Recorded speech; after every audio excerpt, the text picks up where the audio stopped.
Hi, welcome back guys. This is your friend, Cabbage Head Fanfics. Back with amazing fanfiction. This is the series of What if rebellious Deku becomes strategist?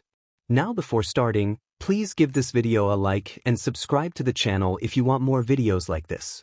Now let's get into the fanfic. In this world there is something called a quirk, something you are born with that gives you superhuman abilities such as super strength or throwing fire with your hands.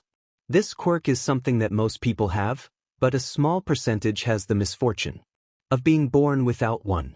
This is the case of Izuku Midoriya, a boy with the aspiration of being a hero, his dream since he was a child, but because he was born without a quirk, this dream began to be more difficult to achieve, since everyone would tell him that he can't be a hero without a quirk. Everything happens like the original story until the moment All Might looks for Izuku. You can't be a hero, what you did there was reckless. I admit that you had courage, but it was also irresponsible. As I already told you, it is better that you work with the police or create support equipment for the heroes. Then I give up, I will give up my dream of being a hero, Izuku said as his tears began to come out. This is the best young man, it is for your safety. All Might, thank you. It's his house. Izuku would arrive and tell his mother that he abandoned his dream of being a hero. Are you sure about this, Izuku? Yes, I already decided, I'm going to try to be a police officer or maybe create a support team for the heroes, he said with a slight smile. If that's what you want, then I will support you, said his mother before hugging him. The next day Izuku arrived at school. Bakugo, I want to tell you something. What do you want, nerd? I won't try to be a hero anymore. I wanted to tell you because, well, I think that's why you bothered me, right? Because someone like me wanted to be a hero, useless. Yesterday I realized that. I just get in the way. Do what you want. The whole class told him that he made the right decision and asked him what he planned to do now. Izuku told them that he had thought about helping by creating a support team or something like that. At the end of classes, Izuku was walking back to his house. On the way he met a man with short black hair. Are you the boy who was involved in the mud villain incident? The one who tried to help the blonde boy, who the villain had kidnapped. Yes, that's right, it's me, he said nervously. Could I ask you some questions? Sure, what do you want to know? The man took out a tape recorder and turned it on. Tell me, what is your quirk?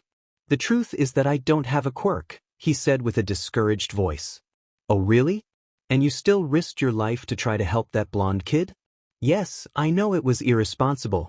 To us. Moving on to the next question, what do you plan to work on? At first I had the dream of being a hero, but because of what happened yesterday I decided to give up.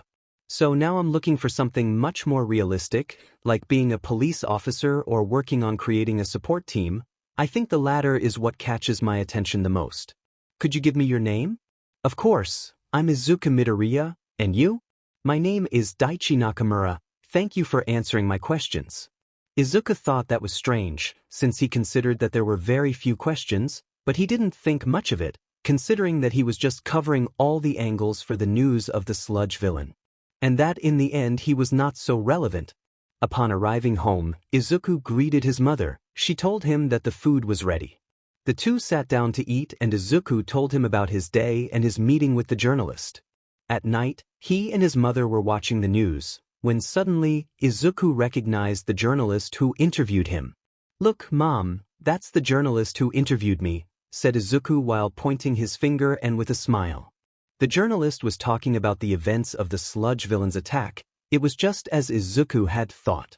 But the moment he started talking about Izuku, his smile faded. This boy, Izuku Midoriya, was an irresponsible child with an impossible dream. He shouldn't have tried anything, he doesn't even have a quirk. His attempt to help may have created an even bigger problem. Imagine if the villain had taken that child hostage. The whole situation would have gotten worse. Furthermore, I have information that he wants to become a police officer or help with the creation of a support team, but judging from what we saw yesterday, this child would only cause problems. Their idiotic impulses could cause many problems, such as someone's death. Or, think about it, if we let him help with the support equipment, he might think he can use it himself. We can't allow something like this to happen. Or what do you believe, dear viewers? Do you share my opinion or are you against it?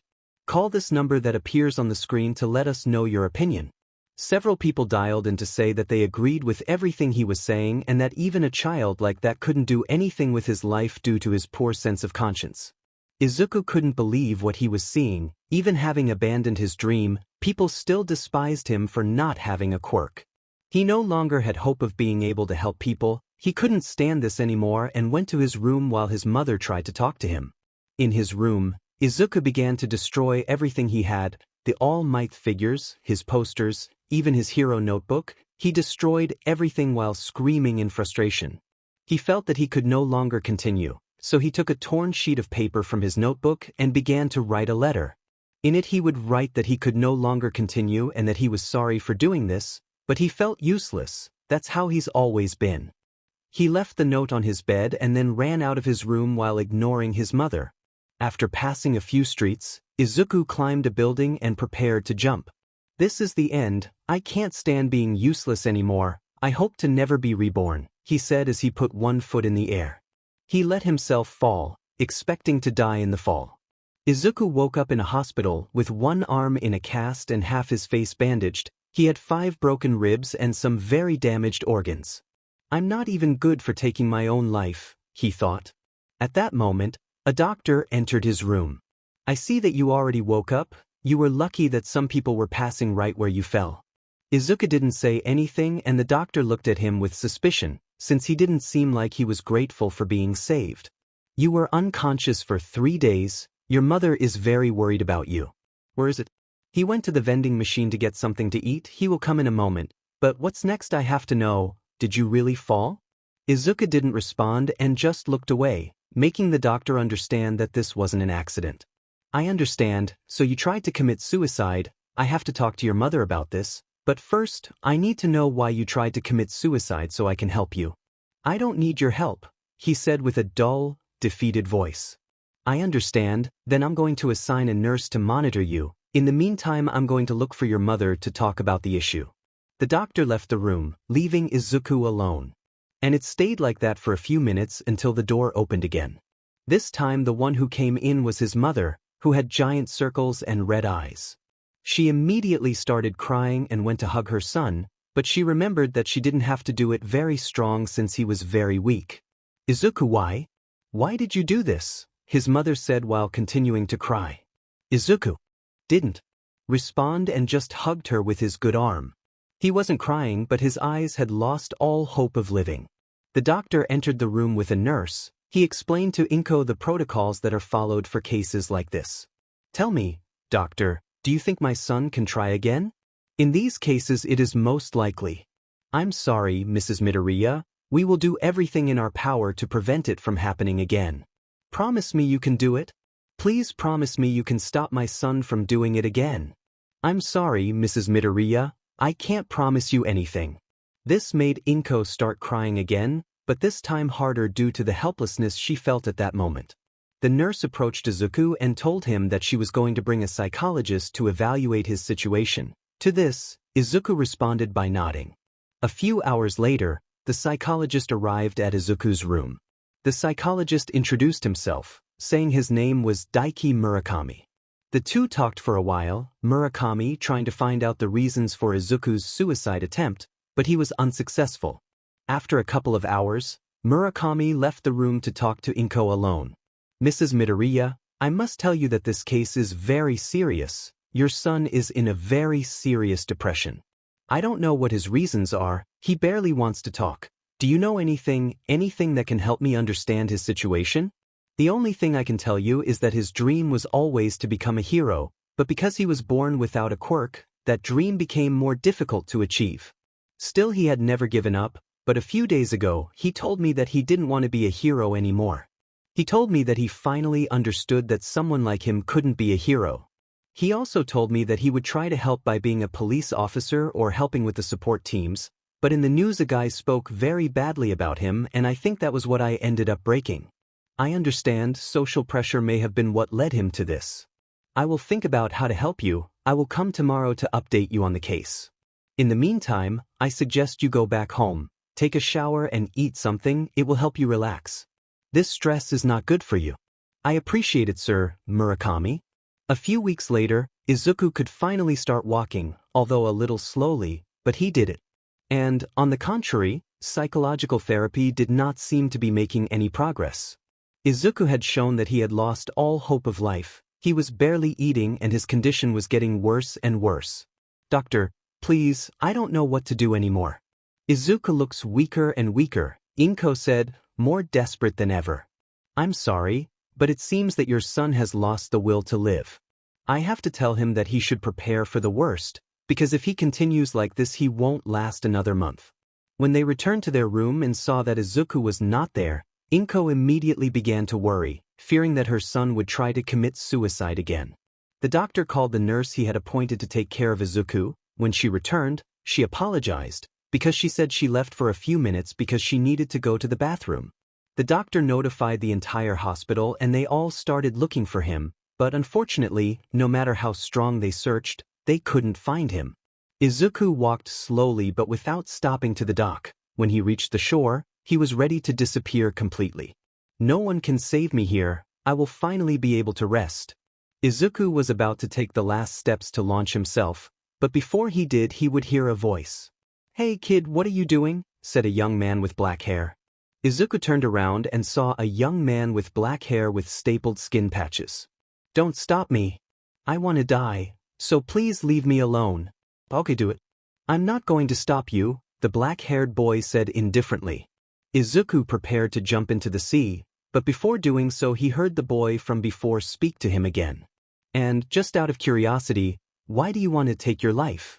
Izuku looked at him with confusion, but he already owed him everything, so he wouldn't see the harm in telling him his reasons. "I'm a nobody, a useless quirkless who can't do anything.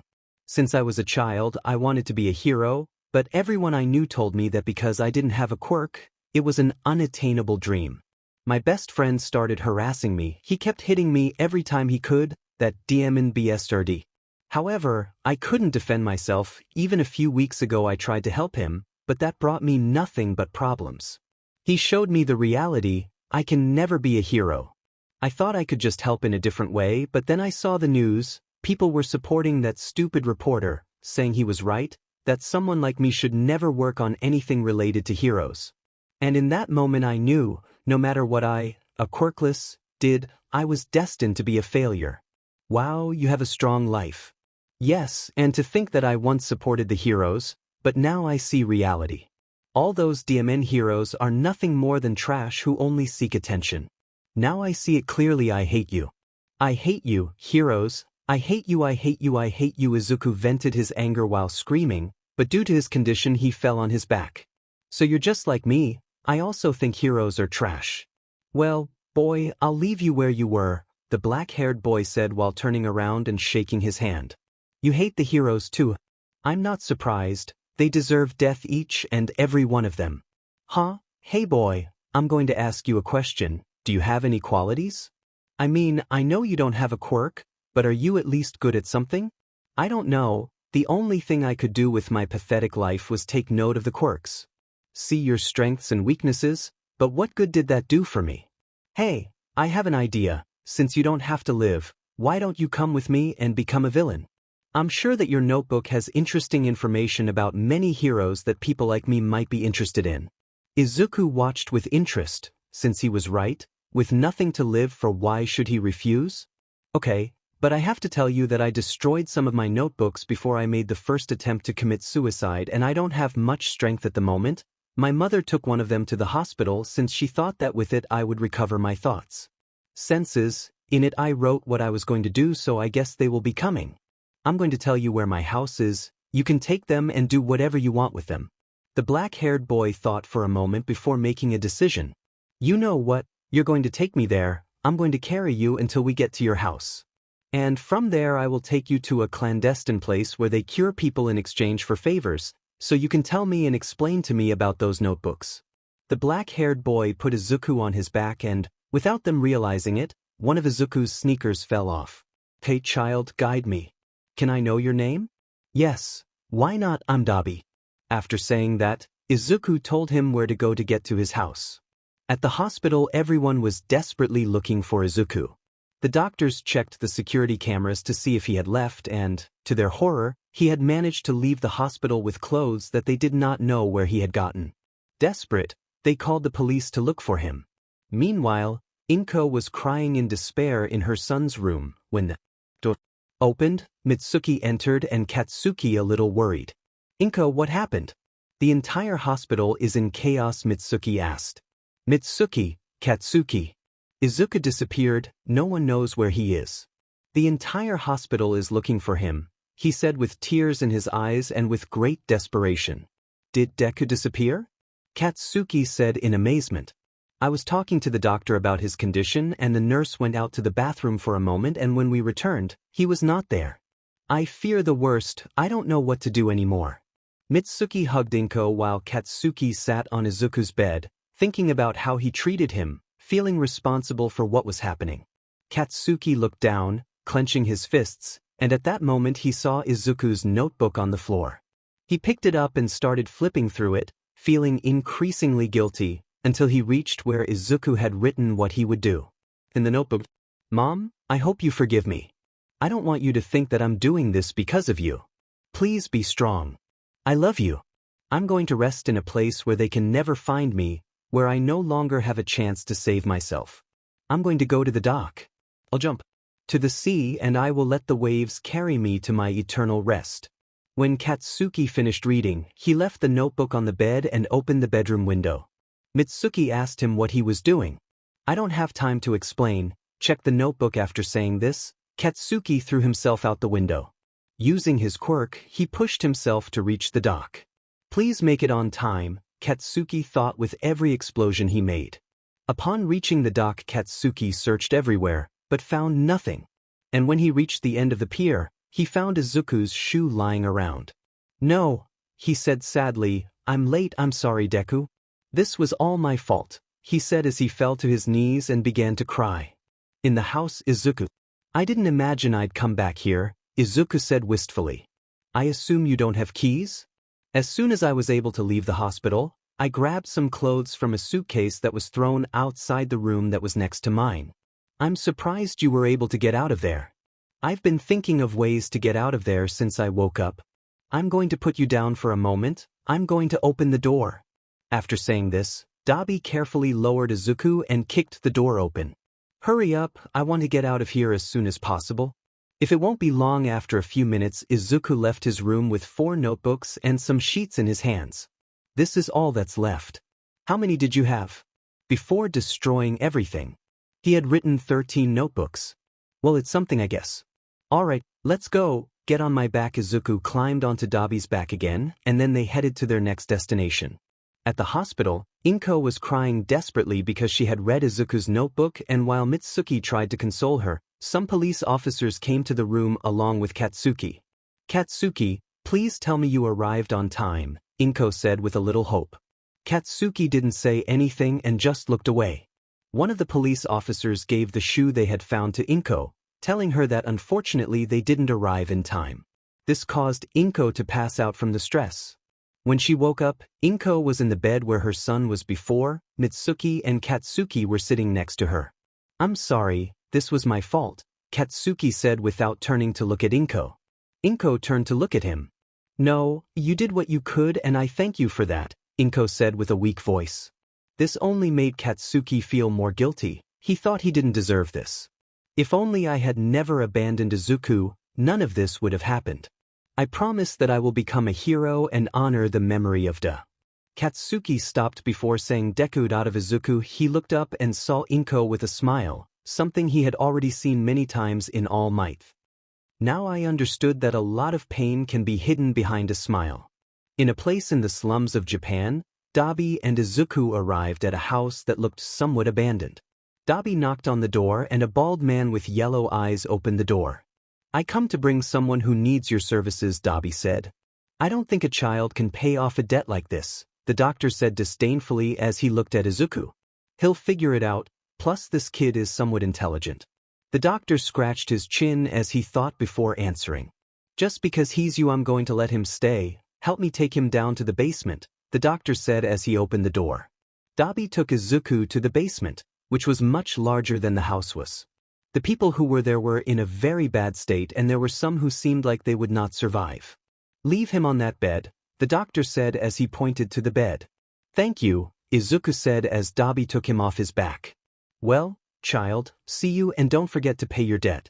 You're going to have to do whatever they ask you to do, Dabi said and then left. I'm going to be clear with you, you have to know that the favors here can be obtaining information from someone or even killing.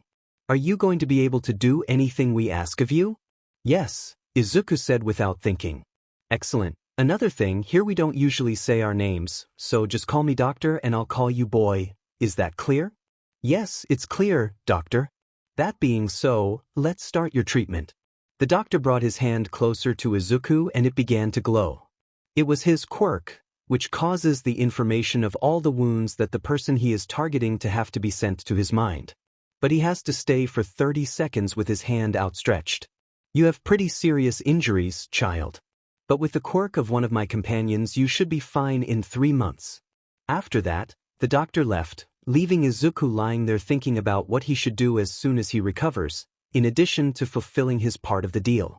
After 4 months, Izuku returned from the mission that the doctor had given him to pay off his debt. Incredible child, the doctor said in amazement. It seems that he was not wrong about you. This information will be very useful to me. I'm surprised that you have achieved it in such a short time. With this your debt is settled, he said with a smile.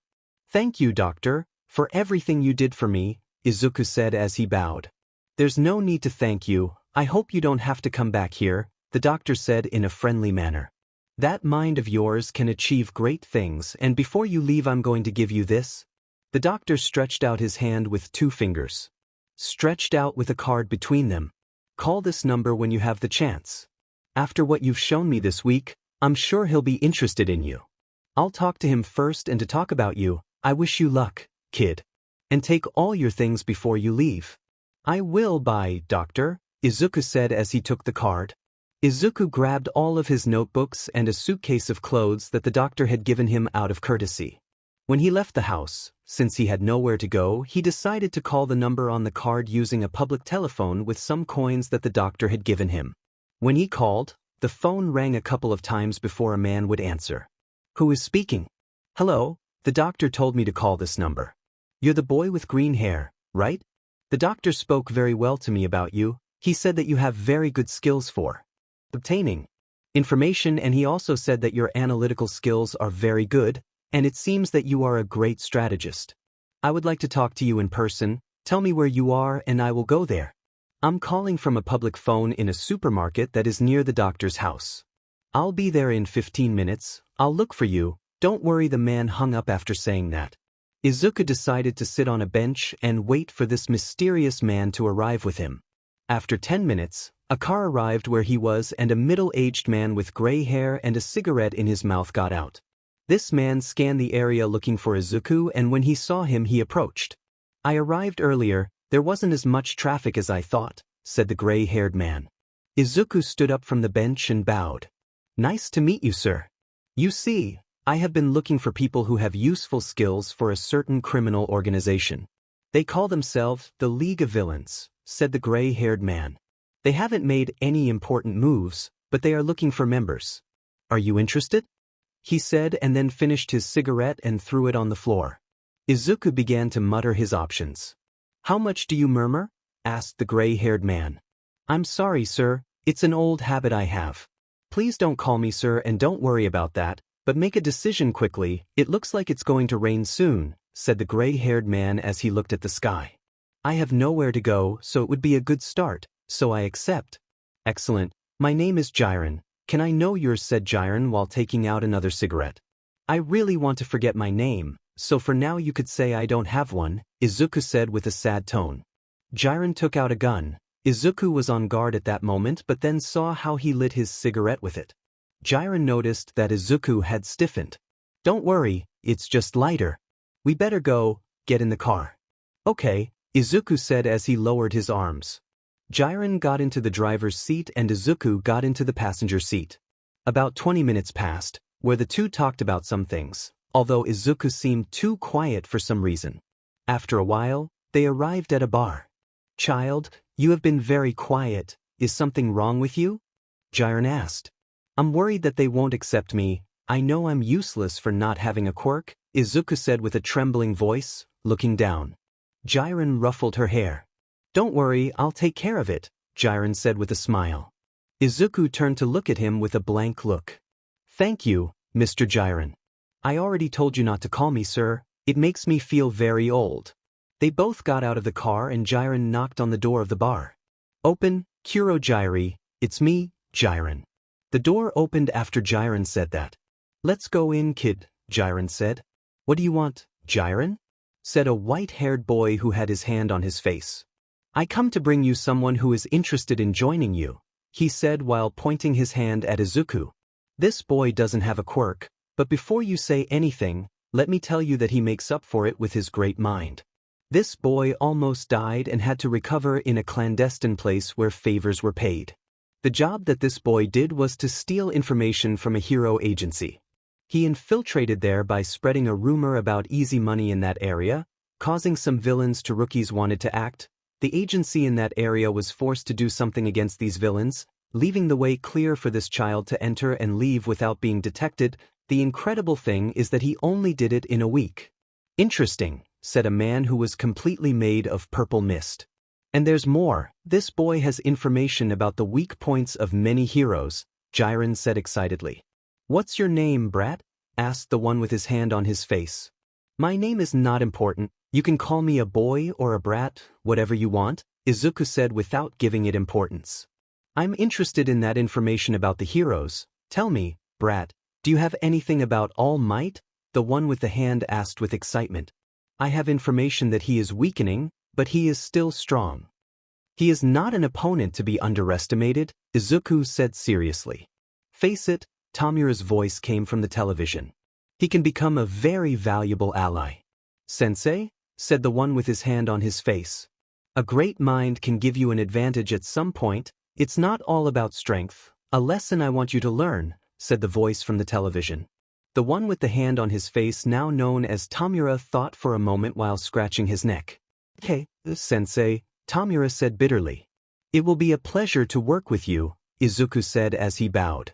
Then it's decided, and don't forget my commission, Kurojirai, Jiren said as he turned to look at the fog man. So don't worry, said the fog man, now known as Kurojirai. Okay, see you, Jiren said and then left the bar. Give all the information about the heroes you have to Tamura, said the man with the television. Tamura, I want you to analyze this information. If you don't understand something, ask the boy. I don't want you to disappoint me, child. And if you irritate me, I'll kill you, said Tamura with an annoying voice. I will try to do everything I can to meet expectations, Izuku said. At the Bakuga house. Katsuki, come down to eat. Mitsuki shouted. I'm coming, Katsuki responded. Going downstairs, Katsuki sat at the table along with Inko, who had moved with them due to her mental health, as she had become very depressed over what happened to her son. It's been 4 months, Inko said, looking at the notebook she had in her hands, the last one her son had written. I'm sorry, Katsuki said without looking at her. I've told you many times that it wasn't your fault, Inko said with a small smile. Katsuki felt great pain when he heard Inko say that. He couldn't help but feel that everything was his fault. Son, help me carry the dishes. Mitsuki shouted from the kitchen. I'm coming, Katsuki said as he stood up from the table. Katsuki came to the kitchen and went to the dishwasher. Are you seeing her again? Mitsuki asked without turning to look at him. Yes, Katsuki said sadly as he took the plates. In addition to losing his son, his house was robbed the same day.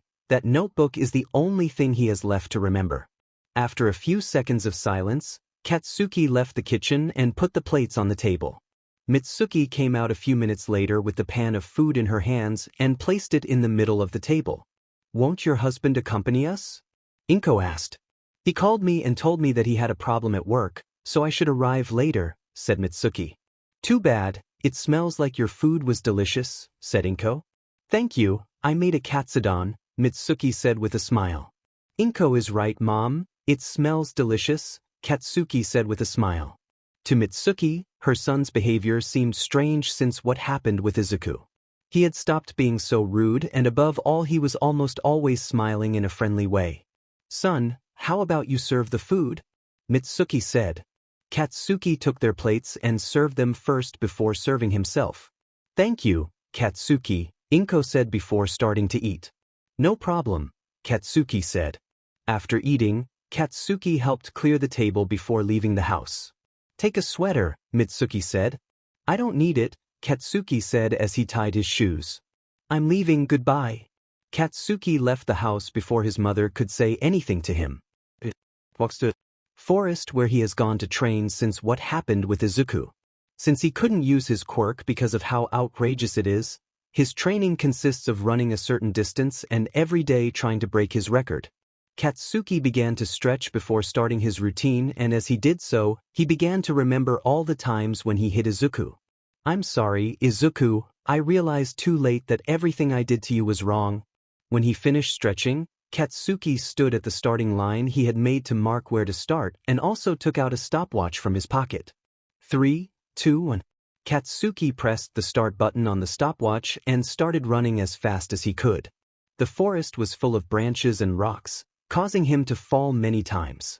Upon reaching the finish line, Katsuki pressed the stopwatch, and when he looked at it, he saw that his time was reduced from 35.27 seconds to 34.56 seconds. I must try harder, a few tenths are not enough. Katsuki prepared to start again, this time in the opposite direction.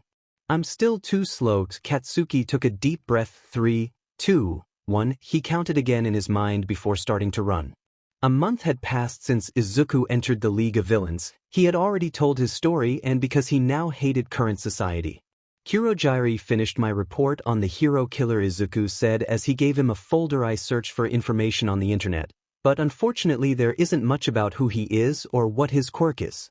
Don't worry, we'll take care of that another day. Hey brat, it's quite annoying not knowing your name, Shigaraki said while scratching his neck. I'm sorry, Shigaraki, but I want to forget my past. Could you choose at least a name that we can call you by, Kurogiri? I guess you're right, but I can't think of anything right now. After saying that, the television turned on. Child, I have a mission for you, the voice from the television spoke. If you manage to complete it successfully, you will earn our trust. What do I have to do? Izuku asked determinedly. It's not going to be easy, so if you manage to complete it, you will not only earn our trust, but I will also grant you a quirk, said the voice from the television. Wait, can you do that?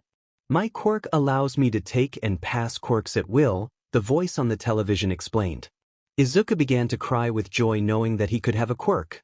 Now he would feel normal and would no longer be a useless quirkless person. I appreciate it very much. I assure you that I will do it. I will fulfill any mission you assign me. You whiny brat, you irritate me.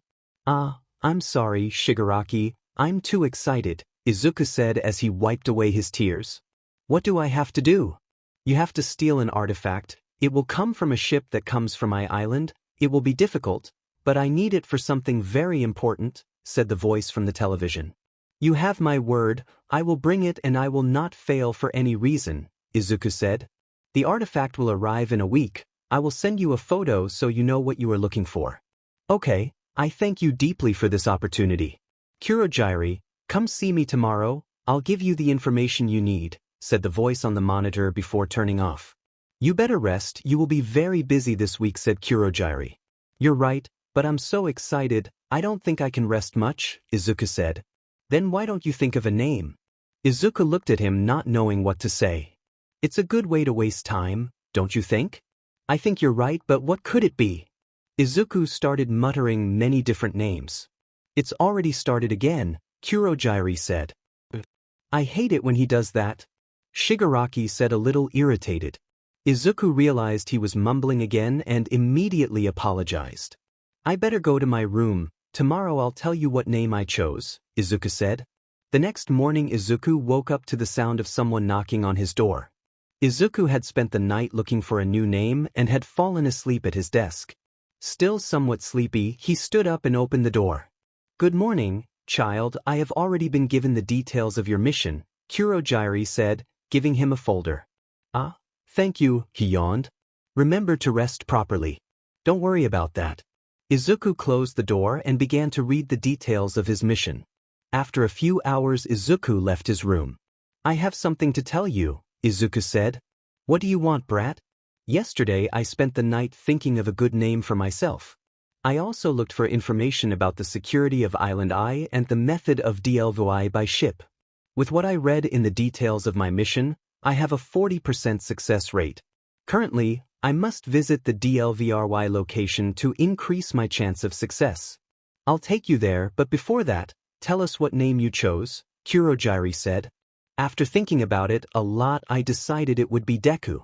This name tormented me for a long time. I want them to feel the same suffering that I suffered for years, says Izuku.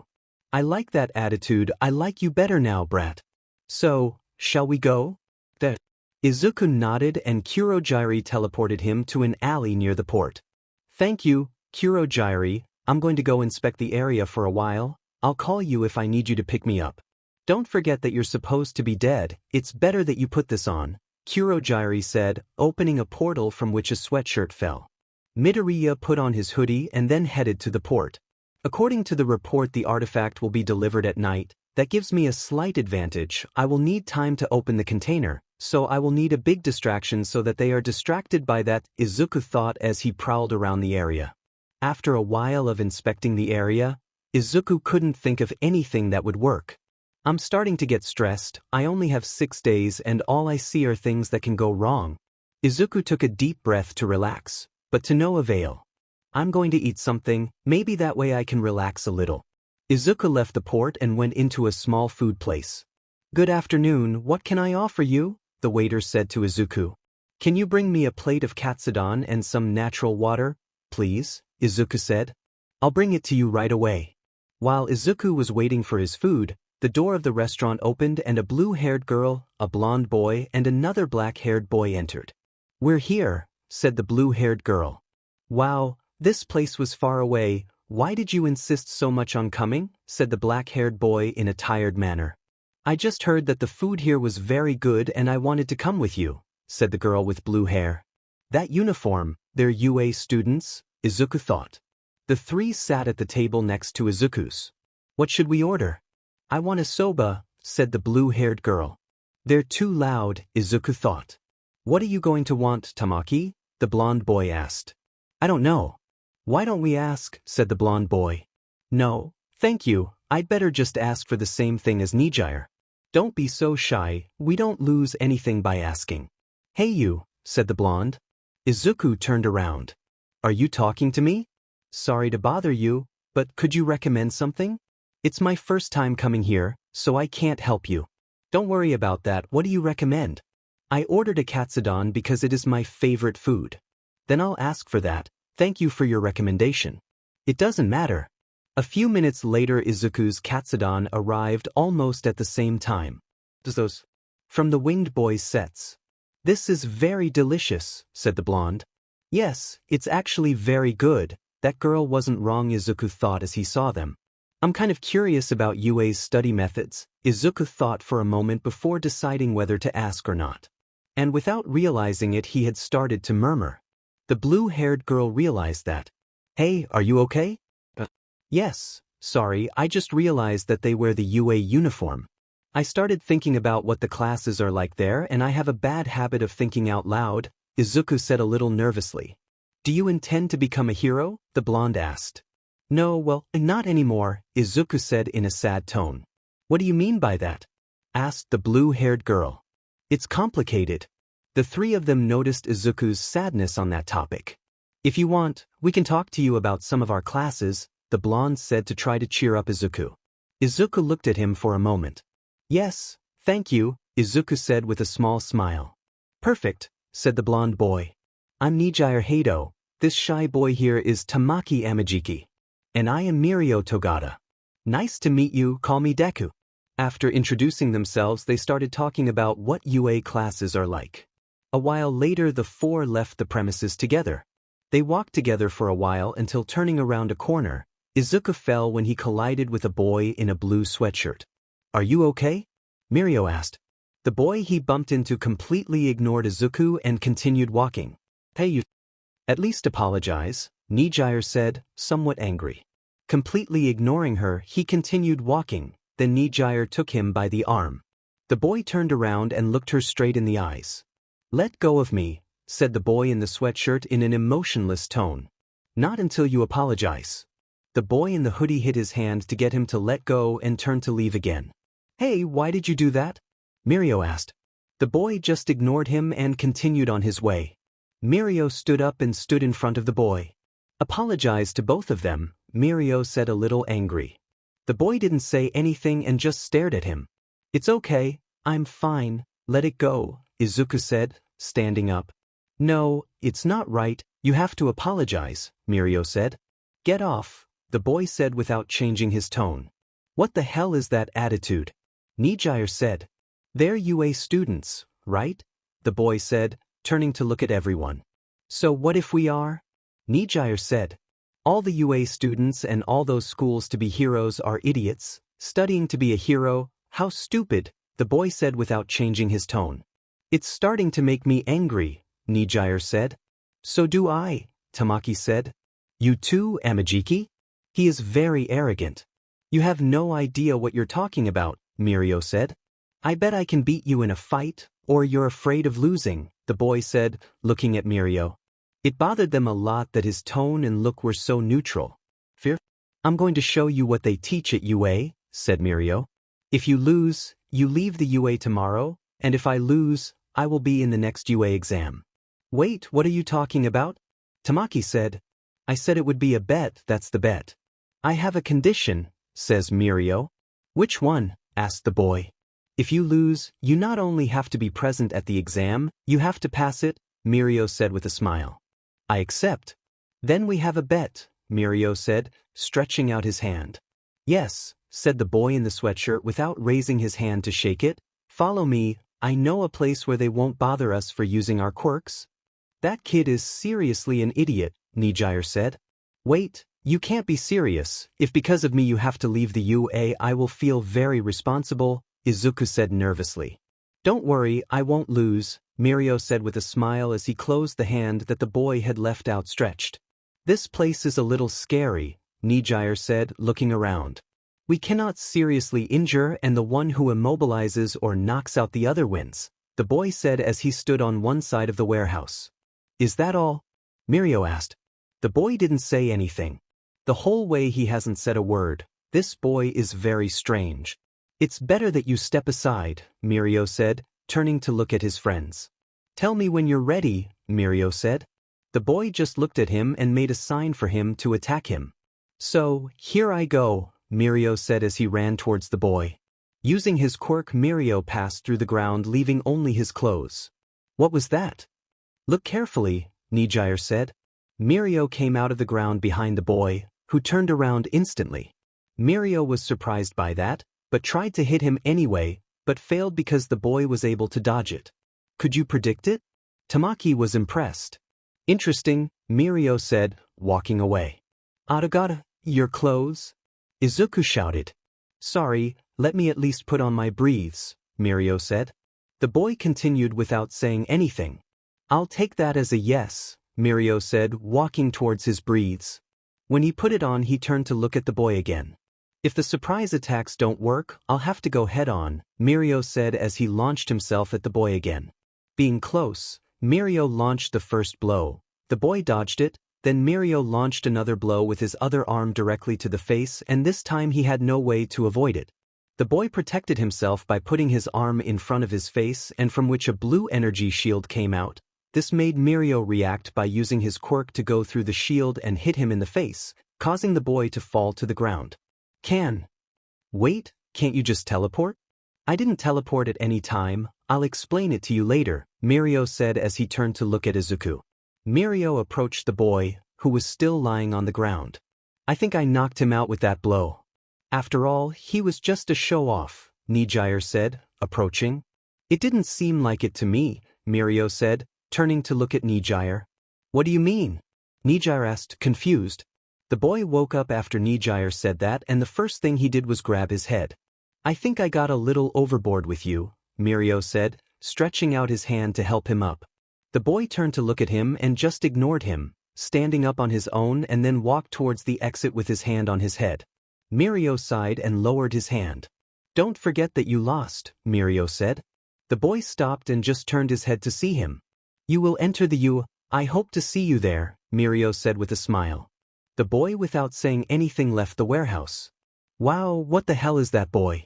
His look didn't change even when he lost. I thought he would get angry or something, Nijire said. At least it seems like Mirio's blow hurt him, Tamaki said. He predicted that you would come out after him. That was amazing, Izuku said excitedly. No, he didn't predict it, he reacted instantly, said Mirio. What do you mean by that? Tamaki asked, confused. You would have to fight him for you to understand, but the blow to the face was not direct. I tried to dodge it, he had foreseen my intentions and his movements were appropriate, but he made a mistake when analyzing my quirk, and when I went through his shield he reacted almost immediately, said Mirio while looking at his hand. So he's an idiot with a lot of potential, Nijire said. I think you're right, but I think he could be a great hero, Mirio said. I just have to change that attitude, Nijire said. Mirio took his clothes and passed them on. We better go, it's getting late, Tamaki. It's true, are you coming with us? Mirio asked, turning to look at Izuku. Sorry, I still have something to do in this area. Don't worry, it was nice meeting you. Goodbye, Deku, we hope to see you another day, Nijire said, waving goodbye. Bye, thanks for this, Izuku said. Izuku watched as the 3 UA students left the warehouse. Thanks to this I can relax. Besides, I also have to check the place at night. Having made time is not bad, Izuku thought. Izuku returned to the port as the sun was about to set. I have to think of a functional distraction, Izuku thought, putting his hand on his chin. Maybe if it caused a failure on a ship, the heroes will have to go help. Izuku turned to the ships. But I must be careful, I must not make them suspect that it was a villain who caused everything, and approaching a ship is very risky. They could see me, an explosion would upset them too much and they may call more heroes. And if I'm not mistaken, the heroes in charge will be Kamui Woods and Gang Orca. A fire would cause the same thing. Night came and the lights of the port came on. The lighting is good, but if I move well the shadows will cover me. Izuku got closer to the ships and just one of the cranes with which they removed the containers from the ship failed and almost dropped the container he was carrying. Be more careful, shouted a worker who was right under the crane. When are they going to come and fix it? Asked another worker. They said they're coming next month, said a somewhat old worker. Let's hope nothing happens in the meantime, he said to the one who almost dropped the container. This is a slide of luck, Izuku thought. Izuku left the port, went into an alley and called Kurojari. A portal opened and Izumi walked through it. How did it go, Deku? Kurojari asked. Excellent, Izuku said with a smile. The day of DLVOI arrived. Izuku was hidden in the shadows and was waiting for the arrival of the ship carrying the artifact. That's it, Izuku thought as he watched a ship arrive at the port. According to the report, the container that has I-4 written on it is the one that carries the artifact, Izuku thought as he watched the containers being lowered from the ship. They went down one after another until the container he was looking for appeared. They immediately put him on a truck to take him to the heroes, and Izuku followed him through the shadows. Until the truck arrived at a warehouse where the designated heroes were already waiting. They're arriving earlier, the driver said as he got out of the truck. We didn't want to keep you waiting, said Kamui Woods. They arrived early, well it doesn't matter, that just saves me the waiting time, Izuku thought as he took a check out of his sweatshirt bag. Let's start, Izuku thought, turning to the crane area and pressing the button. A roar was heard. The heroes and the driver were scared as they turned to look in the direction where it came from. What was that? Gang Orca asked. One of the cranes was failing. It must have finally broken. We must go help, said Kamui Woods. Gang Orca nodded and the 3 who were there left the warehouse. Why the hell didn't they stop using it? Gang Orca asked as he ran towards the crane. Negligence of my bosses, said the driver. Upon arrival, the 3 saw the crane that had broken. The cabin had almost fallen and the worker who operated it was about to fall as well. Heroes, a worker shouted as he ran toward them. At that moment the container from the crane fell, knocking over many containers, causing them to fall towards where the worker who had yelled at them was. Careful. Before he could be crushed, Gang Orca stopped the containers, saving his life. Kamui Woods, help me with this, said Gang Orca as he struggled to prevent the containers from falling. Kamui Woods used his quirk to take out the worker who was there and then helped him move the containers that were down. "Help me!" A cry of desperation was heard. Kamui Woods looked up and saw that the worker who was using the crane was hanging by one arm. "Grab my hand," said another worker who had gone up to try to help him. The hanging worker tries to reach it, but the cabin comes loose, causing him to fall. Kamui Woods managed to catch it, but the cabin ended up crashing to the ground. Kamui Woods put the worker down and returned to help Gang Orca. After about 10 minutes, everything was calmer, the containers had been rearranged again, and no one was in danger. "Phew, that was close. We were lucky they were here today," the driver said. "They shouldn't have used it. It was very dangerous," said Gang Orca in an intimidating manner. "Yes, I'm sorry, but according to my boss there was no danger," the driver said nervously. "It doesn't matter, what matters is that no one was hurt, but make no mistake, this will have consequences," said Kamui Woods. "We should go back, we should be returning with the package," Gang Orca said.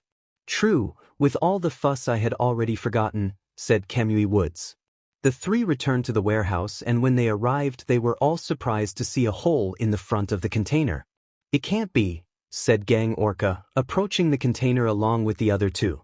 Since Gang Orca could not fit through the hole, Kamui Woods entered the container to look for the artifact. "It's not there," Kamui Woods said in disbelief. "Demen," said Gang Orca angrily as he hit the container. Meanwhile, Izuku walked through the streets at night with a gray briefcase in his hand. "Ha ha, that was easier than I expected. I would have liked to see the faces of those stupid heroes," Izuku said, gloating. "Finally I can be normal. Hey, kid, that briefcase isn't yours." Izuku turned around and saw a man with messy black hair, wearing a big scarf and dressed all in black. I don't know what you're talking about. This briefcase is mine," Izuku said nervously. "Don't play dumb. I know you stole it, give it to me." "Who the hell is this guy? A homeless man? No, he doesn't look like it, so he's a hero? But who? I can't recognize him," Izuku thought, taking a step back. "Don't do it." Izuku took out some small ball from his sleeve and threw them on the floor, creating a flash of light. The man was not expecting that, so the flash blinded him for a moment, which Izuku took advantage of to start running. "Ugh, I got overconfident," the man said, rubbing his eyes. When he looked back, Izuku was turning a corner. "Sheet, I didn't want to run," the man said tiredly. Izuku took out his phone and called Kurojiri. "Answer, answer, answer," Izuku said desperately as the cell phone rang. "Subchild."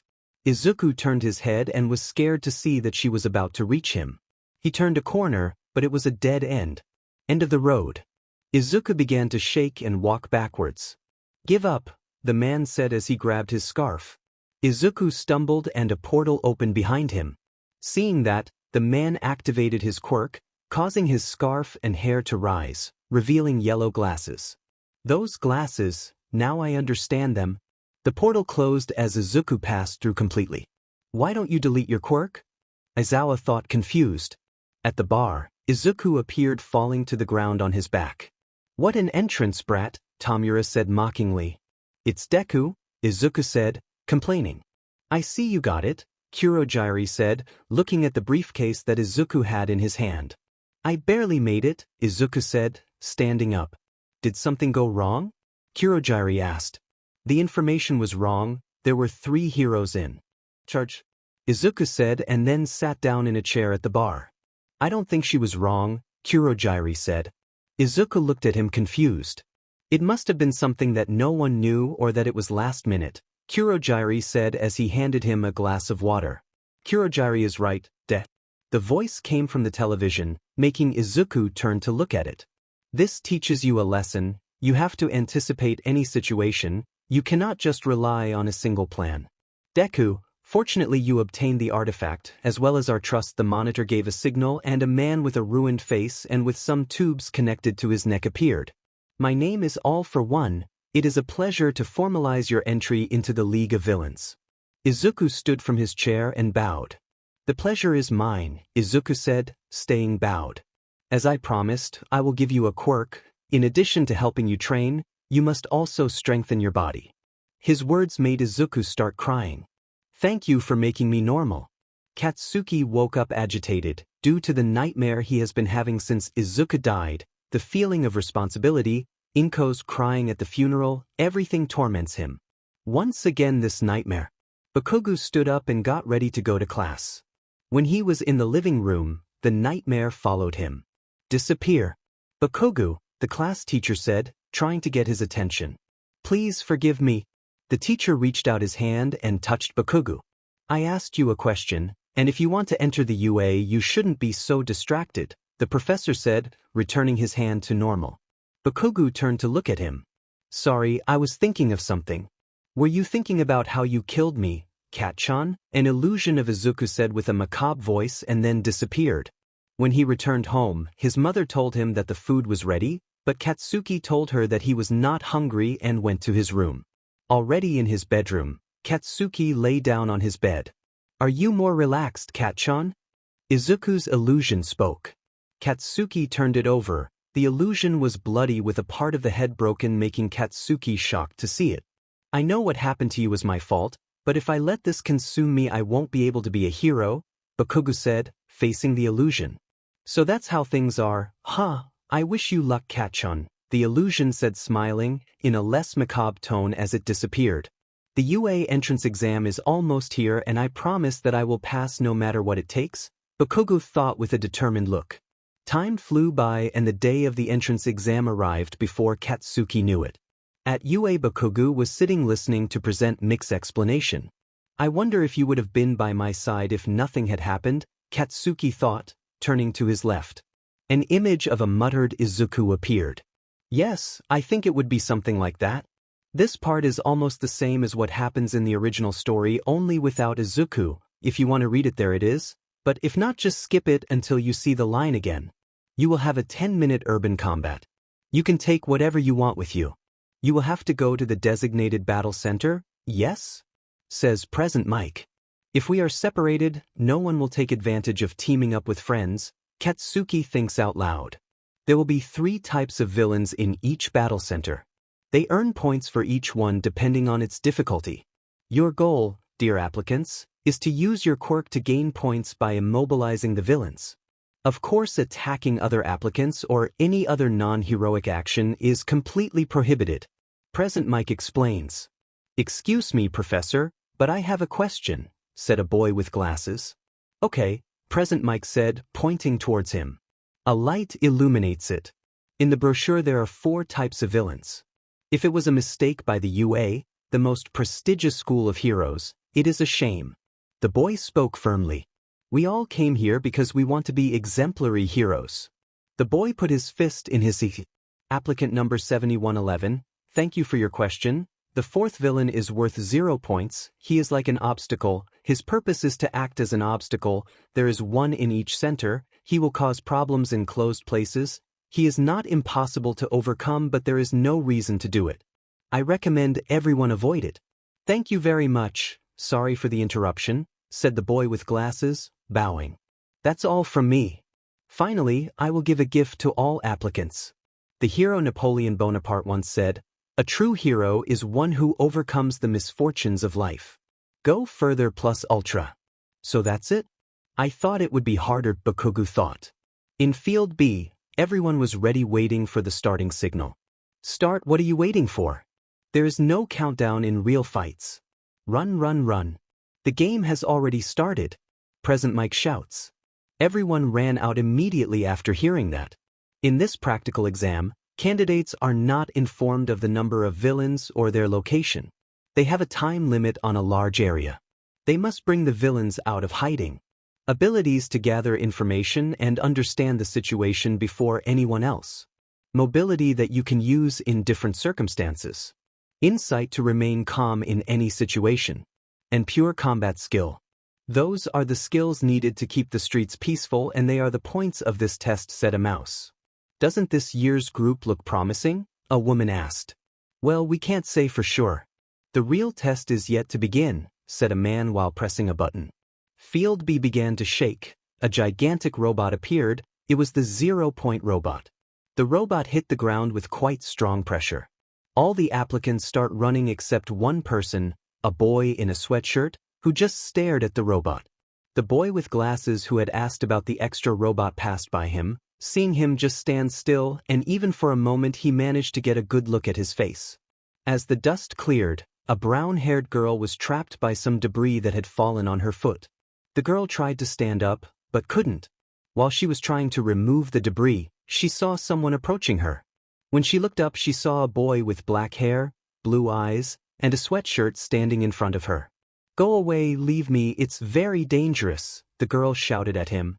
The boy stretched his arm towards the robot.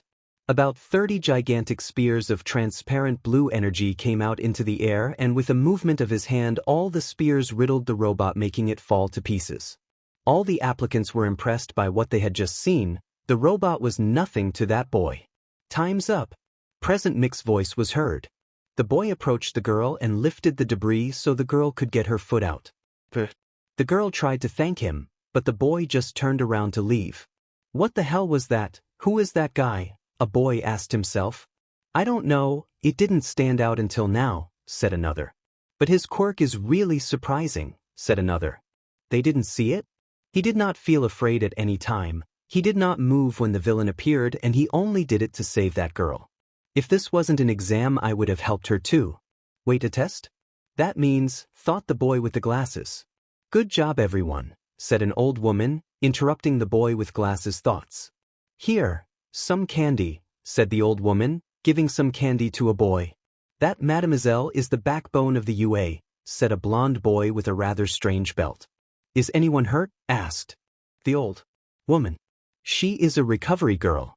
The UA nurse said the blonde boy is the reason why they dare to take such a risky entrance exam. If the exam had that objective, that means that boy, thought the boy with glasses, looking at the boy in the sweatshirt who was walking towards the exit. The results of the exams were published a week later. 79 villain points and 0 hero points. These were the points Bakugo had obtained.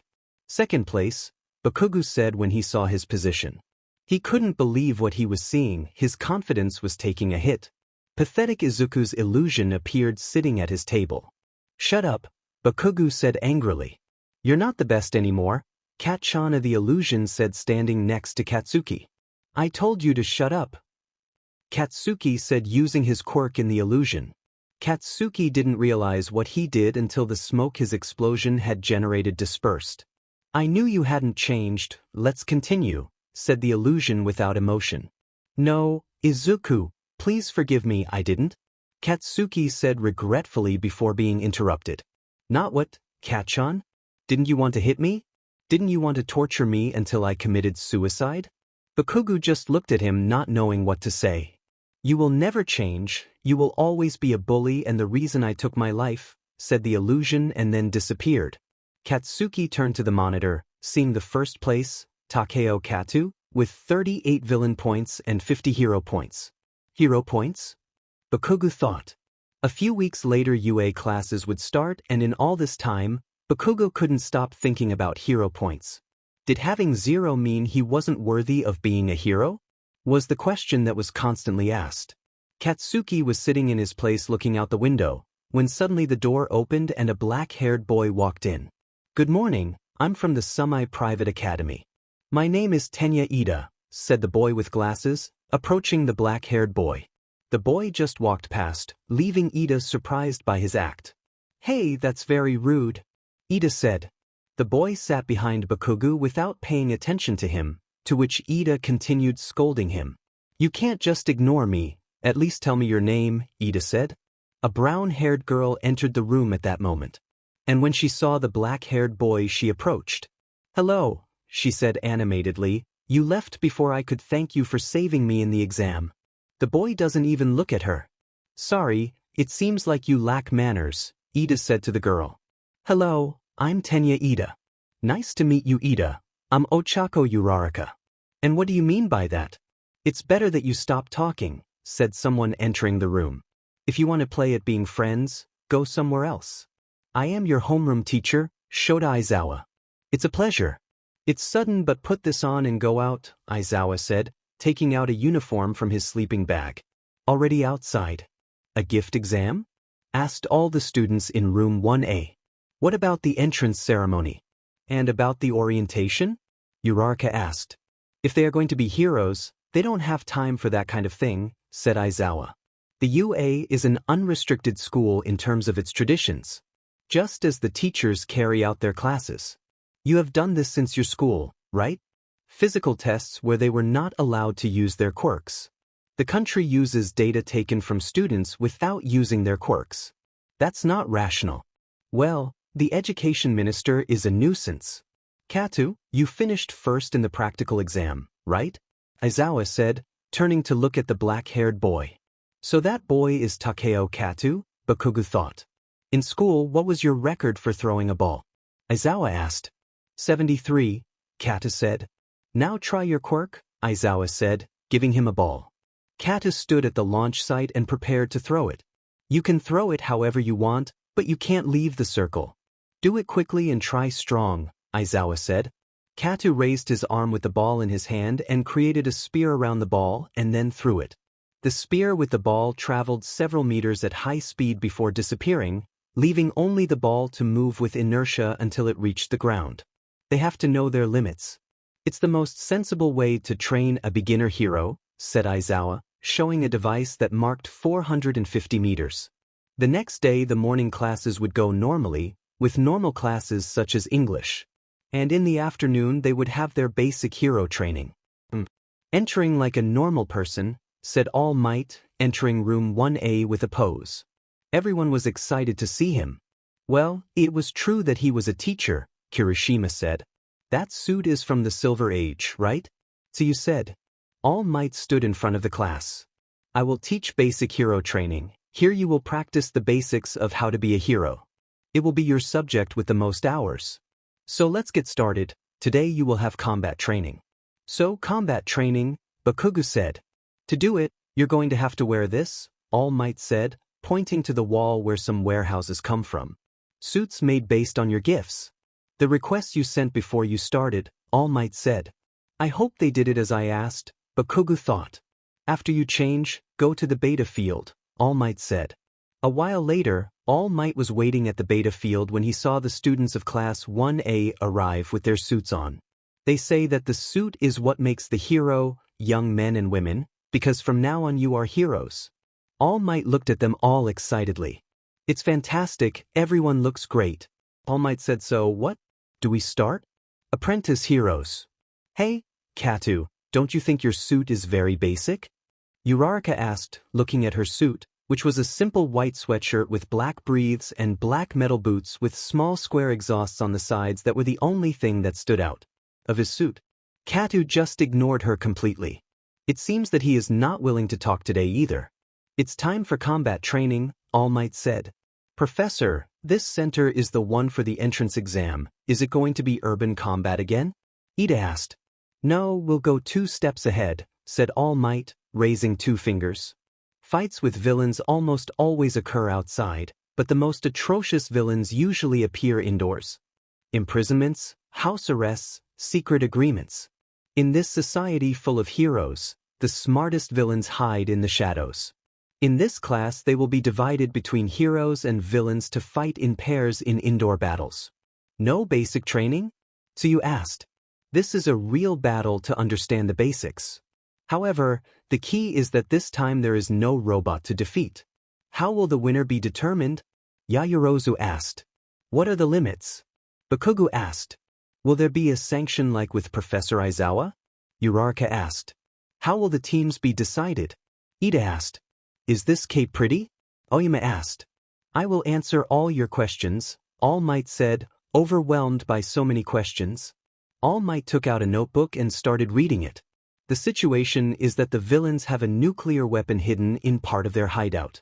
The heroes will try to catch the villains or get the nuclear weapon in the time limit. And the villains have to defend the weapon or catch the heroes. The teams will be determined by lottery, All Might said, passing a box. Will he do it when roasting? That's right, young Ida. They must learn to work with different colleagues since professionals often form teams with agencies. I see. Please excuse me for the interruption, Ida said, bowing. Okay, let's start quickly, All Might said, raising one arm. The teams remain the same with the replacement of Izuku. The first teams to participate will be. All Might said, taking some ball out of the boxes. These two. Team A will be the heroes and Team D will be the villains. Everyone else goes to the monitor room, All Might said. Yeah. They all responded. Villains, go inside and prepare yourselves. In 5 minutes the heroes will enter and the battle will begin. Young Bakugo, young Ida think from a villain's perspective, this is almost a battle royale. Work strong and don't be afraid to get hurt. Yes, Ida answered. Bakugo, however, turned to look at Kat. If I shouldn't hold back, then will it be okay for me to use my glove? I will stop them if there is danger, All Might said. Inside the building Ida and Bakugo were preparing to start. Even though it's an exercise, I don't like acting like a villain, Ida said as he entered the room where the bomb was located. So we have to protect this. Ida hit the fake bomb a few times its papier-mâché. Hey Ida, what do you think would be an appropriate strategy for this fight? Facing Kata head-on is a very bad idea. His power is terrifying, but you may be able to give him a good fight. Your quirk is also very good. Tell me what you know about his quirk. In the entrance exam he destroyed the 0-point robot, creating spears like the one he used in the ball test. Only on that occasion they were about 3 times as big, Ida said, remembering the exam. I see, he can also use his energy to propel himself with his feet. After saying that, Bakugo thinks for a moment with his hand on his chin. Attack head-on, Bakugo said. What do you mean by that? Ida asked, confused. We have to work together and attack by surprise. That is the best option, because if we wait for them to come the advantage will be on their side, said Bakugo walking towards the door. Wait, Bakugo, we have to at least discuss it, Ida said, trying to stop him. Bakugo stopped and turned to look at him. Think about it, if we stay here the bomb will only be a hindrance. The best alternative is to try to defeat them or at least stop them long enough. Ida thought about it for a moment. Is it really appropriate to leave the bomb unprotected? Not if it were a real combat, but it is a simulation of 2 against 2. It is enough for time to run out or for us to defeat them. While they were arguing outside the building with the team of heroes. It will be very difficult to memorize the plans of the building, it is very large. And you know, All Might looks the same as he does on television, said Uraraka, turning to look at Katu who was only concentrating on reading the plans of the building. Hey, at least turn to see me, said Uraraka, a little annoyed. Despite that, Kata still didn't turn to look at her. Let's at least talk about a strategy, Uraraka said, but Kata still didn't answer her anything. Wow, I can't even tell what he's thinking. I haven't seen him even nervous. In fact, if I remember correctly, yesterday Kirishima said that his look was always the same, Uraraka thought as she stared at his face. Alright, let the indoor showdown between Team A and D begin, All Might announced over the speakers. The rest have to pay close attention, All Might said to all the students in the monitor area. The team of heroes went to the side of the building and climbed until they reached a window where they could enter by opening it carefully so as not to make noise. Oi Katu! Daijo Uraraka! Katu turned to look at her and gestured for her to remain silent. After a couple of minutes walking, Katu stood around a wall and made a spear appear in his hand. Standing in the corner he made a movement with his left arm, where he had the spear, as if he were going to attack nothing, and just at that moment Bakugo came out of that same corner. Bakugo saw the spear about to hit him and managed to dodge it almost completely, only receiving a small cut on his cheek.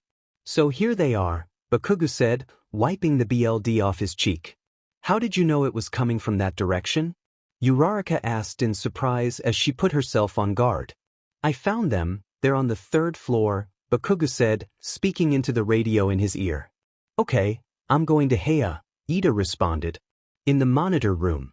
Incredibly, Katu knew they would come for them, Kaminari said. But a surprise attack, that wasn't very manly of both of them, Kirishima said. Attacking by surprise also counts as a strategy, All Might said. What surprised me the most was Kata's prediction, Mina said. Look, they're about to start, Kaminari said.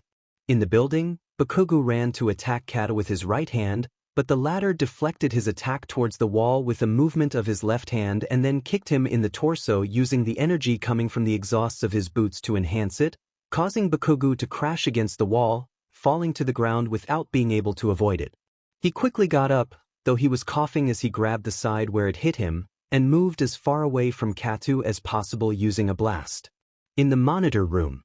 Ouch, that had to hurt, Kaminari said, grimacing. I think he broke some ribs, Karo. But what did Bakugu say? You can't understand anything without sound, said Kirishima. All Might turned to see him. You are talking to your partner on your radio. You will be given one along with the plans of the building and this capture tape, All Might said, showing a white tape. If you wrap your opponent with it, it means that he is captured. You only have 15 minutes and you don't know where the nuclear weapon is, right? Mina said. That's right, All Might said. The heroes are clearly at a disadvantage here, Mina said. Every hero must be able to solve any situation. Besides, didn't Professor Aizawa tell you that? They already know it. Altogether, plus ultra, everyone in the monitor room shouted. Back at the building, Bakugu was still coughing. So that's what his boots are for, Bakugu thought. Ida, where are you? Arriving. Katu, another spear appeared in his hand and he threw it back. Ida, who was arriving, was impaled on the shin of his left leg, causing him to fall. What the devil? Another prediction, said Kirishima. No, I don't think they're predictions anymore, Todoroki said. That? What do you mean by that? Kirishima asked. The way he did it, it's like he knew they were there. It's true, his attacks were precise. He attacked just as they both turned the corner, Yaoyorozu added. But how? Is it because of his quirk? Kaminari said. In the building, Ida was getting up with his injured leg. Ida, are you okay? Bakugu asked, worried. Yes, don't worry, Ida answered, preparing to fight. I'll take care of Ida, Uraraka said, standing in front of Ida. Kata used his energy to increase his speed with his boots and jumped up to kick Bakugu again. That's like my engines, Ida thought when he saw Katu. Don't be distracted, Uraraka said, trying to touch Ida. Ida dodged it, but became unbalanced due to his injured leg. This is bad. The injury caused more damage than I thought, Ida thought, composing himself. Meanwhile, Katu, who had tried to kick Bakugu in the face, had failed because he dodged it by ducking. While in the air, Katu used his other leg, using more energy to do a complete spin, hitting Bakugu in the chin, causing him to fly away. Katu landed on his feet after the kick, but the boot he had used to turn around was completely destroyed, so he took it off and threw it to the side while Bakugu stood up from the blow. Dim, I think he broke my jaw, Bakugu thought. Ida, stand down, Bakugu said, holding his jaw. Yeah. Ida responded, walking away from Uraraka. Bakugu used explosions to get out of there and Ida just ran. We must find the weapon, Uraraka said, approaching Katu. Katu nodded. Hey, he's not ignoring me this time, Uraraka thought as she watched Katu turn around. Meanwhile, Ida and Bakugu had returned to the room where the gun was. I knew it was a bad idea, Ida said desperately. We wouldn't have lasted at all if we had fought here, Bakugu said with his hand on his jaw. Ida remembered Kata's boots and how it was very similar to his quirk. One of his boots was destroyed when he hit me in the jaw. It won't be so fast anymore. The only thing left is to defend the bomb until time runs out, Ida said. In the monitor room, they were quite surprised by the whole fight. Why are they fleeing? That's not for men. They had no choice, they had the loss, Tokoyami said. But thanks to that kick, Kata lost one of his boots, Siro said. Anyway, Ida and Bakugu ended up very hurt from the confrontation and there are still 8 minutes left, Mina said. In the building, Katu and Uraraka were climbing the stairs. Why do I feel like he knows where they are? Uraraka thought. Meanwhile, Ida and Bakugu were waiting for them to arrive, recovering as much as they could when Bakugu's gloves flashed red. They're loaded, Bakugu said, looking at his gloves. Did you say something? My gloves are loaded with my sweat, which is a kind of nitroglycerin. If I use them, we might win. You're sure? Bakugu nodded. And at that moment the team of heroes enters the room. Bakugu pointed his right glove straight at them. Young Bakugu, stop. Are you thinking of killing them? I won't point it directly, Bakugu said, pulling the safety ring. A giant explosion came out of Bakugu's glove in the direction of Katu and Uraraka, leaving an amount of smoke that made nothing visible. Young Katu, young Uraraka, are you okay? All Might asked worriedly. The smoke dispersed and a sphere of energy that was breaking was covering Uraraka, who was unharmed. As for Katu, he only had his right arm in front of him as if he had tried to defend himself with it. He had several parts of his body burned and his sweatshirt had been destroyed in half. What was that, Bakugu? You were trying to kill them. I'm not an idiot, don't point it directly at them. Everyone had been surprised it had destroyed a large part of the building in the direction of the explosion. Can you also make shields? Ojiro wondered, impressed. I don't know if I'm doing the right thing, but… Young Bakugu, if you use that attack again your team will lose. Using large-scale attacks causes damage to the base that you should protect. It's a stupid plan for both heroes and villains. Curse. Alright. What do we do, Bakugu? Protect the bomb, Bakugu said, standing in front of the bomb. Okay. A spear pierces Ida's right leg before he could finish speaking. Bakugu was distracted by turning to look at Ida, but when he realized Katu was already in front of him. Bakugu tried to use an explosion, but Katu using his boot kicked him in the arm, breaking it. Uraraka, after seeing that, ran to touch the bomb, thus giving the team of heroes the victory. The team of heroes wins. All Might shouted. Bakugu ended up passing out due to the pain. What was expected of the best in the class, said Kaminari. It was a very interesting fight, said Tokoyami. Ida and Bakugu were carried on stretchers by robots to the infirmary while All Might supervised them. Do you see too? Young Katu, All Might said, turning to look at him. Katu just nodded and walked away along with the robots. After finishing that, All Might arrives at the monitor room to analyze the fight. Well, in this training the best was the young Uraraka. Wait, wasn't it Katu? He defeated the two villains, said Tsuyu. Why will it be? Can anyone answer? Yes, I said to Yaoyorozu, raising her hand. Even though Katu was able to beat them, he never communicated with his teammate. This was not a problem in this practice, but communication is very important in this type of situation.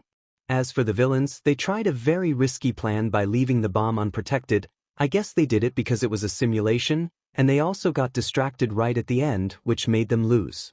Bakugu, who as Professor All Might said, used a large-scale indoor attack that was somewhat reckless and did no good. Although Uraraka didn't do much in the fight, she understood the situation and adapted to it, whether it was when she protected Kata's back or when she took the weapon. Everyone is quiet for a moment. He said more than I expected, All Might thought. That's right, All Might said with a thumbs up. We should start with the basics and dedicate ourselves unconditionally, otherwise we will not be good heroes, said Yaoyorozu. Very well, let's change locations and move on to the second fight, All Might said. Here all the battles happen the same as the original story, so I'll skip until All Might says goodbye to the class. Well, I have to go, so get changed and go back.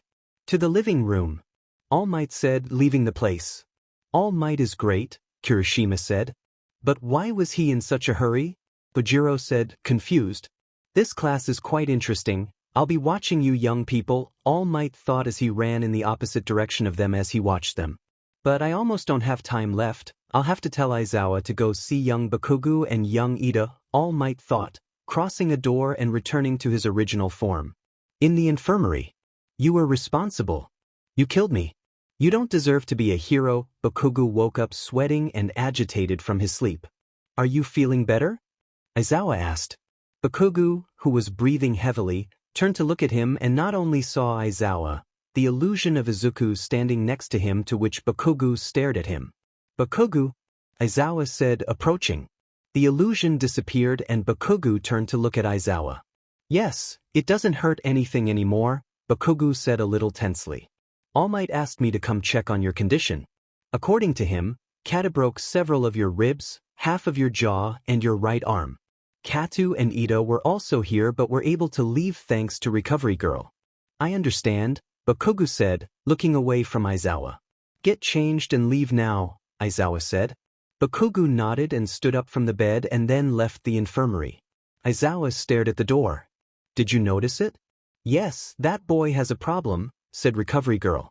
We must find out what it is before it's too late. Bakugu arrives in the living room and everyone welcomes him. Hey, Bakugu's back, Kirishima said. A group of students approached Bakugu. Hey, tell me, what was it like facing the best in the class? Kirishima asked. Yes, Kachan, tell us, how was it? Izuku's illusion appeared again. Ida told us he was really strong, but you had a one-on-one fight against him, Siro said. Bakugo took a few moments before responding. If I really didn't know what to do, I used my glove out of desperation, Bakugo said with a smile. So that's why I thought you were crazy, Kirishima. It's a shame you faced him. I would have liked to see more of your skills, since you came second in the entrance exam, Mina said. Everyone introduced themselves and Bakugo told them about the fight with a smile. Who are you trying to fool with that fake smile? Someday everyone will discover what a trash person you are and abandon you. Uraraka entered with Kaminari, and when she saw Bakugo, she approached him, passing through Izuku's illusion, making her disappear. Hey Bakugo, are you okay? Katu had left you very hurt, Uraraka said worriedly. Yes, don't worry, Recovery Girl was able to cure me. That's right, talking about Cat. Where is he? Bakugo said, turning to look at the empty seat. He's already gone. He didn't say anything like always, said Uraraka. I see, I don't know if you noticed, but he covered himself with a shield that he took out from his arm, and he covered you completely with that sphere. Even though he seems like an idiot, you can tell he cares about others, Bakugo said. It's true, in the entrance exam he also protected me, so I know what you mean, Uraraka said smiling. And I thought it was scary, you know, how he always has the same look, Mina said, making everyone laugh. Elsewhere, in an abandoned warehouse. You've made a lot of progress, Deku, Kurogyri said. Deku was lying on the ground breathing. Do you think so, Kurogyri? Deku said in a tired voice. Yes, these last few months you have been able to get at least a little used to your quirk, Kurogyri said, throwing him a towel. Deku sat on the floor and wiped his face. I can feel it too. One thing, starting tomorrow your training is cancelled, Kurogyri says. That? Because? Deku asked, surprised. Let's start moving, you must rest to be ready when necessary. I understand. Oh, and Kurogyri. Deku said, standing up. What's happening? Thank you, for everything you did for me. Without you I would be nothing, he said smiling. In an abandoned warehouse. Kurogyri opened a portal and told Deku to come through, but he just stood there with a blank stare. React. You must control your quirk. Deku screamed as red smoke billowed from his body. She tried to attack Kurogyri, but he opened portals to avoid her blows. Demon Yukacha. I will kill you. Anger was overwhelming Deku. Kurogyri opened a portal, causing Deku to hit himself. Deku fell to the ground and Kurogyri looked at him. There is still some training to get you completely used to it. Kurogyri took Deku and teleported to the bar. In the AU. Some reporters were gathered outside the school while asking questions about All Might as a teacher. Aizawa tried to kick them out, but one of them tried to enter, but it would be in vain since the UA doors were activated preventing their entry. While in Class 1A everyone was already seated. Good job in training yesterday. I saw the videos and the results of each team. Kata, you have potential, but you must improve your communication. Okay, Kata said without emotion. You spoke. The room shouted impressed. Silence, I have an announcement to make. Another special test, thought the room. Today they will choose the class representative. Upon hearing that, the entire room desperately asked to be chosen, but Ida raised his voice. Silence, everyone please. It is a job with the responsibility of leading others. It is not a job for everyone. It is a role that requires the trust of others. If we want to be democratic to choose a leader, we must vote. Why do you suggest that? Kaminari asked. We barely know each other. How can we trust others? Yes, plus everyone will vote for themselves. Precisely for this reason, don't you believe that if someone receives several votes they will be the most suitable? Ida tried to convince them. What do you think, Professor? I don't care as long as they decide before the break, Aizawa said as he put on his sleeping bag and went to bed. The voting would be done and the winner would be Katu with 3 votes and the runner-up would be Yaoyorozu with 2. 0 votes. But you thought of winning. What were you thinking, Ida? Aizawa got the most votes. So, the delegate is Katu and the sub-delegate is Yaoyorozu, said Aizawa. Well, I guess it's not that bad, Tsuyu said. Even though Katu is someone who is quiet, I guess he is quite capable from what we saw in training yesterday. Yes, and Yaoyorozu analyzed the battles very well. After that, break time arrived. Ida sat down with Katu and Uraraka did the same. While there are a lot of people today too. All the students in the hero and management classes eat here. Hey Katu, can I ask about your quirk? Uraraka said. I have doubts too, Ida said, raising his hand. Katu turned to look at them and made the two assume that he said, what do you want to know? Yesterday in training, how did you know that we would attack by surprise? I heard them. Wait, what do you mean by that? Katu ate a little from his plate. Does it have to do with your quirk? Katu nodded. So that was it, but I don't understand. Wasn't your quirk that energy you use? Katu passed the bite he had, put his plate on the table and turned to look at Ida. My quirk also enhances some of my senses. My eyes are blue for that reason. What color are your eyes really? Uraraka asked, staring into his eyes. Katu said nothing and took his plate again. I don't think you're going to answer that, Uraraka said, smiling. Even though it may seem strange, I voted for you, Ida said. Katu grabbed a piece of meat and turned to look at Ida. I could see it in your eyes. You never get upset and you are always calm. You are someone who can be trusted. That's very true, but Ida, didn't you want to be a delegate too? Wanting to do something is not the same as being able to do it. I just proceeded in the way I thought was most correct. How do you do it? Well, Ida said, trying to find an excuse. Hey, I've been thinking. Admitted Ida, you are very rich, Uraraka said excitedly. Ida was surprised to hear Uraraka say that he didn't expect to be found out so soon. I tried to change the way I spoke because I didn't want to be called that. Uraraka stares at him intently while Katu just continues eating. Ida sighed. Yes, my family has been heroes for generations. We carry it in our BLD. Incredible. Are you familiar with the turbo hero, Ingenium?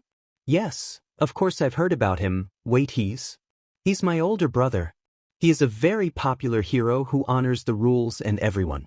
As the second eldest son in my family, I strive to be like him. Ida turned to look at Kat. Anyway, I think it's too early to lead others. You, for example, realized the objective of the entrance exam. And I didn't. You have everything to be the delegate. Wow, this is the first time I've seen you smile, Ida. What are you talking about? I smile sometimes. An alarm began to sound, announcing a level 3 security violation and that all students were to evacuate immediately. What is security level 3? Ida asked. Someone entered the school. I've never seen anything like this before. You should hurry, said a boy who was next to Ida. Ida and Uraraka stood up, but Katu just sat there eating. What are you doing? We must go, Ida said. Katu passed the food, turned to look at him and pointed to the window. Ida didn't understand it, but he decided to look out the window. After passing through a crowd of students, he saw that those who had entered were the press. It's the press.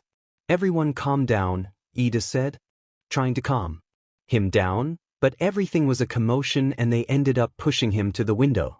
Ida tried to think of a solution when he saw Uraraka in the middle of the ball of students. Ida approached Uraraka pushing some students. Uraraka, make me float. Uraraka tried to touch Ida several times until she succeeded. In the air, Ida used his engines to spin in the air until he reached the door frame. Everyone calm down, it's just the press. There is no reason to get upset. Everything is fine. Ida shouted, calming everyone. We are in the UA.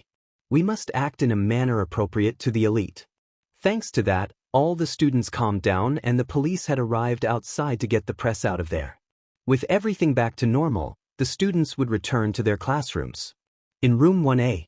This is how the tasks remain. Any questions? Kato asked.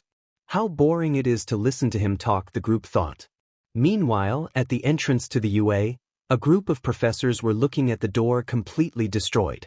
How could the press do something like that? Someone instigated them, something evil entered. Or maybe it was a declaration of war. The next day, All Might was on his way to UA when he sees a villain who had a kidnapped family. After knocking him out, he hears someone saying that someone is running away after running over someone. I can't be late, but All Might said and then jumped to stop the car. When he stopped him, he heard that there was another problem in another city and he ended up getting distracted by it. In the AU. Today's basic training will be a class with 3 teachers. All Might, another person, and me. Excuse me? What are we going to do? Zero asked. Disasters, shipwrecks and so on. Rescue training. Rescue, huh? Today will also be strong, Kaminari said, turning to look at Mina. True? Idiot, this is the duty of a hero. I'm ready for anything, Kirishima said excitedly. No one can beat me in the water, Karo. I'm not finished, Aizawa said, interrupting his excitement. You can decide if you want to wear your suit or not. Why some suits may limit your abilities. Training will be outside of school, so we will take the bus. That's it, get ready. The class stopped and began to get ready. When they finished, everyone gathered outside. Hey Katu, why are you wearing the physical education shirt? And you're missing one of your boots, right? Uraraka asked, approaching Katu who was standing next to the bus door. Everyone, get on the bus. Kata said, shouting. Even when he screams it's boring, the group thought. Already on the bus, everyone was sitting waiting to reach their destination. Hey Katu, I have a question to ask you, said Tsuyu, who was sitting next to Katu. What exactly is your quirk? Katu turned to look at her. I suppose I need to tell you, you could say that I have two. What? Mina shouted, impressed. My quirk allows me to create energy shields and spears. I can control their shape a little through my arms. I can't move my shields away or else they weaken too much. The spears are easier to manipulate and I can move them away quite a bit before they start to weaken. With my feet the energy just shoots out. The other quirk is the increase of some of my senses. I have a constant improvement, but I can increase it with my energy. And I have a limit of energy, I recover it when I sleep. Wow, what an impressive quirk, Kaminari said. And why don't you talk so much? Mina asked. I only do it when necessary. We're here, stop talking, Aizawa said. When they got off the bus, the Hero 13 greeted them. Nice to meet you guys, let's enter without delay. Nice to meet you, Class 1A said excitedly. Upon entering the building they are surprised by the number of simulated disasters there were. It's a training camp I made, 13 said with open arms. I call it Japan Drill Unit, or USJ for short. 13, where is All Might? I was supposed to come here. Well, that IT seems like he worked too strong on the way and ran out of time, said 13, holding up 3 fingers. He's resting. I'm sorry, I think I'll be able to go to the end for a while. I'm so sorry. That's what he told me. It is the height of irrationality. Well, we take precautions just in case. Nothing can be done. Shall we start? Said Aizawa. Let's see. Before we start, let me tell you a thing or two. Or 3. 4, 5, 6. It's increasing, the class thought. I guess you know my quirk, black hole. I can attract anything and turn it into dust. Uraraka was nodding continuously. You have to know that it is also a power that can kill easily, 13 said seriously. Everyone is surprised to hear that. Some of you have quirks like that, right? With superhumans, quirks are certified and strictly regulated, so it may not seem like a problem. However, don't forget that there are many quirks that can kill with one misstep. Everyone was paying attention to 13's explanation. With Aizawa's test, they learned about their hidden powers. And with All Might's training, they experienced the danger of using their powers against others. This class is a new beginning. You will learn to use your quirks to save people. They do not have those powers to harm others. I hope that here they learn that they should help others. The class was impressed by his speech. That's all, thank you for listening to me, said 13, bowing. Alright, first, Aizawa said, being interrupted by a short in the lights.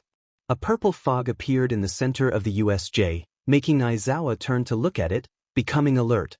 That fog, it's like that time, Aizawa thought. Everyone gather together and don't move. Aizawa shouted. 13 protects the students. Through the fog Shigaraki passed along with a group of villains. What happened? Did the lesson start without prior notice like in the exam? Kirishima asked. Don't move, Aizawa shouted and then put on his glasses. Those are real villains. 13 and Eraserhead? The teacher schedule we received said that All Might would be here, Kurojiri said, reducing his mist form. Was the chaos the other day the work of these scum? Aizawa asked himself. Where is it? I went to the trouble of gathering all that crowd. All Might, the symbol of peace. I can't believe he's not here. I wonder if he will come if we kill some children. That? Villains? Impossible. They can't enter a hero school, said Kirishima nervously. 13, and the alarm system? Yaoyorozu asked, standing in front. We have them, of course, but did they appear only here or throughout the school? Either way, if the sensors don't work, it means they have someone with a quirk for it. An area isolated from the main facility where there was a class planned. They are not stupid at all. They planned this surprise attack very carefully with a specific objective, Todoroki said. 13 begins the evacuation. Try to contact the school. The villains countered the sensors. Someone might have radio wave powers. Kaminari, try your quirk too, said Aizawa. Yes, Kaminari put his hand on his earpiece to try. I'm counting on you, 13A, said Aizawa, and then jumped against the villains. Remote squad, come on, said a villain with his fingers shaped like gun barrels.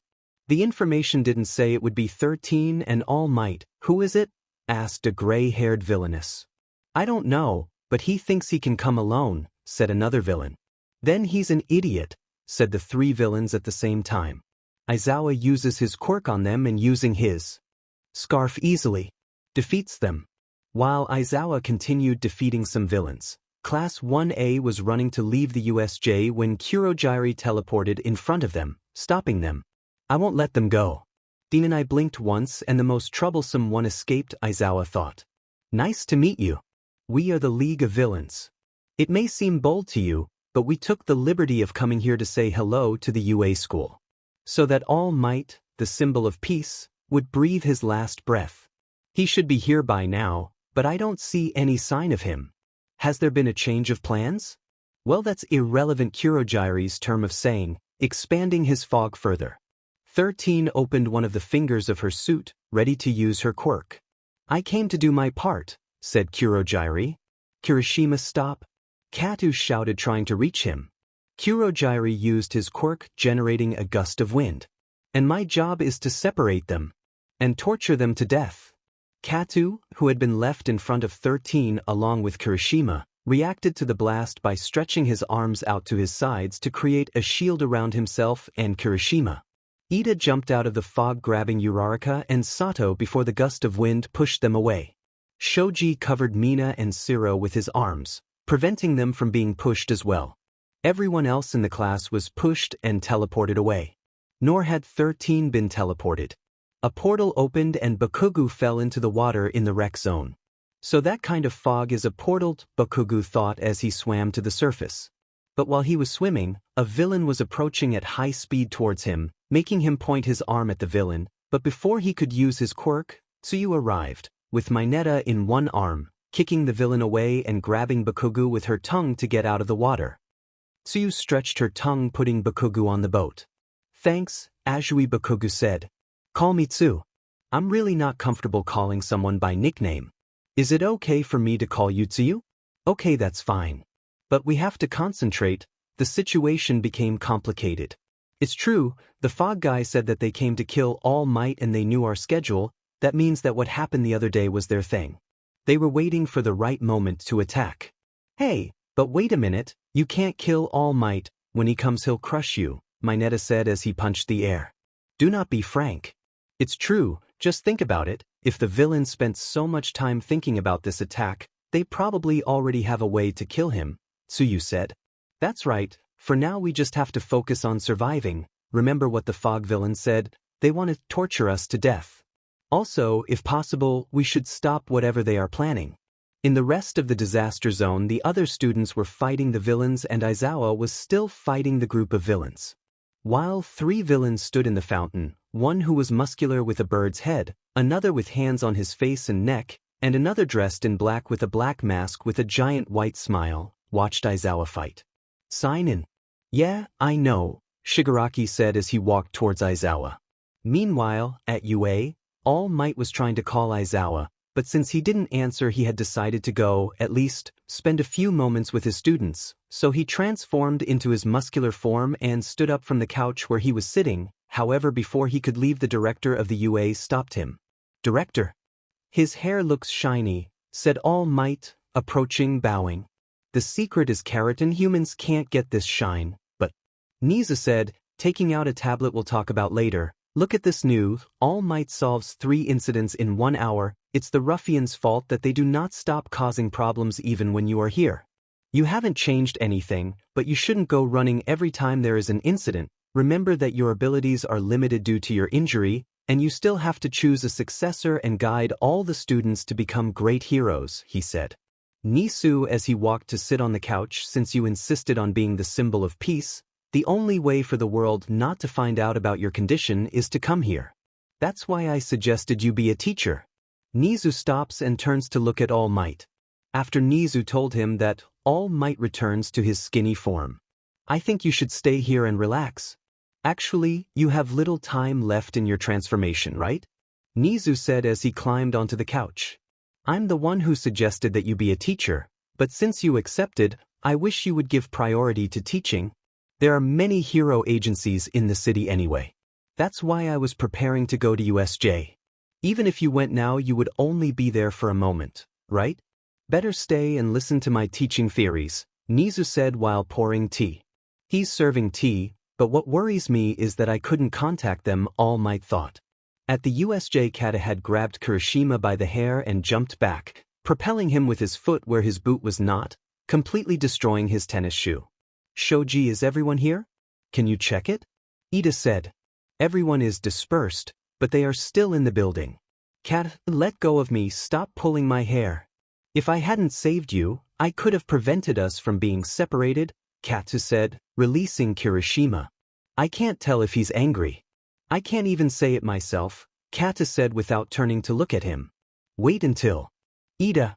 13 shouted, not letting Kirishima finish. And? I entrusted you with this task, run to the school and report what is happening here. The alarms were not activated and the phones had no signal.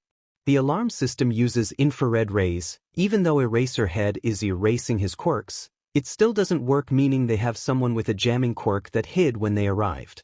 Instead of looking for it, it will be faster if you run to school. Yes, but it would be a disgrace if he abandoned the others. If you manage to get out, there will be alarms. That's why they fight here, right?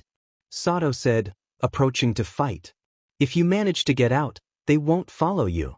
Avoid that fog with your legs. Use your quirk to save others, said 13. Ida was surprised by 13's words and also by seeing that the others were willing to fight to let him pass. This made him cheer up, causing him to activate his quirk and prepare to run. Even if they have no choice, are they so idiotic to tell their plan in front of their enemy? Kurogyri said, using his quirk again. We did it because it doesn't matter if you know. Black hole. 13 shouted, using his quirk to absorb Kurogyri's mist. At the same time, in the boat area, Mienta had become upset because of the fear of dying. How to survive? If they can kill All Might, we won't be able to do anything against them. The best plan is to stay still and wait for the UA heroes to save us, Mineta said, crying. Calm down, the villains assume that we will fight in the water, right? Do you mean they knew this place before? Yes, but there is something that doesn't add up. They brought Utsuyu to the shipwreck zone. That may mean they don't know our quirks. Karo, it's true. If they had known I was a frog, they would have sent me to the fire zone. We must take advantage of this advantage. Even if they outnumber us, we have to think of something to get out of here. They are not trying to get on the ship.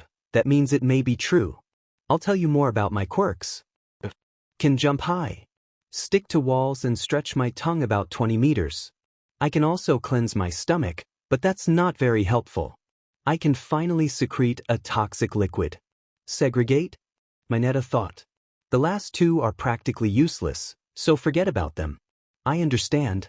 I produce a liquid similar to nitroglycerin in the sweat of my hands, and I can heat it to make it explode. My quirk is these ball. Their strength varies depending on how I feel. It can stick for a whole day, Mineta said, taking out a ball and sticking it to the ship. They grow back at the speed at which I take them out, but I bleed when I take out too many. They don't stick to me, they just bounce off. Tsu and Bakugo were seriously looking at Mineta as he said all that. Don't look at me like that. I know that my quirk is completely useless in real combat. Calm down. We just have to think of a way to use it. When Bakugo finished saying that, a villain used his quirk to create a giant claw and split the ship in half. My patience is running out, let's finish this. What power? The ship broke in half, said Tsuyu. In desperation, Mineta approached the edge and began throwing ball into the water. Mineta, relax already, Bakugo said a little annoyed. Mineta, crying, pointed his finger at the water. Bakugo just looked out and saw that the villains didn't dare touch Mineta's ball. The ship will sink in a minute. When I do, we will win. Mineta got scared and backed away screaming. Mineta, did you really enter UA to be a hero? Be quiet. The strange thing is not to be afraid. We were students a minute ago. Who would have imagined this would happen? You really are trash, Bakugo murmured. I have an idea. This time it won't be like in training. We can't trust each other, and we can't let those villains continue out there. Ha ha, they really are children. They are crying and screaming, said a villain. Hey, Shigaraki said not to let our guard down. Don't judge them by their age. Look at their quirks, said the villain who had left the ship. Bakugo put his foot on the edge of the ship and screamed. Get everyone's attention, Bakugo thought, jumping off the ship. Die. Huh? You can tell he's just a child. Bakugo put his finger on the ring of his glove, and when he was about to reach the water, he activated it. The impact caused a vortex to be created in the water, and Bakugo was thrown upwards. Tsuyu. Mineta. Tsuyu jumps, holding Bakugo in the air with Mineta in one arm. And how can they be so cool? Mineta shouted as he threw his ball into the vortex, causing the villains to get trapped. When they all reached the center, the water that had gathered shot out, causing them all to fly away. I guess we've passed the first hurdle, Tsuyu said. When they got down, the three of them were walking with the others through the water in a place not so deep where they could walk. You know, I'm very comfortable, so those things will stay stuck all day. It turned out well, Bakugo said. Now what do we do? Tsuyu asked. We must capture the fog guy. That guy is his escape hatch, but first we must regroup with the rest. Surrounding the shore will be the best. Good idea, that way we won't face the villains Professor Aizawa is dealing with. It's true, but he's facing a lot of them. Hey, I'm not going to ask you to come, but I'm going to go help the professor. Wait, Bakugo. We just left the beach alive. Do you plan to die? I must, at least, try to reduce his burden, Bakugo said, starting to move. Wait, I'll go with you, Tsuyu said. Bakugo stopped and turned to look at her. You don't need to risk your life anymore. I'm worried too, Karo. We must go without being seen. If we see that it is too dangerous, we will leave. Tsuyu just nods. Arin, why are they so cool? I'll go too. Bakugo was surprised that Mineta had decided to go too. I guess you're not as trashy as I thought, Bakugo muttered. From here everything happens the same as the original story with the replacement of Deku now with Bakugo. Also how Ida escapes is exactly the same. I leave a video in case you want to see the part I'm talking about. It's from 4:46 to 1:40 p.m. and from 3:27 p.m. to 5 p.m. I'm going to try to put parts in which Deku doesn't appear or appears very little and are the same as the original story so that if they want they can see it animated, or they don't remember exactly what happened in the original story. Well done everyone, with that we should just wait, said Kirishima. Hey, where is Katu? Uraraka said, looking around looking for him. Meanwhile, Nomu was breaking Aizawa's arm, causing him to scream in pain. You can delete quirks. It's wonderful, but nothing impressive. Against such great power you seem quirkless. Aizawa with great effort used his quirk on the Nomu, but it was of no use as he broke its other arm, crushing it with his hand. Nomu grabbed Aizawa by the head to slam him into the ground, but before it did, a spear would pierce Nomu's arm followed by several spears strafing him completely. The Nomu fell to the ground after that. Who did that? Shigaraki shouted angrily and scratched his neck. That thing is not human. Katu arrived with both arms raised. And what are you doing here? And how dare you do that to my Nomu? The Nomu stood regenerated from the wounds caused by Katu. And at the same time Kurojairi appeared winged by Shigaraki. Kurojairi, what is a brat doing here? I'm sorry, there were some students that I couldn't disperse. Also, one of them managed to escape. Hearing that, Shigaraki began to scratch harder. Then you're useless? If you weren't the portal, I would kill you right now. Shigaraki was really upset. Shigaraki calms down a little and stops scratching. We won't be able to win against a dozen professionals. It's the end of the game. Deku, We're going home. Bakugu, who was listening to everything from the water, froze when he heard that name. Did he say, Deku? You thought so, Karawai? Bakugu had started to shake and turned white because of it. It must be a coincidence, right? Deku walked from the fountain and stood next to Kurojuri. Oh, before we leave, I'm going to kill you and thus destroy All Might's pride a little, Shigaraki said, running towards Katu. An explosion was heard, Shigaraki stopped. Bakugu came out of the water, pushing himself to stand next to Katu. Be careful, if the guy with the hands touches you, you will go to pieces. Deku, you get rid of that one. That voice, it can't be. Shigaraki started running again and Katu did the same. Bakugu had frozen, however, Deku had started moving in his direction. At the moment Shigaraki and Katu were about to reach each other, a roar was heard, making Shigaraki and Deku stop, turning to look in the direction where the noise came from. Bakugu couldn't stop looking at Deku.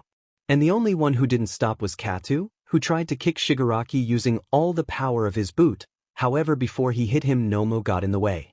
Katu, seeing that he didn't do anything to him, pushed himself with his energy to get away from him, falling next to Bakugu. At the entrance, the place where the roar came from, All Might was entering. Everyone at the entrance was filled with hope when they saw him. But there was something different about him. Everything is fine now. Because I am here. Haha, look Shigaraki, the symbol of peace, he's not smiling. Deku said in a sarcastic tone. We have a chance, said Shigaraki.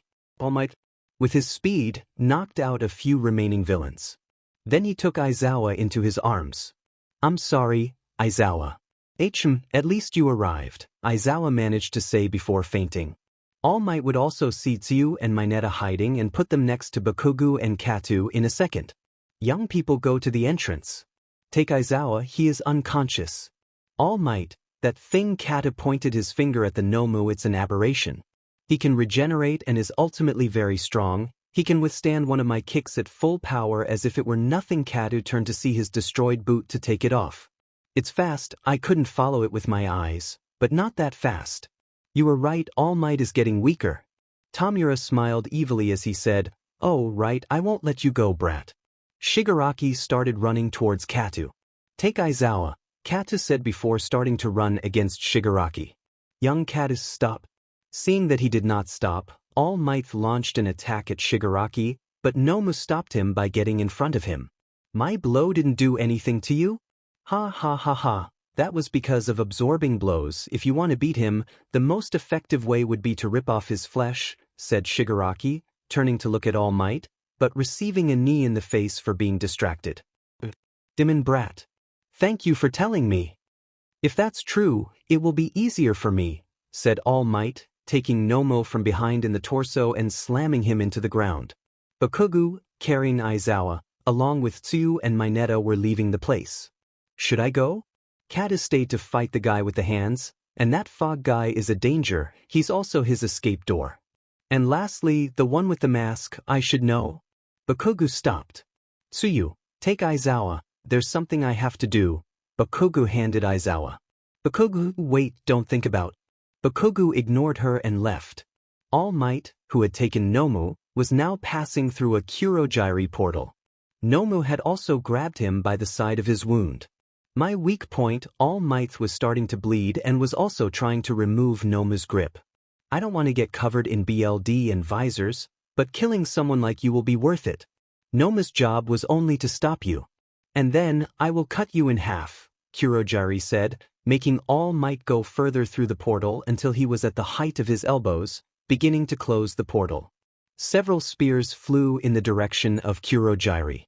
Idiot, you made the same mistake as 13. Kurojiri said, opening a portal in Katu's back. Katu, who had his right arm outstretched, had Shigaraki reaching for him and the spears passing through the portal, arriving at his back. With a movement of his hand the spears changed direction, heading towards Shigaraki, barely being able to dodge them, he only received a cut on the CHST. Then with another movement of his hand the spears would change direction, heading straight for Kurojiri. Kurojiri to your left. Deku shouted. Kurojiri turned, but he was unable to react and his shoulder was pierced by a spear. The ground began to freeze and Nomo froze in the middle of his body, reaching the arm with which he was holding All Might. Is he frozen? Young Todoroki? I heard they wanted to kill All Might. I controlled the ice just before it reached me. Thank you for that. Now I can free myself. All Might shook off Nomu's grip and jumped onto Todoroki's side. The symbol of peace cannot die before scum like you, Todoroki said. Mineta and Tsuyu were watching everything from behind. Todoroki! He arrived on time. Aizawa complained and they both decided to rush to take him to the entrance. What the hell is Kata doing there? After he scolded me, he just contradicted himself. Hey, look, it's Tsuhei. Here. Hey, help us, it's heavy. Mineta shouted. Is it Professor Aizawa? Uraraka said, worried. Let's go. Sato said. Uraraka nodded and they both went to help carry Aizawa. Leave this to All Might? 13 said with a very weak voice. When the other pro heroes arrive, go to a safe place. Yes, said Mina, who had stayed there to take care of her. In the fight, Bakugo had arrived. Is that you, Izuku? Deku turned to look at him. My name is Deku. The guy you're talking about is already dead. What do you mean he's dead? I know it's you. Why are you with villains? Bakugo was on the verge of tears. You said it. All Might said it too. I can't be a hero. Red smoke began to come out of Deku. Smoke? What the hell is that? What? The BLD. There wasn't enough to get me like that. Deku started to shake. Looking around, he saw Shigaraki lying in the dirt with spears stuck in his limbs. Shigaraki touched a spear with his hand, but it did not disintegrate. Katu was standing in front of him with his hands and arms outstretched. Shigaraki! Shouted Deku desperately. Nomu. Salvalo! Nomu, who was frozen in half, stepped out of the portal, surprising Todoroki. Upon fully exiting, half of Nomu's body was destroyed, but he regenerated almost instantly. Upon fully regenerating, he ran to hit Katu. How fast? All Might thought. The Nomu launched a blow at where Katu was and a gust of wind was generated, making it fly away. But the one who had received the blow was All Might, who had managed to push Katu away. You don't know how to contain yourself. Deku turned to look at All Might. Look how your student left Shigaraki. You're just contradicting yourself, All Might. It's okay for heroes to use force, but when someone else does it to protect their own, it's wrong. It doesn't make sense. Are you a boy? I must control it. Deku was clutching his head as more smoke began to come out of his body. I don't know if you remember me, but I want to thank you, All Might, Deku said, taking off his mask and hood. That young man is. All Might was surprised. Thanks to you, he can get what he wants most. Deku had an evil smile. One of his eyes was shaking and was red. What happened to you? All Might thought. It's 4 against 3. The one with the hands should not be able to move in that state. I'll take care of the fog, Katsu said from behind the villains. Go away. It's very dangerous. I can't do that. I'm sorry, All Might, Bakugo said, staring at Deku. I don't know what your relationship is with that young man, but you should trust me. You too will die today, Deku said, putting his mask and hood back on. Deku turned to see Bakugo and ran towards him with impressive speed. And you're going to be the first one I kill, Kat-chan. What is that speed? Bakugo was impressed. Bakugo raised an arm to cover himself from the punch that Deku had thrown at him, but in the blink of an eye, Deku switched arms, hitting him in the face. The blow sent Bakugo flying and he lost consciousness. Young Bakugo. All Might ran towards him, but Nomu got in his way. All Might threw a punch and Nomu did too, causing both blows to collide, sending those around him flying. Here the All Might versus Nomu fight is the same as in the original story. The difference would be that Katu was in another position and Shigaraki was lying on the floor. Kirishima would not be there either. Bakugo was knocked out, far from everyone. I'll try my best and now I'm out of time. Diamen, he defeated Nomu. Kurojairi, we must go. No, I can't accept it, he cheated. Shigaraki had stood up trembling. How can he stand in that state? Todoroki thought. You better stop. Katu raised an arm and a spear appeared. Deku ran and stood on Shigaraki's back, protecting him from Katu. Enter. Debemos. You lied. All Might, he hasn't been weakened at all, Shigaraki interrupted him. Shigaraki raised his right arm and began scratching himself vigorously. What's happening? Aren't they going to attack? They wanted to kill me, right? Come and try it, All Might said in a threatening tone. There is something strange, Kata thought, focusing his gaze on All Might. Deku turned his head to see All Might. That steam. It's like that time. I didn't lie, he's just pretending he was very injured from the battle against Nomu, we can kill him. After he said that, Katu, in a flash, stood in front of All Might. That? Deku quickly returned his head to the front and saw that the ground where Katu was destroyed. Reacting, he turned around, standing next to Shigaraki. Katu raised both arms in half, creating 10 gigantic spears, 5 on each side. Deku, seeing that, made a grimace under his mask. We can kill them, there are still henchmen that we can use, I will take care of the spear boy, said Kurogiri. No, we must go. Their reinforcements will arrive before we can kill them. Shigaraki stopped scratching. Okay, we're going home, but next time I'll kill you, symbol of peace, All Might. Kurogiri spread his mist, enveloping the 3 villains. At the same time, when they disappeared, the heroes arrived. Snipe stopped a villain who was holding Kaminari hostage by shooting him in the shoulders. We're sorry we're late. I gathered everyone who was available. Ida, Tenya Ida, have returned. And I brought a lot of reinforcements.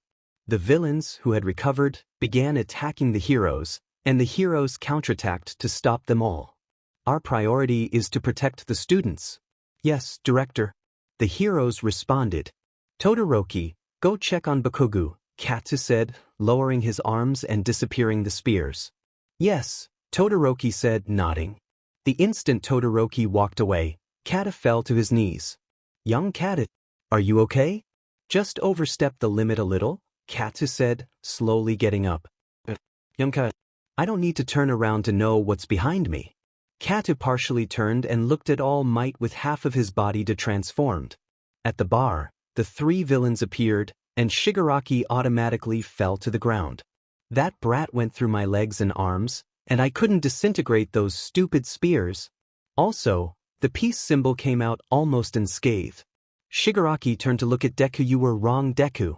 He wasn't wrong, remember that I told you too, the problem was that we were not prepared enough. All for One said from the monitor.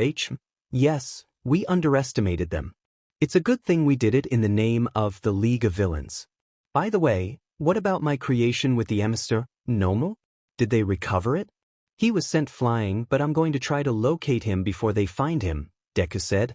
Hurry up, it took us a lot to make him as powerful as All Might. Yes, Deku said, going to his room. If only that brat hadn't been there, we could have had a chance to kill All Might. Shigaraki said as he growled. I know you may be frustrated, take your failure as a lesson. We must bring together the best. Take all the time you need. We can't move freely, that's why we need a symbol like you, Tamura Shigaraki. Next time show why they should fear you. Kata made a move to leave. Young Kata wait. Katu ignored him, but when he took a step he fell to the ground. I went further than I thought. Kata sat down as he said it. Cementos arrived and saw All Might transformed. All Might. It's too late, All Might said without letting him finish. Cementos built a wall so that the other students couldn't see him. Young Katu, can you get up?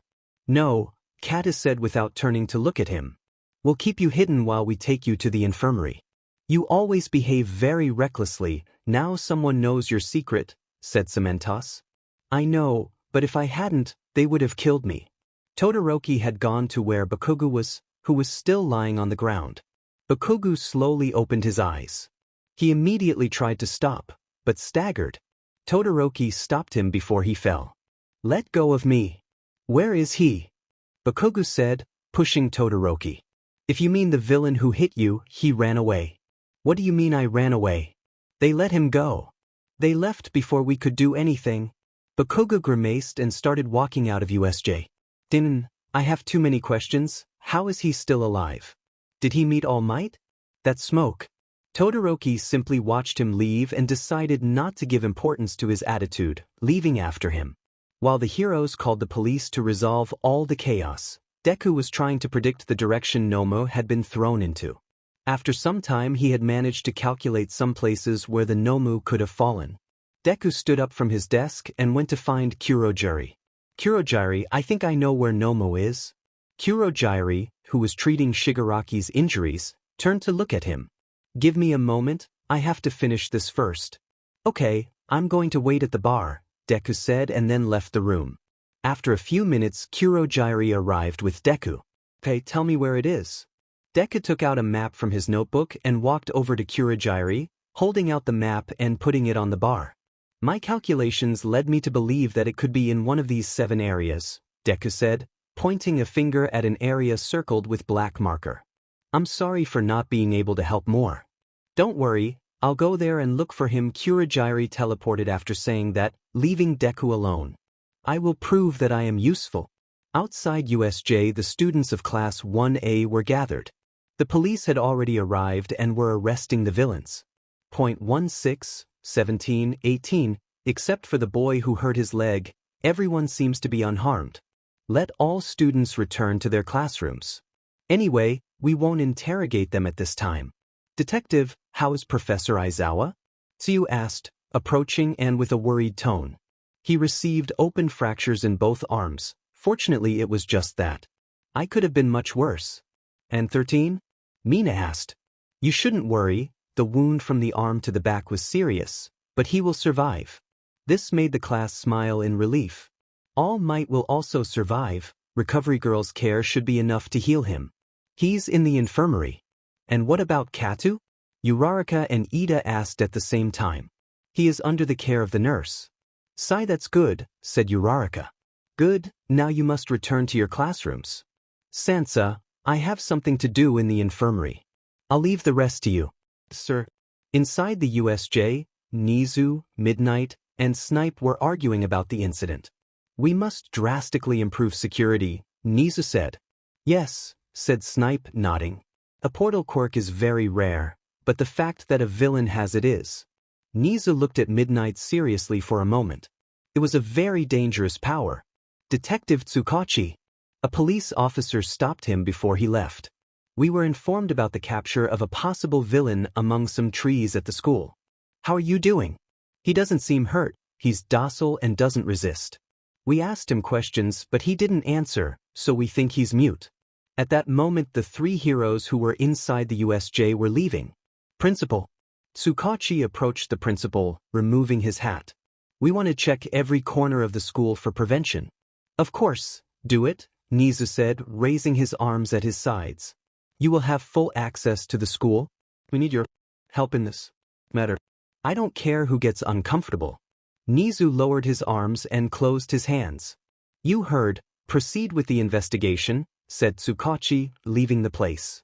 Kurogiri reached one of the points that Deku had marked for him. It's here, but I'm late. Kurogiri saw the trees that had been destroyed and then teleported to the bar. Deku was sitting at the bar and his gaze was focused on her. I see you're back, what happened to Nomu? All for One asked. I searched the areas where Deku had marked me. I found the place where he fell, but he wasn't there, the police must have arrived before me. Deku had just looked at Kurogiri. I see, it's a shame, but nothing can be done. I'm sorry, it was my fault. I should have worked. Deku All for One interrupted him. The main thing was to treat Shigaraki's injuries, none of this was your fault. You did it well. Continue as before, I expect many things from you. Deku smiled when he heard All for One's words. Yes, I appreciate it. In the infirmary Katu was sitting on the edge of the bed. Only the sound of the clock could be heard. Katu stood up without saying anything and walked to the door. You shouldn't get up yet, young man, Recovery Girl said. You can't leave, we still have to talk, All Might said, sitting down. Excuse me, Tsukachi said, entering the infirmary and coming face to face with Katu. Who is this young man? So you came, Tsukachi? He knows. Yes, you know, but before we talk about that I want to know how my students are, Aizawa, Eraserhead and 13. They all have minor injuries and I thought this boy had more serious injuries. And the 2 teachers are stable. Where is he? I want to see All Might. Bakuga's voice was heard from the infirmary. Oh no. He shouldn't, All Might said. Kata passed by Tsukachi and left the infirmary, meeting Bakugo. Kata just stared at him. All Might is in there, right? Kata stares at him for a few seconds before speaking. He's already gone. Stop making such a fuss. Go to the living room. Don't F with me. Get off. Bakugo tried to push Katu, but was kneed in the stomach. Bakugo spit out saliva and fell to his knees on the ground, also trying to catch his breath. Go to the living room. Tell the rest of the group not to come see me, I'm fine. Kata turned around and went into the infirmary, closing the door. A few seconds later, Bakugo had recovered and was slowly leaving the infirmary. That idiot. Tomorrow, I'll talk to you, All Might. In the infirmary. You'll appreciate it. Kata fell to the ground before All Might could finish. I told you you shouldn't get up. And using your quirk right now was only worse. Tsukachi helped Katu up and carried him back to the infirmary bed. Young Katu, you have to promise me that you won't say anything about my true form. Katu turned to look at him. I'm going to tell you a secret that very few people know. All Might lifted part of his bandages, revealing his wound. A while ago I had a fight against a very powerful villain. During that fight I received this wound. It managed to destroy half of my respiratory system and my entire stomach. It remained this way due to the surgeries and their effects. Before I could transform for about 3 hours, but because of another problem I had and this one now. All Might lowered his bandages that I don't think I can do it for even an hour. So you should not, for anything in the world, say anything or publish anything on the internet. All Might was a little surprised. What an empty answer. I expected something more after I heard all this. Well now, what I came for. All Might, can you tell me about the villains? I don't know much about the others, but the villain with the hood and the mask. I met him about a year ago. At that time he wanted to be a hero and All Might clenched his fists. It's my fault that I'm on the side of the villains. It also seemed like young Bakugo knew him. Make sure you talk to him, Tsukachi. I understand, thanks for the information. I'll have to go visit him tomorrow. Bakugo entered the room, now without his hero suit. Bakugo, what happened? Why did you run like that suddenly? Bakugo ignored Kirishima and grabbed his backpack from its place and headed to leave the classroom, but stopped at the entrance. Katsu said that they won't worry about him, that they won't go see him, Bakugo said in an aggressive tone and then left the room. What happened to him? That's not the usual Bakugo, Kirishima said. His look was also different. He was very angry, Uraraka said. Outside, Bakugo began to remember Deku's look at USJ as he walked. I'm sorry, this was all my fault. You should know the truth. I won't run away anymore. When he got home it was already night. Bakugo opened his door. I'm here. Mom Katsuki peeked out from the living room. You're late. Where is Inko? Katsuki asked seriously. He already went to sleep. Why are you looking for it? I have to talk to her. I'm going to go to sleep. Good night. Hi. Eat something first. Bakugo stopped and turned to look at her. All right. Bakugo left his backpack in the living room and sat down to eat dinner. Throughout dinner Bakugo was silent, even ignoring his parents from time to time. When Bakugo finished, he got up from the table, took his backpack and went up to his room. He's weirder than usual, Mitsuki said. What do you think happened to him? We have to let him rest. Tomorrow we will ask him. Mitsuki turned to the stairs. Yes, I think you're right. In his room Katsuki was sitting on his bed. He didn't feel sleepy at all, but he had still turned off the light. I know that if I fall asleep I will see you again. Katsuki tried to stay awake, but failed because of what had happened all day. He was already very tired. And as expected the nightmare appeared. Katsuki woke up agitated. The sun's rays were beginning to come out. Oh, Kachun, how are you? Katsuki turned to see what was already expected, but this time it was not the same. That suit. Do you like it? He even has a smile. I'd better ignore you. Do you think you can? Katsuki stood up and stepped through the illusion. He opened the door to his bathroom and started brushing his teeth. He bent down to spit and when he looked up, he didn't see his reflection. Today I will tell him. Stop bothering. When he finished brushing his teeth, he went down the stairs of his house and entered the kitchen. Inside he found his mother and Inko. You don't have school today, why did you get up so early? Mitsuki asked. Inko, Bakugo opened his mouth to say something else, but the ringing of his house interrupted him. Who the hell is this at this hour? Mitsuki said, going to open the door. Inko followed her and Katsuki had no choice but to go too. Who the F is he? You've seen what time it is. I'm Detective Naomasa, I need to talk to Katsuki. Bakugo. Mitsuki opened the door. What do you want with my son? It's about him, right? Yes, it's about him. Who are they talking about? Inko asked. Katsuki began to cry and knelt down, placing his head on the ground. Inko, please forgive me, this was all my fault. Izuku. Izuku is alive, but... Katsuki couldn't continue speaking. He became a villain, Naomasa's term for saying. Inko was stunned, looking at Naomasa. My son. Is he alive?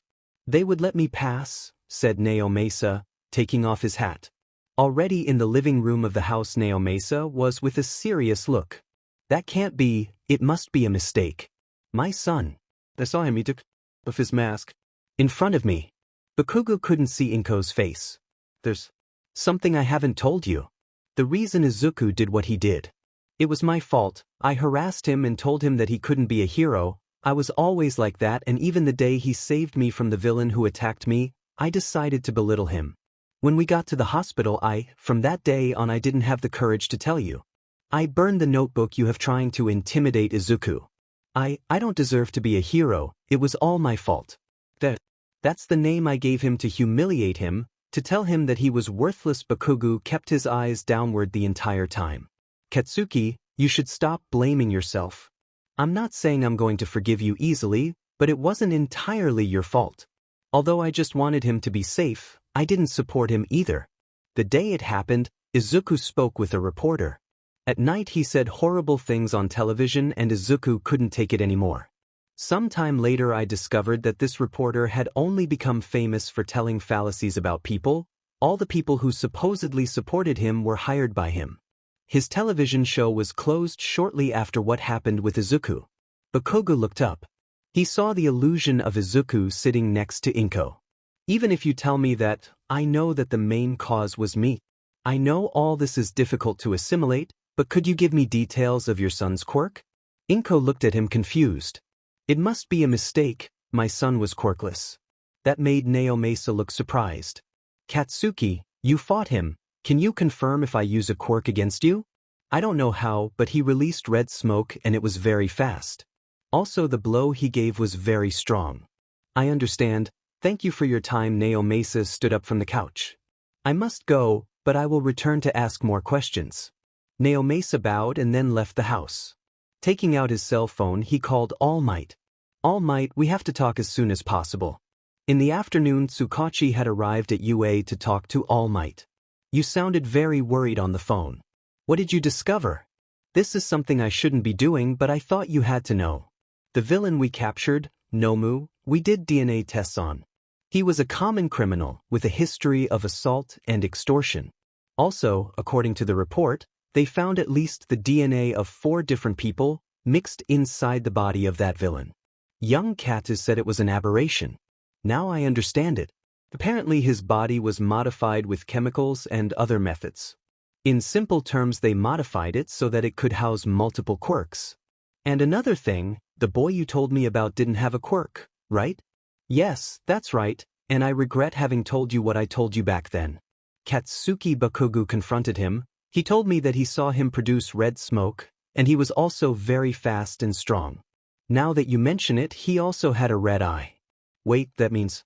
All Might quickly got up from the couch. Yes, everything leads to that. All Might walked towards the window. That means that man, All Might said, transforming into his muscular form, is acting again. At night some heroes met to discuss the attack on the USJ.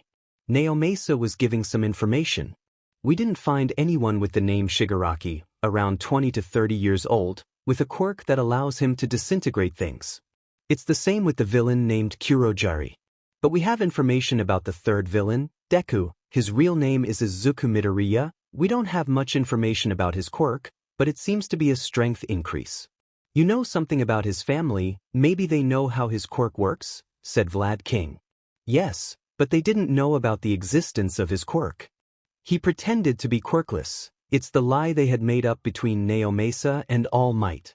We must hurry. When their leader, that Shigaraki guy, has completely healed, they will try again. What's bothering you, All Might? Nizu said, noticing All Might's serious look. You've been very quiet all day. It's just that I thought about everything that happened. He was childish. Someone like that is incapable of forming an attack like that. And there is also the young man who was with them. We arrested 72 villains in the USJ. It was all just vandals and thieves from the streets. The problem is that everyone decided to follow this childish man. Villains these days are usually drawn to such evil, pure and simple. A childish man, in a way he is also like our students. It still has potential to grow. If someone capable supports him and encourages his evil. I hope it's not what I think, but everything leads to that All Might thought. In the villain's bar. Deku, while Tamura recovers, we will resume your training, but this time it will be more intense. You must be ready for our next move. I understand. Kurogyri will continue to help you control your quirk. You could barely control yourself during the attack on USJ, couldn't you? Yes, Deku said, nodding. The TV is off. Tomorrow we start, make sure you rest well, said Kurogyri. The next day, the UA students returned to their school and Deku began his training again. In room 1A. Did you see the news? Hagakure asked. Yes, Ojiro responded. Did you see when we were on screen for a moment? I barely appeared, I didn't highlight anything, said Hagakure, touching his tea and in a sad tone. It's true, Shoji said. It's strong to stand out when you're invisible, don't you think? We are celebrities, the news appeared on all the news, said Kaminari. No wonder, after all, they attacked the hero school where so many heroes have come from. Who knows what would have happened if the professionals had not arrived. Enough Zero, just thinking about it makes me almost wet myself. You saw how great All Might was, Sato said, throwing punches in the air. He easily defeated all those villains. Yes, his strength is really surprising, said Tokoyami. Do you know? Mina leaned in her chair and turned back to Setsuyu.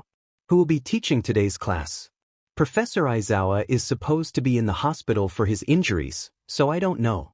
At that moment Aizawa opened the door to the living room. He had both arms bandaged and with ties on his shoulders, so they wouldn't hang. Good morning. Aizawa limps into the room. Professor Aizawa, I'm glad you're okay. Ida shouted as he raised his hand. Is that okay with you? My condition doesn't matter. Before I start, there is something I want to say. Aizawa turned to see Katu, who was looking at the wall, leaning his head on his hand. Katu. He was turning.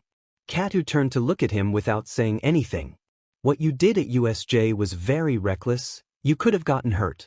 However, if it weren't for you, I might have died. But I don't want you to do it again. You heard me. Katu looked at him for a moment before returning his gaze to the wall. I hope that's a yes. Aizawa looked ahead. Now yes, returning to the main topic. The UA Sports Festival is approaching.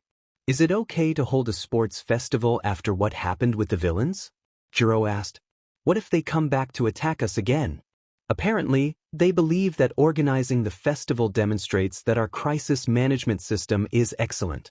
Security will also be 5 times stricter, Aizawa responded to calm his students.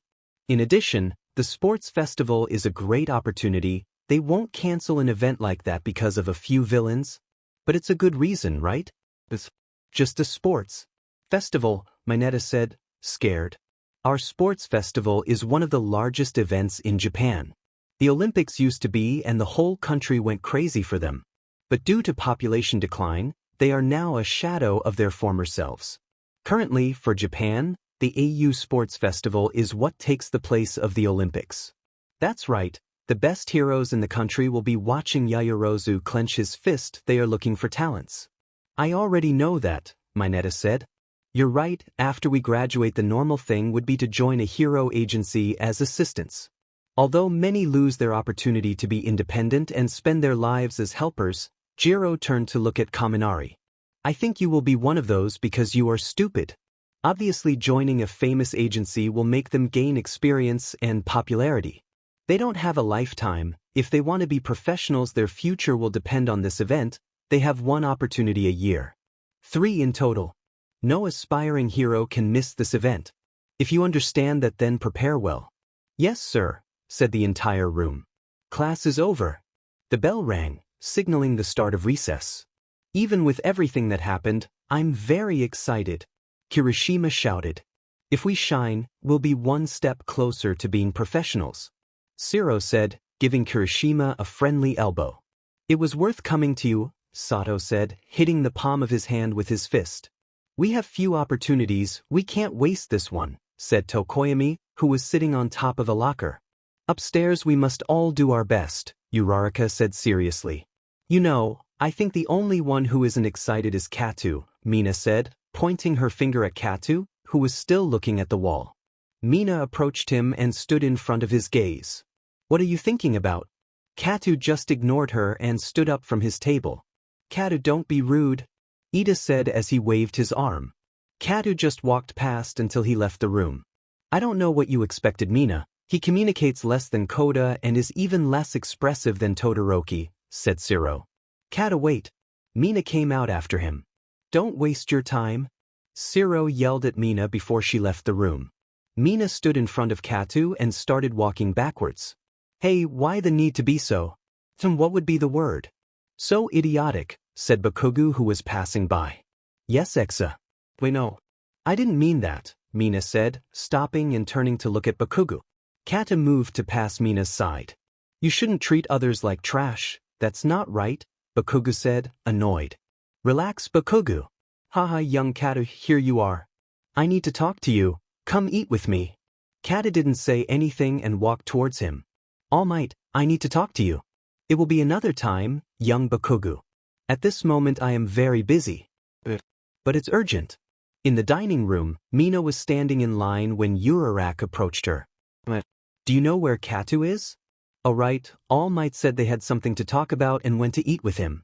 Oh really? What will it be that he wants? I don't know, but I think it will be something related to the USJ. Todoroki had overheard the conversation. Allah USJ, Katu? In the break room. All Might transformed and sat on the long chair. Young Katu takes a seat. Katu sat in a chair that was in front of All Might. You didn't tell anyone, right? Not even your parents? I barely talked to them. I'm not surprised. Now I feel calmer. At that moment the door to the room opens. Sensei, I'm early. You said it was urgent, they told me you were here. Is this kid here who I think he is? Yes, young Katu, he is Gran Torino, he worked at the UA for a year, he was a professor in my section. Hi, nice to meet you. Katu just looked at him without saying anything. Then he stood up from his chair to walk towards the door. Get off, Katu said to Gran Torino, who was still standing in the door frame. Hey kid, didn't they teach you to respect your elders? Oh no, this is bad, All Might thought. Sensei, I'm sorry for my student's attitude, said All Might, approaching Gran Torino and bowing. I'll be sure to reprimand him later. Katu then passed by pushing Gran Torino aside, which made All Might shocked. I would like to teach him respect, but that's not why I came here. What did you want us to talk about? Come on, All Might's tone changed from a worried one to a serious one. In the living room they both sit in long chairs. I made a huge mistake. Tell me. A year ago I met a young man who didn't have a quirk. I told him that he couldn't become a hero because of that. Sometime later I realized something. That boy reminded me of the essence of being a hero and I hoped that he would appear on the entrance exam. Were you thinking of making him your successor? Gran Torino asked as he poured himself some tea. Yes, but I never saw him. And in the USJ attack that same young man came on the side of the villains. He had a very different aura than the first time I saw him. Oh, I understand. But there is something else. The reason why I needed to see you. He had a quirk that made Gran Torino look at him more seriously. I didn't realize it at the time because of everything that happened, but indefinitely you may have it. All for one. All Might nodded. I think she manipulated him by giving him a quirk and that's why he's with villains. Now I feel terrible about what happened. So that man is still alive. It's what terrifies me the most and I don't know what his plan is. I'm sure we will discover him very soon, said Gran Torino. In the afternoon at the end of classes, the students in room 1A were about to leave when they saw a crowd at their door. What is happening? Uraraka said. What business do you have with Class A? Why are they sold here? Mineta said. They came to analyze us. They studied us for the festival, Bakugo said from his place. Kata walked through the crowd, ignoring everyone completely. He came to see what Class A was like. It seems that they are all fearful and run away at the slightest thing, said a boy passing from behind everything as he watched Kata leave. You have no idea what you're talking about, Bakugo said, taking his backpack and walking towards him. Many people entered other classes because they couldn't enter the hero class. Did you know that? The school is giving us another chance. They will consider transferring us to the hero course depending on the results of the festival. And it looks like other students will be kicked out too. Study them? I personally came to tell you that if you are not careful, I will eliminate you at the festival. This is more of a declaration of war. Well, I wish you luck, kid, Bakugo said, smiling and stretching out his fist. Hey, I am a student of Class B. I heard that they fought against the villains and I want to know all the details. Like this guy said, this is a war, I'm sorry, but I won't tell you anything. The most important thing is to be the best, right? Bakugo said and then left into the crowd. But how manly, Kirishima said while clenching his fist. It's true, said Sato. Wishing luck, but wanting to be the best, Tokoyami said. That's how it all started. In 2 weeks the festival would be. All the students were preparing as much as possible. They were going to give it their all. And of course, Deku would not be left behind either. He will continue with his training to better control his quirk and also his physical training. Do not contain your anger, you must control it. Otherwise you will only be a time bomb, said Kurogiri. I don't know how to do it. When my mind is filled with hate, I simply stop being myself. I see red and I only think about destroying everything in front of me. I'm going to activate your quirk. I want you to focus on that pillar there, said Kurogiri, pointing with his hand. Fill your head with hatred. Make it flow towards that pillar. Kurogiri opened a portal and some fresh BLD came out of it, covering a part of the ground. Deku started to blow out red smoke. He also closed his eyes. Breathe slowly. Think about that idiot Katchan, the times he humiliated you, how everyone humiliated you for being quirkless. No more. I won't let anyone make fun of me again. His breathing was calm. He inhaled with the nose and exhaled with the mouth. Deku opened his eyes and they were both red. Anger was present. He was shaking. He felt great pressure in his iti. His thoughts became confused. He saw everything in red and he had started to scream. Concentrate, Kurogiri shouted. Deku held his head and turned to look at the pillar. His vision cleared a little and with incredible speed he ran towards the pillar. He began to throw blows at him that after a moment destroyed him. Deku, now breathe, you must come to your senses. Even though Kurogiri was yelling at him, Deku didn't listen to him and continued hitting the ground where the pillar was. Seeing that he didn't stop, Kurogiri opened a portal and took out the BLD that was there, causing Deku to stop producing smoke and his eyes returned to normal. Immediately after, Deku collapsed face first onto the ground. Kurogiri approached Deku. I missed me again, right? Yes, but at least this time you didn't attack me. Although it greatly increases the strength of your quirk, I think it would be best if you never lost your mind. Starting tomorrow we will focus on total control of your anger. Deku turned around and smilingly looked at Kurogiri. All Might, it's time we talked, don't you think? Young Bakugo, I suppose you want to talk about him, right? I have to know. After class we will talk. You've been telling me that for a week. I know, I'm sorry, I've had a lot of problems lately. I'll go back to training. Bakugo looked at him seriously.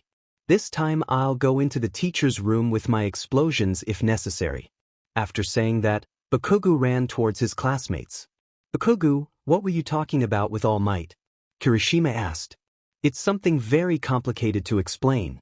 Anyway, we don't have time to waste, let's get back to training, Bakugo said with a smile. Yes, let's give it our all. All Might finished class a few minutes early so he could talk to Bakugo calmly. They both went to the break room. All Might, Izuku said he met you, is that true?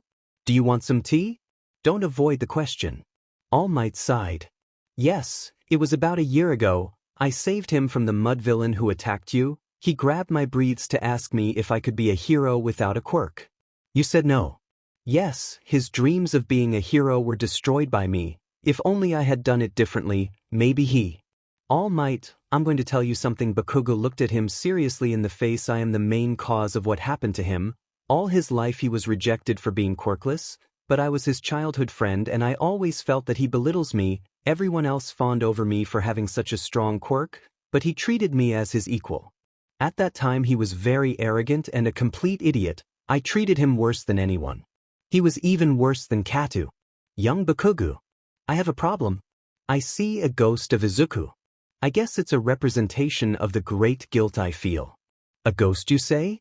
It was much worse the first few days. I don't know if they told you this, but Izuku tried to take his life. I felt that this ghost was the appropriate punishment for my sins. All Might didn't know how to react to everything Bakugo had told him. Stop blaming yourself, because if you don't, the guilt will consume you completely. I understood something the day we thought Izuku had died. You smile to hide your pain, don't you? That's why I smile, for you and for him. You are my inspiration, just as you were Izuku's. Bakugo stood up from the chair he was sitting in. I just wanted to know what they had talked about and understand why he had made the decision he made. I'll talk to Aizawa about that. We'll see what to do with your condition. Yes, I understand. I will continue to do my best. See you tomorrow, All Might. Bakugo left the room, leaving All Might thinking. A week later the sports festival would arrive.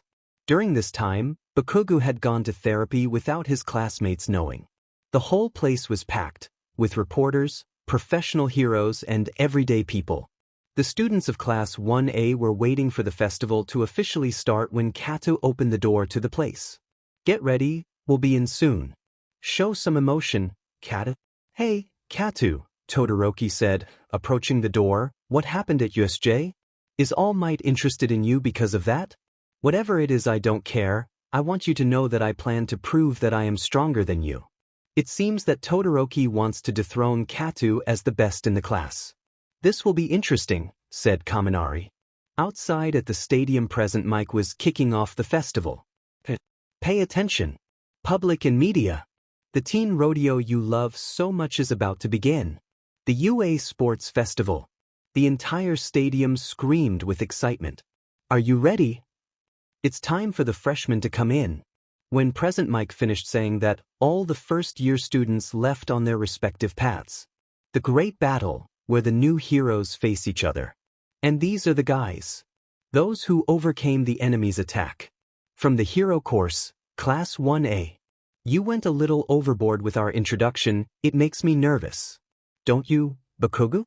The truth is, yes, but I'm not going to back down because I'm a little nervous. This class is not very popular. But he is also very talented. Hero course Class 1B. There are also general studies classes C, D, and E. From the support course, classes F, G, and H. And administration course, classes I, J, and K. All the first years are here. When finished, all the students would gather in the center of the stadium. With midnight on stage. Off time. Silence everyone. On behalf of the students, Takeo Kato from Class 1A. Kato started walking towards the stage. Wait, what? Kaminari said, shocked. Well, it's not strange, he was the best in the admission exam. Only from the hero course, said a brown-haired girl, annoyed. There's no need for so much hostility, Bakugo said. Kato came on stage and stood in front of the microphone. Give your all, Kato said in his emotionless tone, leaving everyone speechless and then walking off the stage. That was all. What the hell was that? Yeah. I guess that's very Kato, said Uraraka. Well, let's get started. Midnight tried to break the ice. This will be our first game. What game will it be? A spinner behind Midnight began to spin. This is it. A race between the 11 classes which will take place around the stadium for almost 4 kilometers. As long as they stay on track, they can do whatever they want. Now everyone, go to your places. All students would be placed in the starting area that the UA had prepared, which was an area with a red door and 3 lights at the top. The lights went off, marking the countdown. They went off one by one until the last one went off. Start! Midnight shouted, making all the students start running. At the beginning the space was so small that many were trapped among so many people and could not pass. The first filter, Todoroki said, using his quirk to immobilize many of the students. At that same moment a flash of blue light bounces off the walls and shoots out from the entrance, putting itself in front of Todoroki. That move, All Might said, impressed. It's like, my teachers. You won't surpass me, Todoroki thought. Many students had also managed to escape Todoroki's attack. Did you really think you'd stop us with this? I'm going to win, Katu. Bakugo shouted. I didn't think so many would make it through this, especially from other classes. Mineta was jumping with his ball to avoid touching Todoroki's ice. Take this, Todoroki. My special attack. But a robot hit Mineta before he could finish speaking. The entrance exam robots were in the test. There were many of the 0-point ones, causing many students to stand still in fear. Katu continued running and destroying all the small robots very easily, and when one of 0 points crossed him, he stopped for a second and threw a giant spear at it that destroyed its head. The first one to pass is Takeo Katu, from Class 1A. This guy is amazing. Todoroki put a hand on the ground, freezing another 0-point robot and then passing through its legs. Quickly, let's go downstairs. Don't do it, I froze it when it was unbalanced, it will fall. I'm not going to lose this time, Bakugo said, propelling himself with his explosions to go over the robots. You're not the only one who can do it, Shiro said. Come on, Bakugo. Let's catch up with those two, said Tokoyami. I didn't expect anything less from you, Bakugo said. The audience screamed with excitement as they saw everything that was happening. Most of those who passed the barrier were Class A, as I expected, Snipe said. Class A is not wasting their time. They were the ones who faced a real dangerous situation, the incident at USJ Aizawa said as he watched the class go through the obstacles. They are the ones who felt the fear in their hearts, the ones who faced it and overcame it. They all used that experience to eliminate their doubts. Yaoyorozu used her quirk to create a cannon and destroy the remaining 0-point robots, giving all the remaining students a chance to pass without much trouble. So the first one was very easy. What do you think of the second one? This consisted of passing through ropes through an area where you could fall from a great height. If they fall, they're out. You better tread carefully. Katu was going over the last rope. Todoroki, who was behind him, had managed to catch up, but he was still a little behind. Takeo Katu, I've reached the last obstacle. And Shoto Todoroki is about to catch up. The first two are too far ahead, said a young man who was in the stands. Yes, after all they are the first in the entrance exam and the son of Endeavor, the second best hero. I can't wait to see them in the final, said another spectator. And reaching the final obstacle, a minefield. If you look carefully you can see the mines, you'll have to concentrate. These mines are for games so they're not that powerful, said Present Mike. Oh, but just look, the first one doesn't slow down. And even though it's filled at full speed, it doesn't step on any mines. Then, what's wrong with this guy? Todoroki thought. Now I remember when we were on the way to USJ, he said that his senses were heightened. I have no alternative, even if the others can pass I must freeze the road. A spear fell in front of Todoroki's feet, causing an explosion to occur, slowing his progress. Katu started attacking. He won't let the first place be taken from him easily. As he continued running, Katu threw spears towards Todoroki's feet. And not only that, Bakugo from Class A caught up with Todoroki and is fighting for second place. Katu passed out of the mine zone and attacked him to make one last increase in speed to reach the finish line. The first to return to the stadium is Takeo Katu. The entire stadium screamed with excitement. At the villain's lair, Shigaraki and Deku were watching the festival. The brat. I already expected this result.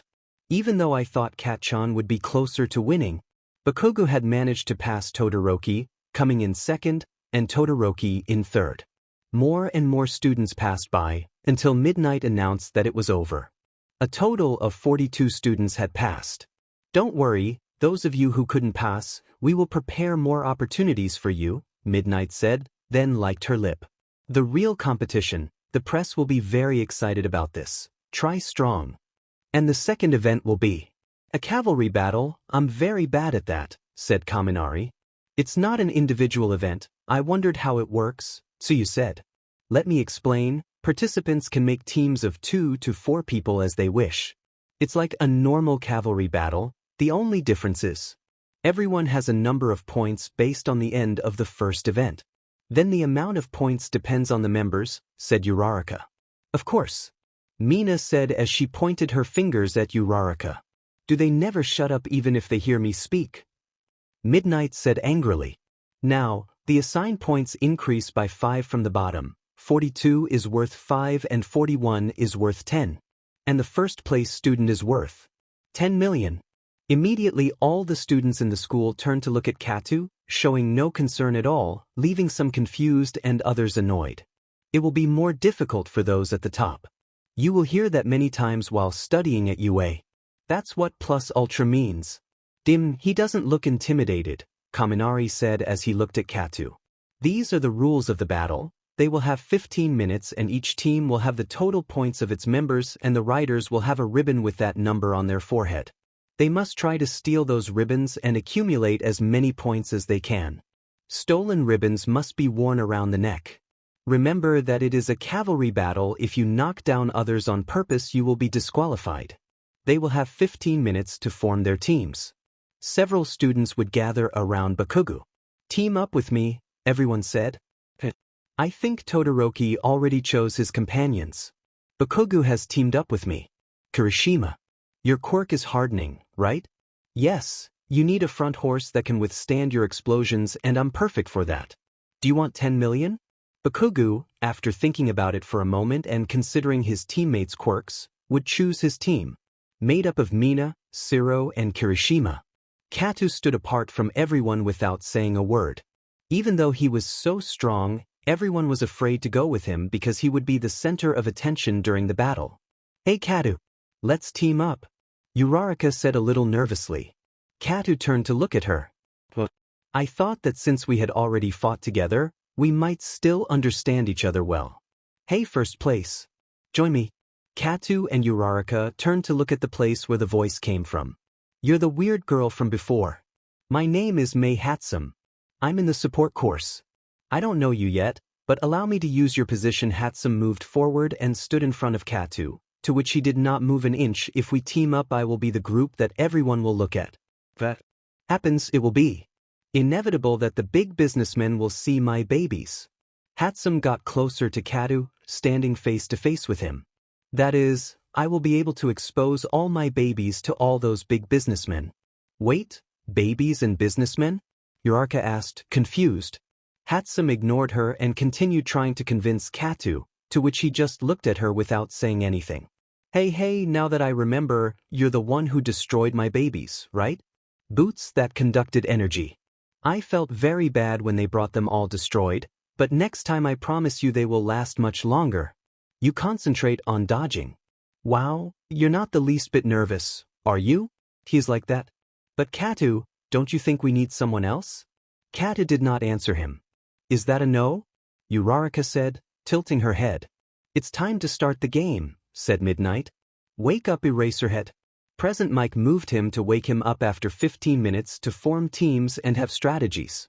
We have 12 teams ready on the field. I see several unconventional teams. I want to see you excited spectators. It's time for the big cavalry battle. Let's get started.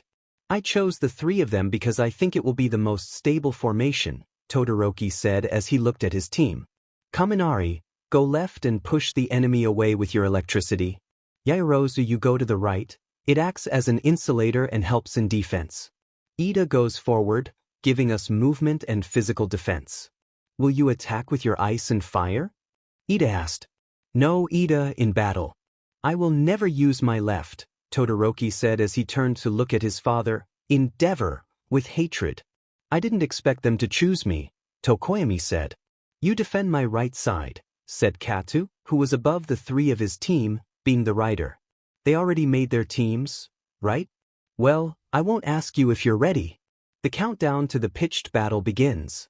Present Mike announced 1. Start. Midnight shouted. They all went after the Kata team. It was to be expected, said Tokoyami. It is the fate of the persecuted. Katu pressed a button causing his team to start flying, since he had a rocket backpack and Uraraka had made them weightless thanks to her quirk. There is. I know. Jiro stretched his jacks to try to reach them, but Dark Shadow, Tokoyami's quirk, deflected him. Hagakure 2 Sinta. Oh no, when did they take it away from me? Meanwhile, Kata's team landed far from everyone. It wouldn't be bad if you told me, but tell me, what did you think of my baby? He doesn't talk much, he won't tell you what he thinks, but I can tell you that they are great. True. Shoji arrived facing Katu, with his arms in a domed position, but with an opening in the middle. Katu threw a spear with his left hand at the ground, piercing a purple ball.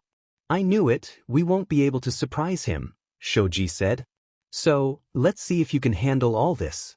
Mineta shouted from inside the dome, and from there a bunch of purple ball came out, along with Tsuyu's tongue, which was in there too. Kata stretched out his left arm and created a barrier, making the ball stick to it and the tongue not pass through. A well-thought-out strategy, but it was of little use to them against the incredible defense of the Kata team. Present Mike shouted. Eyes, Kata said, making both girls on his team prepare for the rocket pack this time. The barrier that Katu created moved towards where they were going. Bakugo appeared in front of him in the air and used an explosion, but was stopped by Dark Shadow. He got separated from his horse. Is that allowed? Present Mike yelled. After that, Bakugo was lured back to his horse by a ribbon from Zero. Technically yes, as long as it doesn't touch the ground, Midnight answered. Diamin, his defense is very good, Bakugo said, positioning himself again. We must find a way to get through it, Kirishima said. Kata's team landed away from everyone. After that, Kata moved his left arm forward and the barrier moved at the same pace. With a snap, the bar fragmented into pieces, each of them had Mineta ball. Everyone in Class A knew it was coming. Kata stretched out his hand and the fragments flew in different directions towards the teams. This he did while his team moved to get even further away from everyone. The fragments disappeared after a certain distance, leaving only the ball to continue by inertia. Bakugo used an explosion to repel all the ball that were coming his way. Todoroki created an ice barrier. And some teams didn't have much luck and were stuck with the ball. That was incredible. He used the attack that had been launched at him and then used it for his own benefit. They must learn to use everything at their disposal. With all this, 7 minutes have already passed. We see the points of each team. As Bakugo repelled the ball with his explosions, someone snatched his ribbon.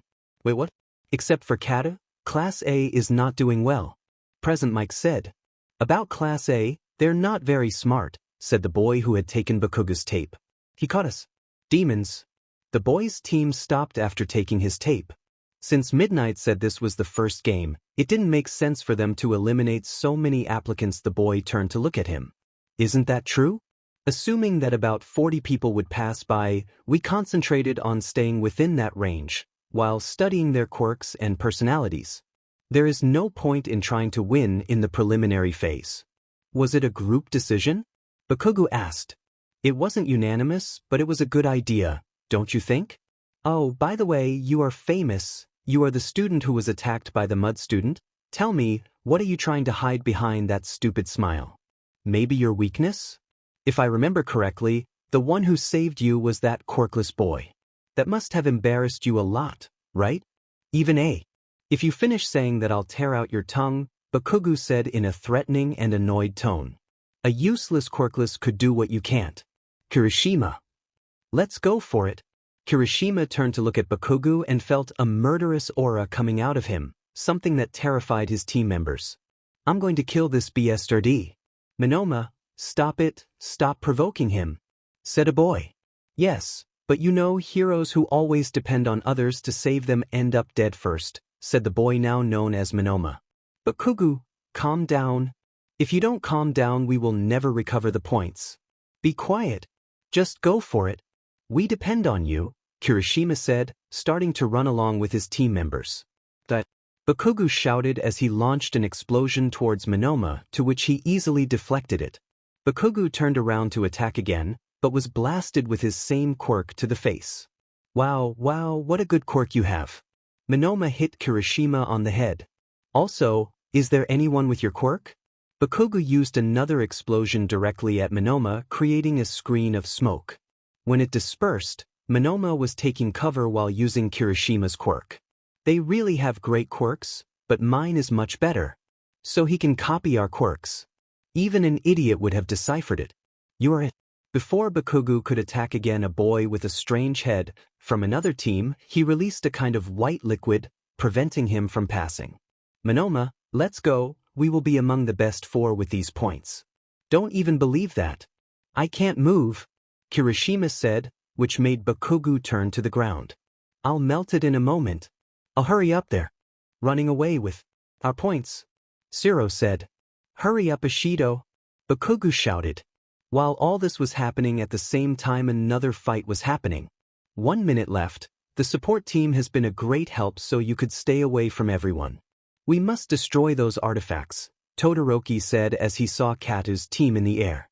There were several frozen areas. This, along with Mineta's ball, they had managed to leave out many teams, which Todoroki took advantage of to steal several points. You know what you should do, Endeavor said, watching his son from the stands. Kaminari, can you fry the circuits of the artifacts? I don't know, I already use my quirk a lot, I may be affected for a while if I do. There's only 1 minute left, there's something I can try. What are you up to? It should be the moment they land, make sure you take it, Todoroki, Ida said as he got into position to run. The moment Kata's team touched the ground again, Ida activated his quirk. Get ready. Reciprobust. Todoroki's team moved at incredible speed. Todoroki took the tape off of Katu and stood away from them. Ida, well done. Todoroki turned his gaze to see Katu. But what? He's watching us. Todoroki put the ribbon around his neck. Now that I think about it, his right hand. If I'm not mistaken, he is right-handed, however, not using it in the entire battle. Besides, I don't think he needed Tokoyami on his team. His defense and attack are already very good for if only.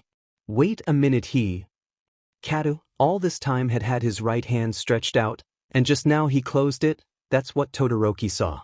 The ribbons of Team Todoroki and Team Monoma flew out, surprising the entire stadium.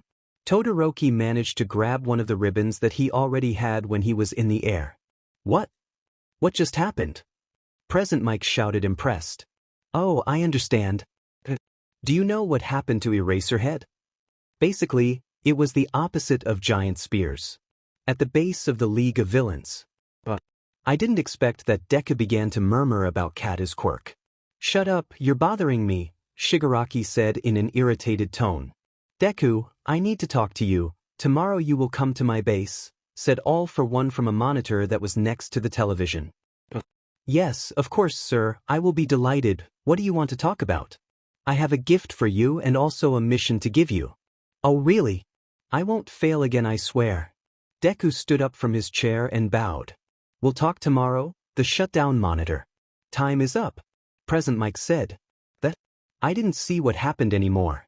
Deku said in a sad tone. Your nemesis was able to recover, Shigaraki said while pointing a finger at the television.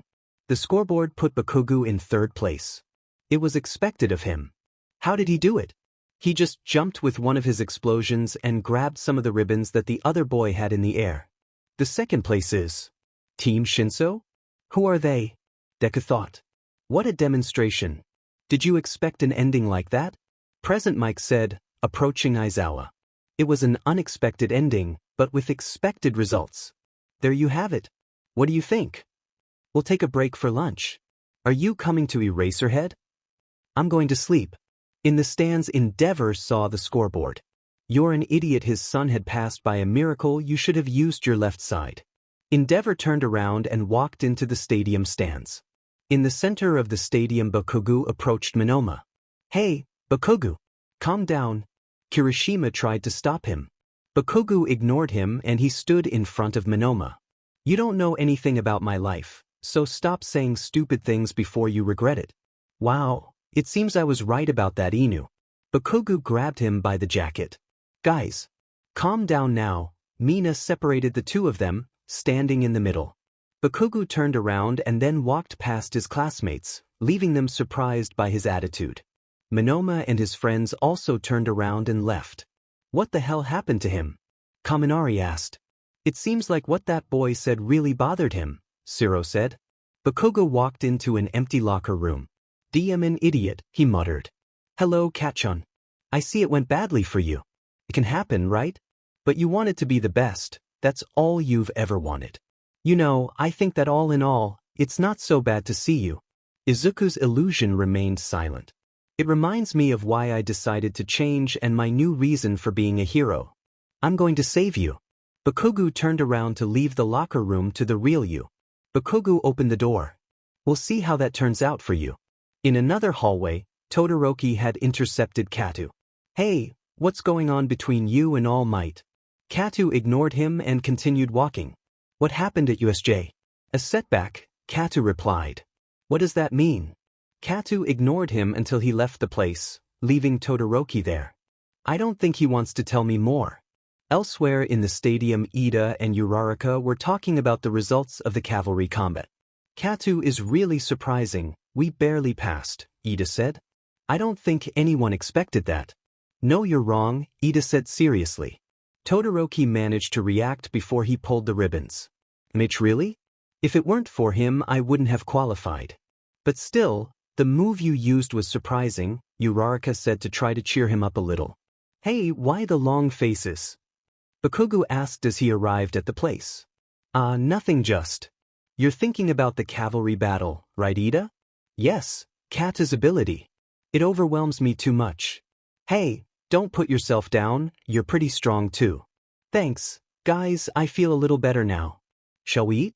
The three of them went together to the cafeteria, and after a while the break would end.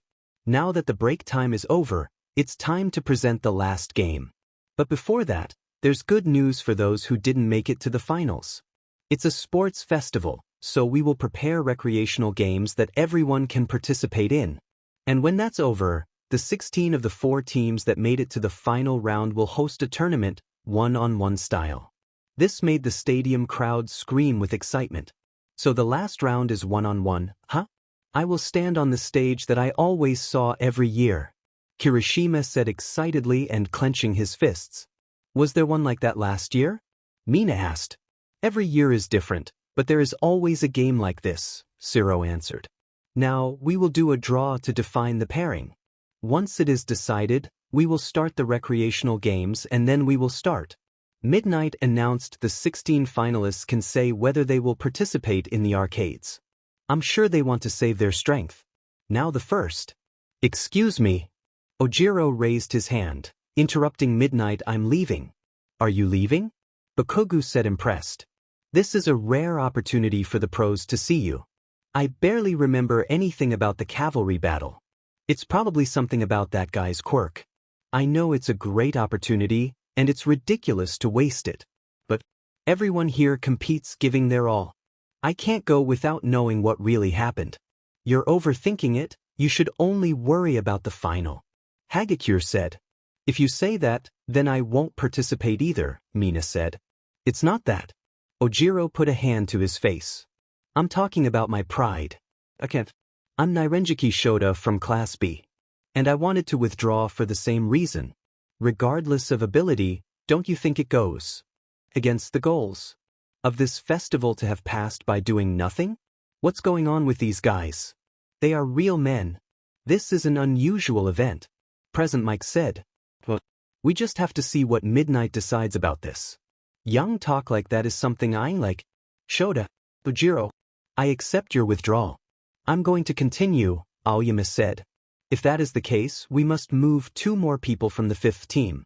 If that's what will happen, instead of us who barely did anything during the cavalry battle, it should be them, right? Those who stayed on top until the end, the Tetsutetsu team." "Kendo, that's not a conclusion or anything like that. It just makes sense." "Thanks." In the end, the Tetsutetsu team decided who would participate. Thus, Tetsutetsu and Shiozaki complete the 16. And this will be the matchup based on the results. The participants remain the same as the original story, with the change of Katu. "So the first to participate will be Katu. I can't wait to see him," said a hero from the stands. "Me too, he really is someone amazing," said another hero. It will be sooner than I expected. You won't beat me this time, Todoroki thought. It's you, isn't it? Takeo Kata. Kata didn't even look at him and went to the locker room. I look forward to the first meeting. I don't think I should worry about him, Ojiro thought. And after this the recreational games began. The participants of the final event did not participate. They had decided to relax and think about strategies for their fights. When the recreational games ended, Cementos made a ring for one-on-one fights. Hey everyone! Are you ready? The stadium screamed with excitement. It all comes down to this. A serious battle. It all depends on you. Even if they are not heroes, they will face many situations like this. Heart, skill, body, wisdom and mind. Use everything to advance. Some flames that were in a quadrilateral were lit. Audience. The finals you've been waiting for will finally begin. Match number 1. The best of his kind, the one who has gone undefeated until now, with a completely serious look and without a doubt, of the hero course, Takeo Kata. Sorry he hasn't done anything to stand out. From the general study course Hitoshi Shinso. Present Mike introduced both students as they entered. The rules are simple. Take your opponent out of bounds or pin him down. You can also win by making the opponent say, "I surrender." Both students arrived at the ring as he said this. Don't worry about the injuries, we have the recovery girl nurse on standby. Put your morals and ethics aside for a moment. But of course, anything that involves risk of death is prohibited. Ida was entering waiting room number 2. Good job, Ida. Oh, Uraraka, you're frowning. The frown? It's just nerves. I understand you, Bakugo is a powerful opponent, but you haven't done badly after all, you got here. You're wrong, Ida. In the cavalry battle, I didn't just join Kata because I thought we would understand each other well. The truth is that I knew that he could pass without problems and I thought that I should join him to pass. When we were outside the stadium you said that you passed thanks to Todoroki. I feel the same way about Kata. That made me think about my situation and how much I want to improve for myself. I understand, but you know, I don't think Bakugo would use all his strength against a girl. Uraraka didn't say anything and stood up from the chair she was sitting in. I'm going to do my best. Good luck, Uraraka. Both friends gave a thumbs up. Uraraka and Bakugo were entering the ring. The 8th and last fight of the first round. With a quirk that would make anyone tremble, from the hero course, Katsuki Bakugo. Again, she is the one who supported the Ochako Uraraka hero course. Uraraka sighs. Bakugo, I don't want you to hold back, you heard me. Are you sure? I will also give my maximum.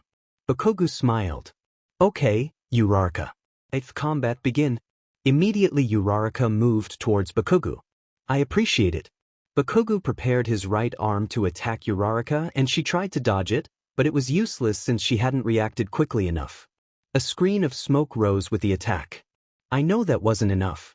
Bakugo couldn't see anything because of the smoke, so he reacted to the slightest movement he saw. Don't come from the front. Bakugo used an explosion to attack what he had seen, but it was just Uraraka's jacket. Wow, he made his jacket fly there. It's incredible. From behind. Bakugo quickly used an explosion to push Uraraka away from him. Uraraka was sent flying due to that explosion, but not outside the ring. I'm sorry, are you okay? Don't worry, Uraraka said as she stood up. I was the one who told you not to hold back. Uraraka tried to attack again, but was repelled again by an explosion. This went on for a while. They should stop the fight. A hero shouted, you should be ashamed. If you are so superior you should take out the poor girl. The public is starting to complain, frankly to me. Aizawa elbowed Present Mike before he finished speaking. Was it a professional who said that? Are you really one? If you meant it, there's no point in continuing to watch.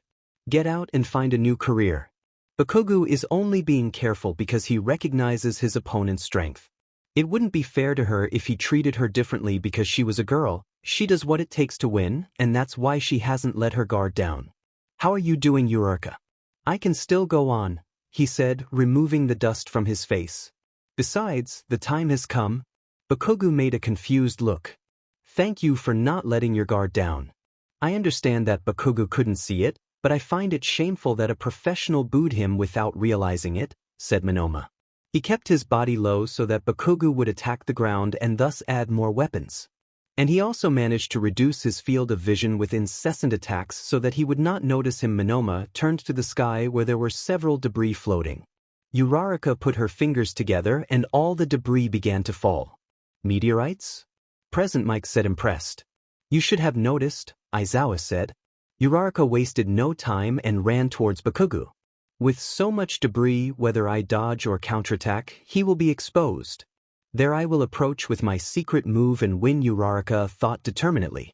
Tim well thought out, but Bakugo raised his right arm and using a giant explosion he destroyed all the debris and sent Uraraka flying back. You won't beat me with this alone. Uraraka stood with what strength she had left. So you can still get up. Now it's my turn to attack. Bakugo ran towards Uraraka, but before he reached her she fell to the ground. Uraraka! Sheet, did I pass? Not yet. Midnight approached Uraraka and crouched down next to her. Minches. Uraraka is unconscious, Bakugo is in the second round. A pair of robots entered the ring and charged Uraraka. Take her to the recovery girl, Midnight said. Bakugo grabbed Uraraka's jacket from the ground and left the ring. The first round is over. Oh right, Bakugo advances to the second round, Present Mike said in a discouraged tone. If you're going to do it right, Aizawa said. The second round is over. We will advance to the second after a short break. Uraraka left the infirmary and went to waiting room 2 where Bakugo was waiting for her. Bakugo, what are you doing here? Just surprised. I'm sorry, he said. While bowing, shouldn't have used so much force against you. You're wrong, I would have felt bad if you hadn't done it. Bakugo stood up from his bow and grabbed Uraraka's jacket that was on the table. You fought very well, Uraraka. You really gave me trouble. Bakugo stretched out his hand to give her the sweatshirt. Uraraka smiled and took the sweatshirt. Are you serious? Of course. Bakugo walked towards the door. I'm going to the stands, okay with me? In a moment I'll go. Well, I'm sorry I was so harsh. Again with that? I already told you there is no problem. See you, Uraraka. Bakugo left the room after saying that. We have all the participants from the second round. Now it's time to start. Kato was on his way to the ring for his match against Todoroki and on his way he ran into Endeavor. So here. Kato walked past, ignoring Endeavor, making him furious. Hey brat, who do you think I am? He said, taking Kato by the shoulder. Let go of me. Shudo's obligation is to surpass all might. If he uses all his power you wouldn't be. Kato hit Endeavor's hand and turned to leave, making him angrier. I was waiting to see how my son humiliates you, you insolent brats. Haven't they started yet? Uraraka arrived at the stands along with her friends. Uraraka, what do you have in your eyes? Go with recovery girl. Don't worry, this is something else. Then you must have been very frustrated. See, I told you went too far, Kaminari said. Don't blame him, I was the one who told him not to hold back, Uraraka said as she sat down. Still, Bakugo feels terrible about it, so you said? Cheer up, the next confrontation is about to begin. Tokoyami, what do you think of this fight? It will depend on Todoroki to dodge Kata's spears and then get close enough to freeze him. Kata's shield will also be a problem, Bakugo said from behind. Todoroki must use his other side if he wants to win. You mean his fire, right? I don't think he uses it. I don't know why, but in the cavalry battle he said he would never use his left side during a fight. Thank you all for waiting. The first fight of the second round will be great. Screamed Present Mike, exciting the entire stadium. The boy who froze everyone with his first victory of the hero course, Shoto Todoroki. He finished his fight against him in the blink of an eye. Will he do it again? From the hero course, Takeo Kato. Finally, here you are. I will prove that I am better than you. At the base of the League of Villains. Something interesting will finally happen, said Shigaraki. It is important to pay attention to everyone. TSK, of course, whatever you want. Now Kato against Todoroki. Get started. Todoroki immediately used his ice, to which Kato moved to the side, dodging it. At the same time he stretched out his arm and threw a pair of spears at his legs. Todoroki deflected them with a wall of ice. But Katu immediately launched another pair of spears with his other arm towards Todoroki. Todoroki then launched a blast of ice at Katu, to which he disappeared the spears and created a barrier around him so that the ice would not touch him. They don't give themselves a second of rest. They are incessant attacks by both of them. Finishing launching the ice blast, Katu used the ice walls that Todoroki had created to propel himself and move like he did at the beginning of the obstacle course. The walls were destroyed as Katu pushed himself on them. Todoroki barely dodged the blow that Katu had thrown towards his head.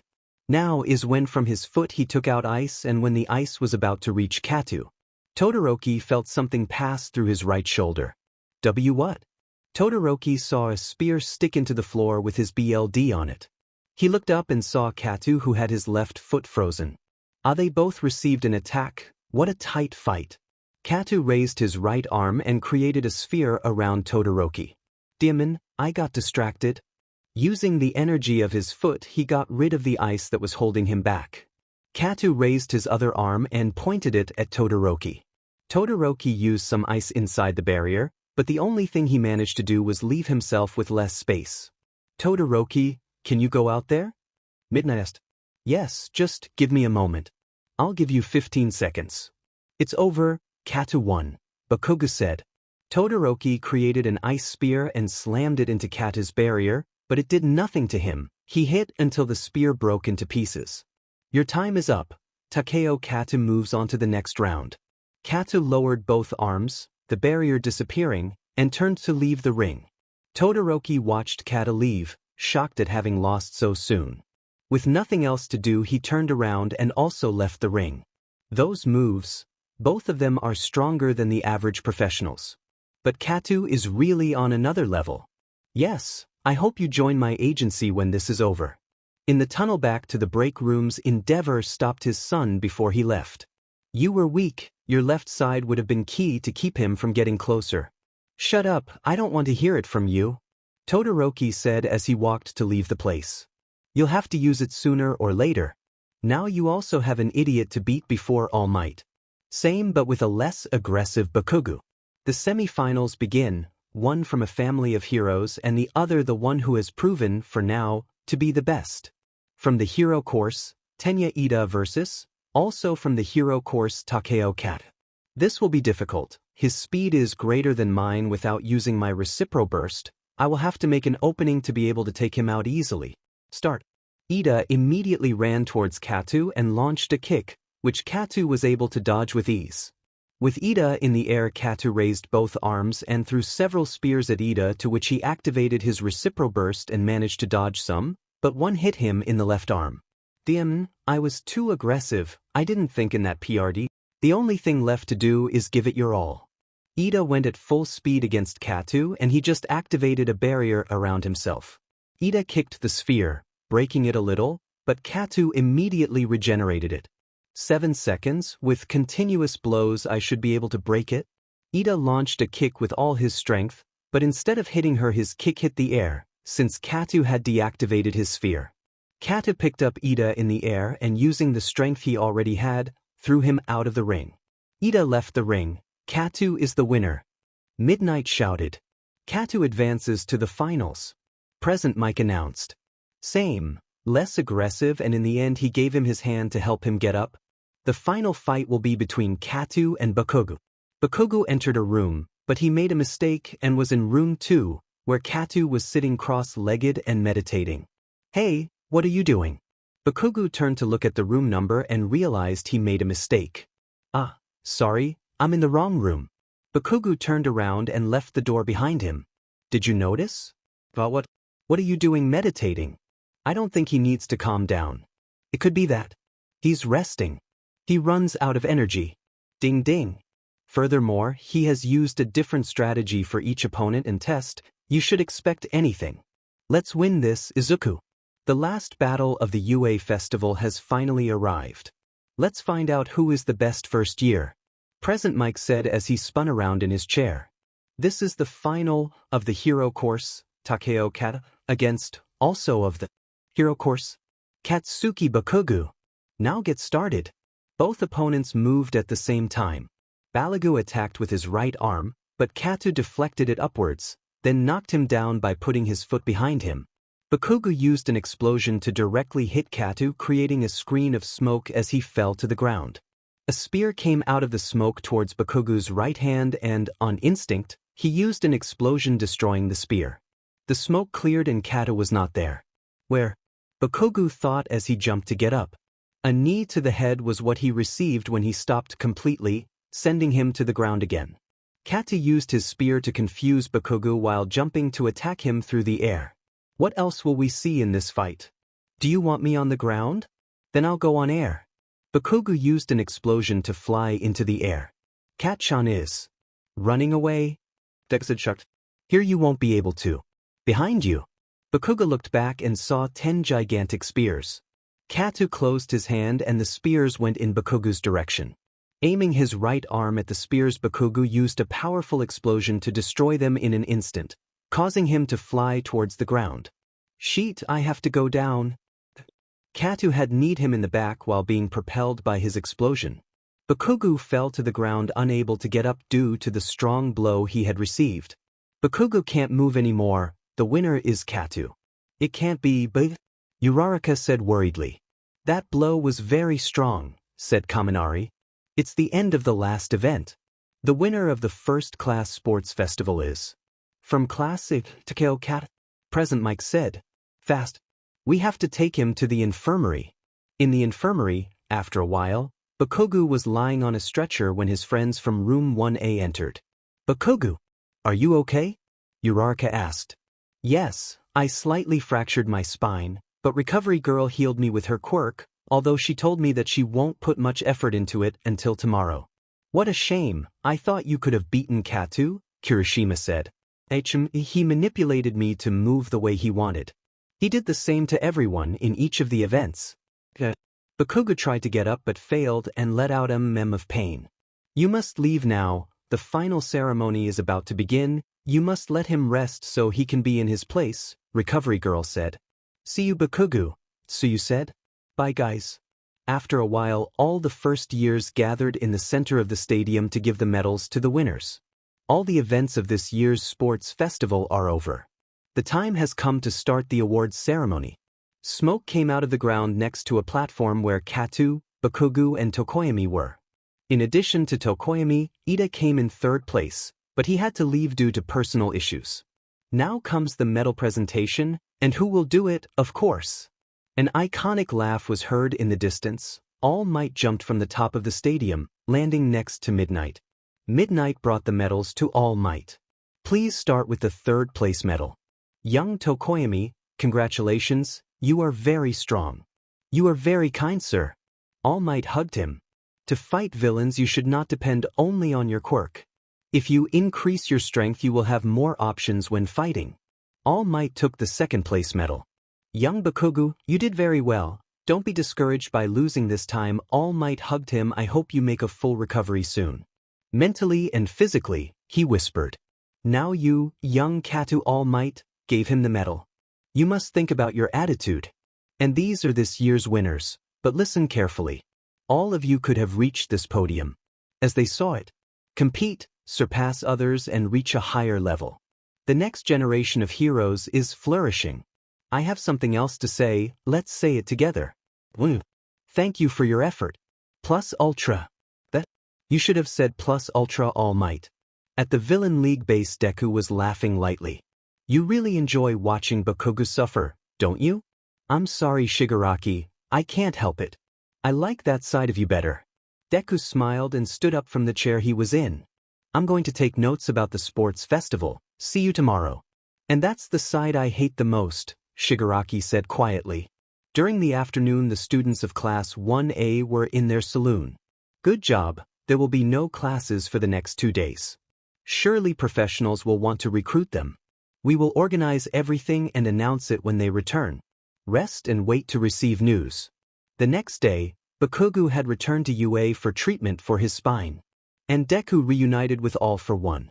"Sir," Deku bowed, "I am here as requested." "Deku, do you remember your first mission?" "Yes." "Was the briefcase useful?" "Unfortunately, the Inquirer got the details wrong and I couldn't use it to my advantage." "Very sorry." Don't apologize, it's not your fault. Also, I said it doesn't work for me. The artifact you stole was a prototype exo gauntlet.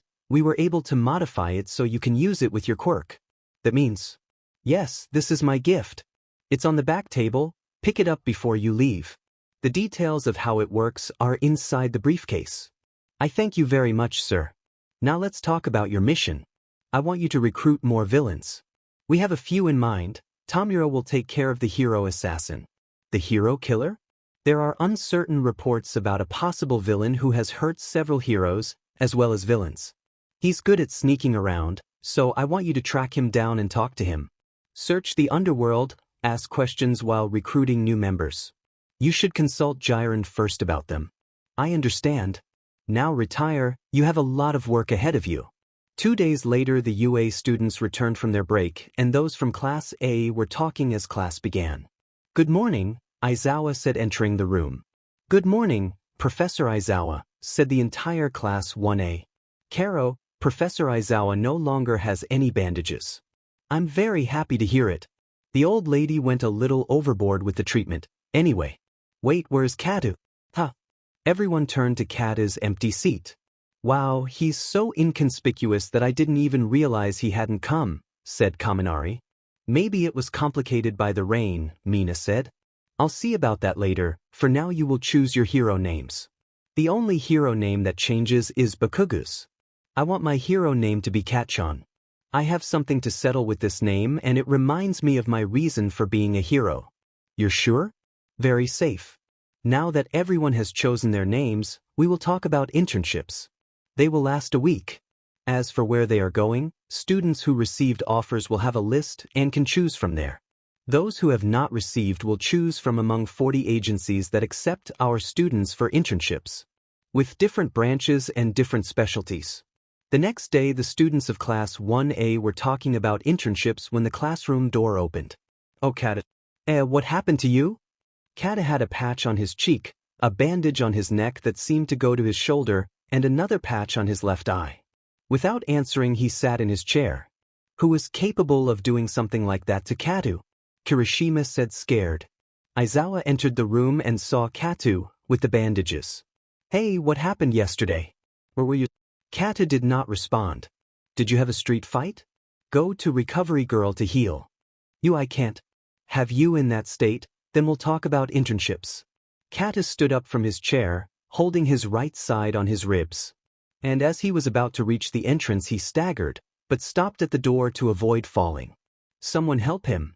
I'm going, Bakugu said. Katu opened the door and left the room without waiting for him. Forget it, leave it, it's better this way. Could it have been a villain who left it in such a bad state? Mina asked. A villain that's strong? Mineta said nervously. Shut up, let's continue with the class. After a class, Katu returned without the patches. Everyone tried to ask him what had happened, but as always he didn't say a word. Aizawa also talked to him about the internship and gave him the deadline.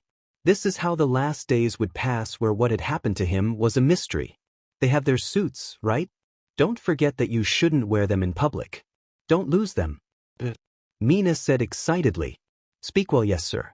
Yes sir, she said, now discouraged. Watch your manners in front of the heroes of your internships. Sir. Everyone dispersed and headed to their own destinations. Ida, I have to talk to you. Ida stopped and turned back. What's wrong with Bakugu? I'm in a hurry.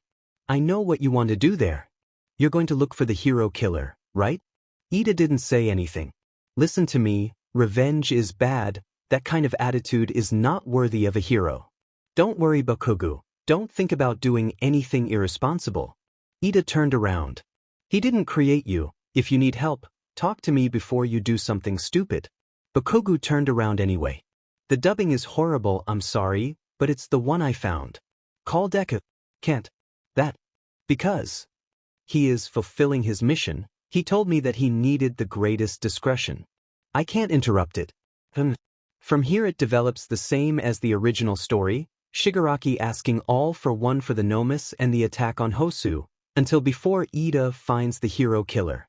Deku was walking through an alley in Hosu looking for information about the mysterious person all for one asked him to look for. There is very little information about him, I only have a vague description, I don't know what I should. Deku crossed an intersection between the alleys and saw the hero killer grabbing a hero by the head. What a scandal, those idiots came too. I'll have to deal with them later, but now. I'll do what I have to do. The hero killer, he asked me if Shigaraki could. Someone passed by Deku going straight to hit the murderer. Saturn immediately knocked him down. If I'm not mistaken, that's Tenya Ida from Class A, so he's Ingenium's brother, Deku thought. He thought this between the PRD in which Ida was speaking. After this it is real time at minute 225. Stain felt a presence with an intense aura. He turned around and threw his sword, however, it immediately returned to him at an incredible speed, making him dodge it with a bit of difficulty. Who are you? Stain asked. That doesn't matter. I will stop the evil of this world, and tonight it is your turn. It can't be. Blue eyes, black mask, the intimidating aura. It must be him, Deku thought. Get out of here, this is none of your business, this is my fight. Ida shouted. Shut up, you're just an idiot, revenge, that's what I heard. You're not a hero, I had to come here to stop the hero killer, said the blue-eyed guy. His hands were surrounded by blue energy until they created enormous claws that covered his arm before reaching the elbow. Stain picked up his sword from the ground and turned to confront the subject. I will judge whether you are a hero or not, you have no judgment here. Stain got into a battle pose. And both of them rushed towards each other, launching attacks at the same time. The guy parried Stain's sword with his left claw and kicked him in the ribs. Stain dodged her and pulled a knife from his bag. He threw it at him in such a way that he had to drop the sword. And just as he predicted, the guy dropped the sword and moved to the side to avoid the knife. You're not doing bad at all, Stain said. You neither. If you consider that you are only one. You are the third biggest threat I have ever faced, the guy said. I have to stop the fight, I can't let them kill each other, Deku thought, but before he left where Stain was he said something that stopped him. You want to stop evil, right? I thought like you a long time ago, but then someone opened my eyes. It made me realize that the real plague was the false heroes. You may be right, but I will not allow you to continue killing freely. It doesn't matter how you see it. Killing is wrong. How interesting. But considering I've never seen you, you might be a vigilante. Yes, that is correct. Hey you. Get out of here, I already told you this is my fight. I'm going to kill this kid once I'm done with you. I want to see you try, the guard said in a mocking tone. Enough. Deku left the alley. Who are you? Stain asked, turning to see who was behind. Don't turn your back on me. The guard was in front of Stain about to hit him with his claws, but Stain easily dodged it. Please listen to me. Answer him, who are you? Said the guard. My name is Deku, I'm from the League of Villains. I come to. Is your boss that Shigaraki guy? Shall I talk to him? He doesn't seem too happy to mention his name. What was it that happened? So two criminals here. This is going to get ugly, said the guard. The watchman put himself on guard, increasing the size of his claws. Wait, I'm not here looking for a fight. Too bad, that's what you'll have. The vigilante moved to attack Deku, at the same time Stain moved to finish off Ida. The vigilante stretched out his left claw and grabbed Deku and then threw him in Stain's direction, hitting him with him and preventing him from killing Ida. The hood Deku was wearing fell off, revealing his face. You're just a brat. Stain said I better kill you right now before it's too late. Stain pointed his sword at Deku's head, but before he could kill him, the vigilante attacked Stain, causing him to retreat. Saving a villain? This gets more and more interesting when Stain puts away his sword. Deku stood up and tried to move away from the guard, but he grabbed him with his right claw. You will no longer escape. The guard hit Deku against the wall in order to knock him out. What aggressiveness! You are an enigma. Aoi Kaibutsu, Deku said, still conscious. Blue monster, according to Google Translate. What is that supposed to mean? Said the guard. That's what they call you in the slums, Deku, who was bleeding from the head. Few have seen you and you are more like a myth. Shut up, he said in a low voice, imperceptible for anyone to hear. Enough talking, let's finish this. Stain lunged at the guard while throwing two knives, one towards Native and the other towards Ida. With no other option, The vigilante let go of Deku and stopped the knives with his claws. Stain quickly used the opportunity to cut him, but Deku intervened by hitting him with his right arm. I already told you that's enough. Idiot, Stain said annoyed. The vigilante tried to catch Stain and Deku but stopped halfway, missing his chance. Why did he stop? Deku thought. The guard looked away and turned to where there was fire. Stain used the opportunity to attack him. When he was about to cut him, the guard took Stain's sword and broke it in half. Stain backed away immediately after that. You know that, right? What is happening there? It has something to do with that boy's boss. Stain pointed his broken sword at Deku. Shigaraki, what are you doing? Okay, he said again in a low voice. Let's finish this quickly, hero killer, the guard shouted. The weakest will fall. I must activate it or they will kill each other. Deku lifted the right sleeve of his sweatshirt, where he had the exo glove on, and touching some buttons, some syringes drew BLD from him and threw it on the floor. Immediately after, red smoke came out around Deku. His mind was calm so he wouldn't get carried away by his anger. At inhuman speed he moved to stop them. He launched a blow with his left arm at the guard, causing him to stop it with his left claw, but this did not prevent him from flying backwards. Later I will go for you. I must eliminate the main threat first, said the guard.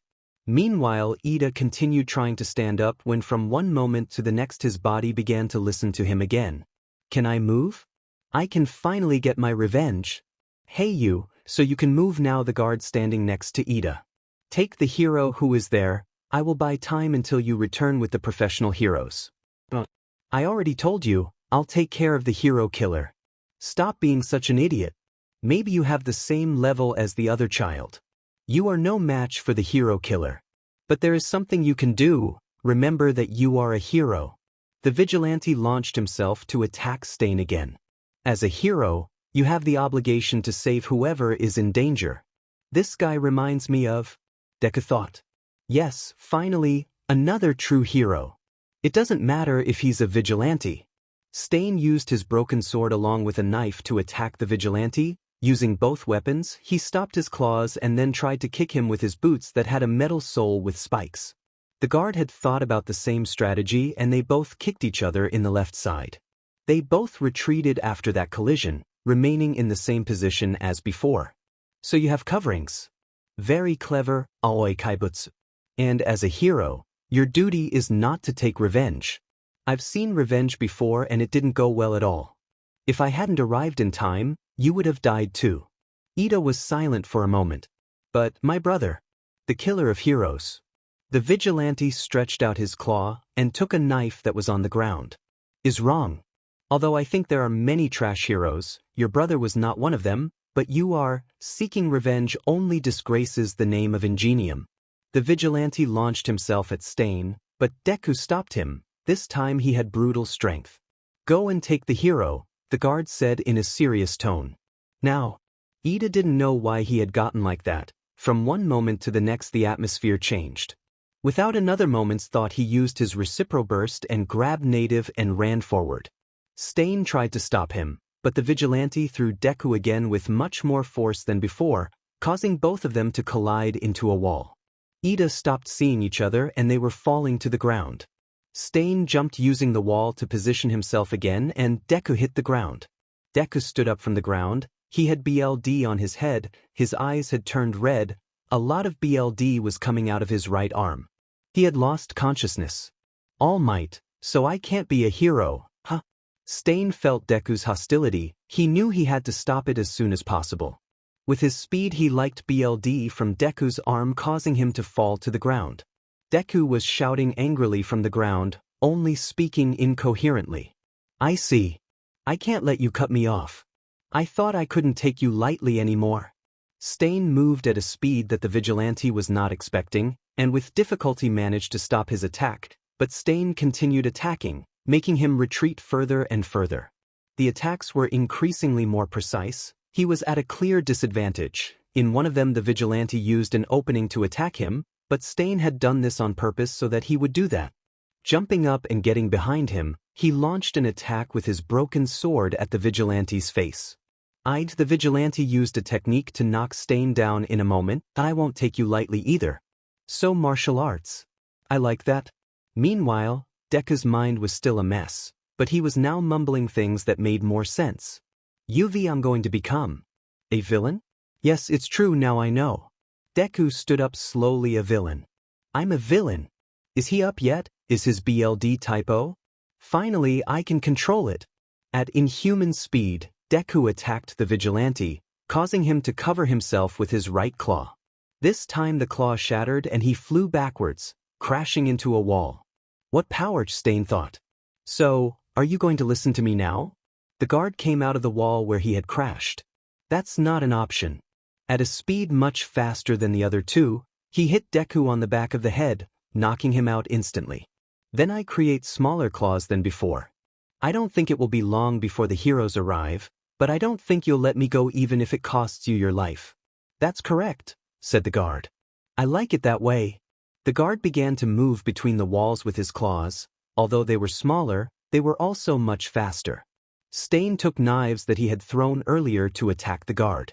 They both attacked each other when they had the opportunity. They took the fight out of the alleys, reaching the streets. After a while and having destroyed some walls and light poles, the pro heroes arrived along with Ida. There they are, said Manuel. Everyone saw their movements, both were extremely fast. Where is the other one? Ida asked. A Nomo flew between Stain and the guard, grabbing the guard from behind. The watchman grew his claws to cut off Noma's legs and then held them with his left claw and cut off his wings with the other. Endeavor arrived at the moment when they both fell to the ground. So they were here. This is very good, so I can capture them both. Wait, who are you? He asked while looking at the vigilante who was standing on top of Nomu. Another villain? No, he is the watchman who. That's the same as being a villain. Endeavor stretched out his arms and sent a flare towards Stain and the vigilante. When the fire let out, everyone saw Stain with some burns and parts of his suit burning. The guard was covered by one of its claws, so nothing happened to him. Stain's mask was burning, so Stain took it off his face. Endeavor, false hero who contaminates the society. You are an imposter. This street will be covered in the BLD of an imposter. The intense murderous aura was felt by everyone present. No one could move except for someone. Don't let it cut you. If it consumes your BLD, it will paralyze you. The watchman stretched out his claw, placing it on the roof of a building. Then he contracted it to stand on top of the building. I wish you luck, heroes, he said before leaving. Come on, everyone, come for me, you fakers. I'll just let him end my life, the only true hero. All Might will do it. Deku woke up in the alley, his head spinning. What happened? Deku put his hand to his head. What is? Deku looked at his hand and saw the BLD. Oh shit! How much BLD have I lost? Deku used the wall to get up. I don't feel weak, in fact, I feel stronger. Could it be that? Wait, where is Stain and Aoi Kaibutsu? Deku began to run at a speed he had never reached before. Losing so much BLD made me faster. Deku arrived at the street and saw Th. With several burns lying on the ground, trying to get up with all his strength. There were also other heroes who had several cuts, but none of them looked fatal. There's nothing I can do with him, I have to go back to the bar. Deku turned around and pulled out a phone, which he had turned off this whole time. Sheet, it's destroyed, I hope it still works. Deku tried to turn it on and fortunately it was still working, but the screen looked black on one side. Kurogyri, I need you to pick me up. Kurogyri opened a portal in front of Deku. He crossed it and arrived at the bar, where Shigaraki was sitting. You're knackered, Shigaraki said. Yes, I think I lost a lot of BLD, but I don't feel weak. Actually, my speed increased considerably. It's possible that your quirk evolved when I gave it to you. Losing BLD should increase your speed. Sir, I found the guy you asked me to look for. So, what happened? We had a little argument, but maybe I can convince him to join us. It's good to know, but for now rest, you must recover from your injuries. Yes, it is better that we treat your wounds, even if it makes you stronger. Losing BLD is bad for your health, and even more so if you don't know how much you have lost. Kurogyri approached Kyuven with me. Deku nodded and took a step forward, but he fainted instantly. That, Shigaraki said in a worried tone to the surprise of the other two. Are you worried about the child? All for One asked. Of course not. Shigaraki turned around, turning his back on Deku. Bring him, we will give him a BLD transfusion. Kurogiri carried Deku with both arms and teleported with All for One. The next day the Hosu police chief spoke with Ida about the measures that would be taken for his actions. They had decided not to punish him severely since he was very young and had the potential to improve. In the news they talk about the capture of the hero killer and 3 other villains plus the Nomus. There was also talk about 2 more villains, one unidentified, who according to the hero native, the other villain present named Deku, a member of the League of Villains, named Aoi Kaibutsu. This would cause theories to begin to be made about the possibility of that everyone in the attack was related to the League of Villains. Even though the League of Villains was present, the newscasts focused more on talking about Stain, without leaving the League aside. I would like to have found where they start talking from, but that's the one I found. The only thing that changes is that in the video the Nomu is not lying at Stain's feet and you can also see how the guard leaves the place, before focus on Stain. During the night of the next day, Deku woke up in a room he didn't know. Where am I? He tried to get up, but realized he had needles in his arms. So you're already awake, Mr. Don't worry, don't get up, you lost a lot of BLD. We gave you a transfusion, you should recover in a couple of hours. Meanwhile, I'm going to tell you something, thanks to you, the League gained more reputation, it should be easier for you to find more villains from now on. When you're ready, put on your villain suit and head out to find our new allies. Deku smiled hugely and some tears began to come out. I'm going to continue trying my hardest, I promise. Oh, and another thing, you don't need to go with Jiren anymore, just say your name and I'm sure you'll attract good villains. After about 4 hours or so had passed, Deku put on his villain suit and prepared to go out. I must find Aoi Kaibutsu again. I only found him by pure luck, but now that he is known, he will hide more and at the same time there will be more people aware of his presence. Are you leaving already? Shigaraki asked. Yes, I must find new members for the League. I promise not to disappoint, Shigaraki. Deku put on his mask and left the bar. Inside an alley some villains were trafficking drags. This will make you much stronger, said a man in a suit. Doesn't it have any side effects? Yes, you could say it has it. Who said that? Who is there? Asked the man in the suit. The side effect would be that I would chase them. That guy is, said a boy who had a cap. Isn't he supposed to be with the League of Villains? That's a misunderstanding, I'm a watchman. Not a stupid villain. You know, in today's time, that can be considered the same thing, answered the boy in the cap. If they treat me like a villain, so be it. But don't call me that. Anyway, kid, you don't want to try what this thing is capable of? The man opened the briefcase he was carrying. Okay, let's see if it's worth it. The boy took a syringe that was in the briefcase and injected it into his neck. After that, horns grew from his head, knocking off the cap he was wearing. Wow, I feel so good, so this is what it was about. Let's see how strong my quirk is now. A ball of electricity appeared in the middle of his horns. The vigilante put his arms in defense mode, creating his claws to protect himself from the oncoming attack. Take this. A bolt of electricity hit the guard, sending him backwards until he collided with a wall. The watchman fell to his knees, his trench coat had been destroyed in half and his mask fell to pieces. What an incredible power, but it won't be enough to stop me. The vigilante took off the remains of his trench coat, slowly stood up while a blue energy covered his head.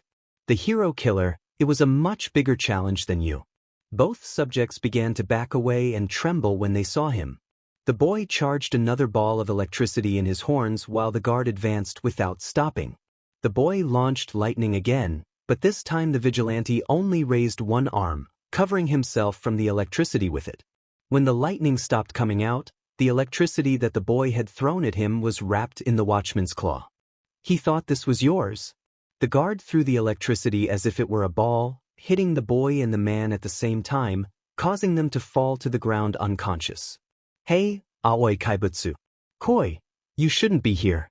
And I told you not to call me that. No wonder they gave you that name, you should see yourself right now. Koi came down from the building where he was and approached the suit guy's briefcase. Those things are dangerous, just take the syringes, go to the lair and analyze them. Hey, aren't you coming with me? Your suit was destroyed and your energy won't last all night. You can't go around like that. The guard didn't say anything. Koi put on his glasses and lifted his scarf. Already tell the police, they should arrive in a moment. Some time later the police arrived at the place where everything happened. They found the two subjects lying on the ground. They had serious injuries. What a disaster, tell Detective Neo Mesa. I think I know what happened here, said a police officer as he saw a syringe lying on the ground. The police officer turned to look at the wall where the security guard crashed and saw destroyed clothing. Whoever they attacked must have seriously injured them, but it seems he left them much worse. Deku had arrived at the place a little earlier and was watching them from the top of a building. This mask is his. Deku had the remains of the vigilante's mask in his hands. I understand your pattern, but if I keep chasing you I won't find any new recruits for the league. Deku turned around as he put the fragments inside his hoodie. A few days later Deku entered an abandoned warehouse. Hey, I'm here. Zoe, I'm here to talk about the details of your entry into the league. First you should know that you're not the leader and it's not up to you to come in. Yes, I know. Zoe slowly approached Deku. No, it's not my quirk, I'm just perceptive. I understand that you are already part of it, and if they trust you enough to look for new recruits, I'm sure you can influence them to accept me. Zoe circled around Deku as she spoke. What are your motivations? Let me think. Zoe put a finger to her cheek. Does ending the heroes seem like a good reason to you? Tell me the real one. Well, then it would be being able to use my quirk freely. And if you're wondering what it is, well, Zoe turned into smoke and stepped back instead of Deku, but it's basically this. You are aware that you have to be ready for anything, right? Yep, so don't worry. I'll let you know if you can join. Okay, see you. Zoe jumped, turning into smoke and disappearing from sight. Deku. He didn't seem as creepy as the villains I already know. With a sigh, Deku began to walk out of the warehouse. Well, for today I'm only going to see one more. Deku headed to his new destination and a few hours later he arrived at an alley that was extremely dark and there were only some lights that illuminated very little. This alley is near me. A strange figure interrupted his thoughts. Deku jumped to the side, avoiding the blow that had been thrown at him. You're fast, You were able to avoid my pet without much trouble. Is that you, Razor? I heard that. You met the Aoi Kaibutsu and a voice sounded in the distance. That's right, he sought to recruit him. Interesting. If that is the case, then I would like to face it. I'll join the league if you promise me we'll see him again. I'm not the one with the last decision, but having you would be good for the league. And first I'll have to ask you a couple questions. Speaks. Your quirk, how does it work? I turn the shadows into monsters. Their size and power vary depending on what I'm thinking about and how big the shadow I use is. Razor touches the creature and it completely vanishes. They disappear if I wish for it or if they are destroyed. How are they destroyed? I won't tell you that yet. Okay, the other question, what is your motivation? None in particular, I just want to see how far I can go with my pets. I understand from what I investigated, you are capable of everything, so that's why there is no problem. Deku began to mutter several things. Hey, so you let me know, right?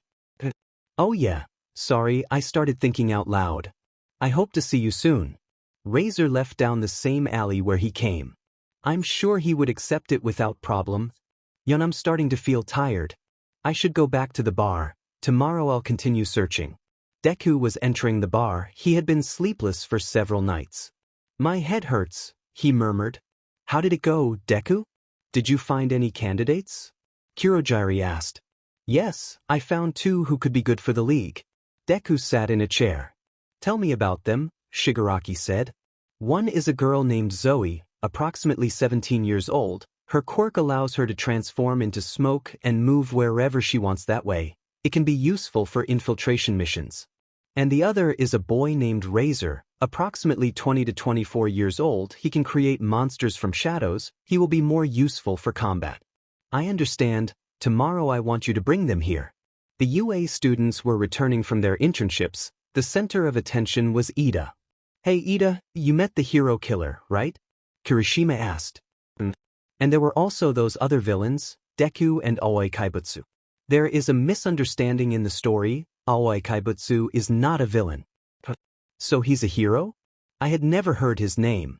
Ida, can I talk to you? Bakugu asked in a serious tone. Yes, what's wrong with Bakugu? Alone.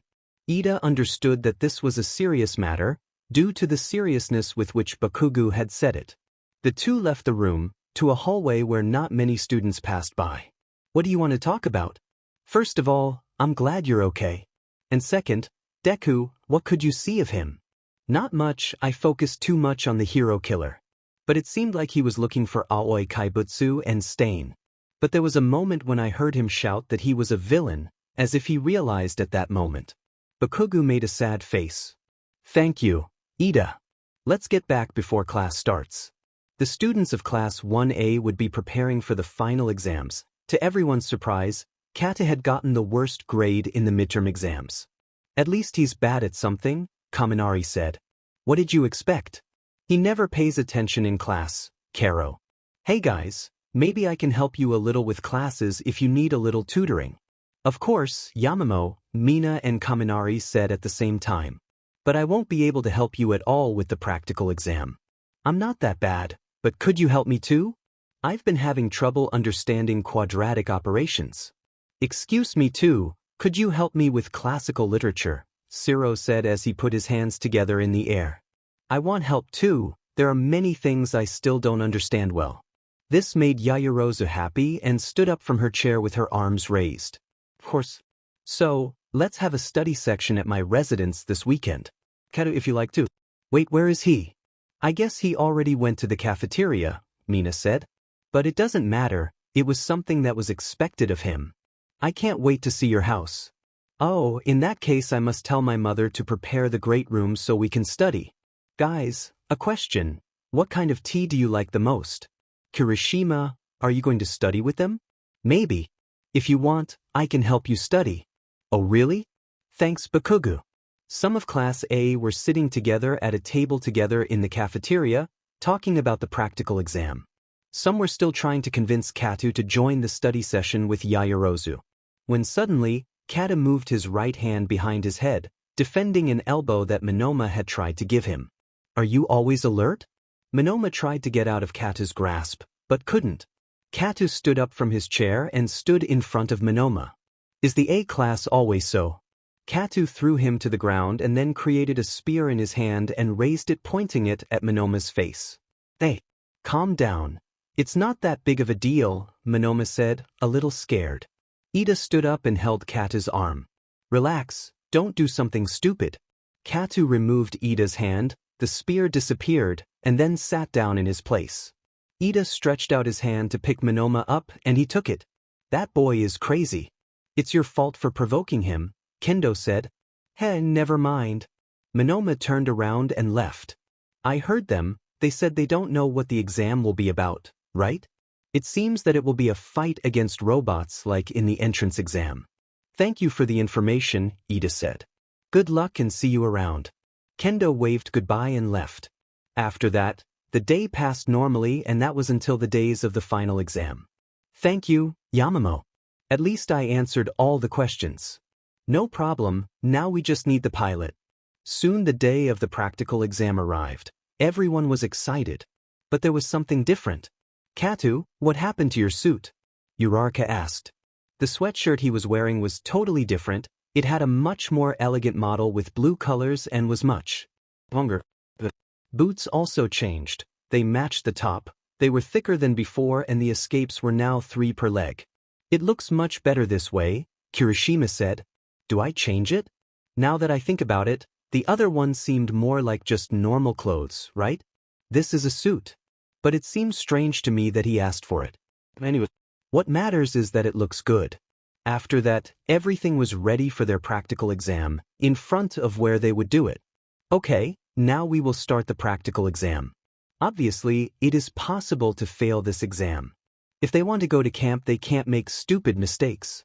I hope you will look for information in advance and imagine what we are going to do. We'll definitely fight robots. Not at all, they won't fight against robots. Niza came out of Aizawa's scarf for various reasons. The final exam will be different this time. Will it be different this time? From now on, we will focus on combat and hero work. Nizu said as he took down the scarf. To teach them what a real fight is like so they can be prepared, that means they will team up with two and fight one of their teachers in a battle royale. Isn't that great? Will we fight? Against the teachers? Uraraka asked, scared. Also, the couples and who they will fight against have already been decided. I chose them based on several factors, including fighting style and personal relationships. These are the couples. There is only one change. Todoroki is with Bakugo against All Might and Katu with Yaoyorozu against Aizawa. The time limit for the exam is 30 minutes. Your objective is to put these HNDCFFS on your teacher. Nisa showed you some hexagonal-shaped HNDCFFS or for one of you to escape from the area. We must capture the professor or escape from the place. It's like combat training, Kaminari said with a hand on his chin. Can we really just escape? Yep, Nizu said with a thumbs up. But I warn you that it will be very different from combat training, because your opponent will be much better. This time, your exam will be very similar to a real battle. They must think of us as if we were villains. Assuming they meet their enemy, if they think they can confront him, that's fine, but sometimes, when your opponent is too strong, it would be smarter to run away. Aizawa finished for Snipe. Surely with these rules they think that running away is the best thing, right? That's why I asked the support team to make us these weights. All Might took some weights from his belt. We will carry about half of our own weight. It's to give them an advantage. It's old-fashioned, but it consumes more energy that way. By the way, we held a competition to define the design and we used that of the young Hatsum. We will start the fights in order. Whoever wants to see them can do so. Sato, Kirishima, get ready. The only one who doesn't come out is Deku. Uraraka did go to see the fights. Team Katu and Yaoyorozu. Practical exam, ready?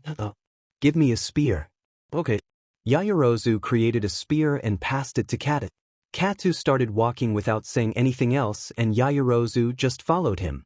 After 15 minutes they had both advanced without being detected by Aizawa. Where is the... Katu put his hand on her mouth to silence her.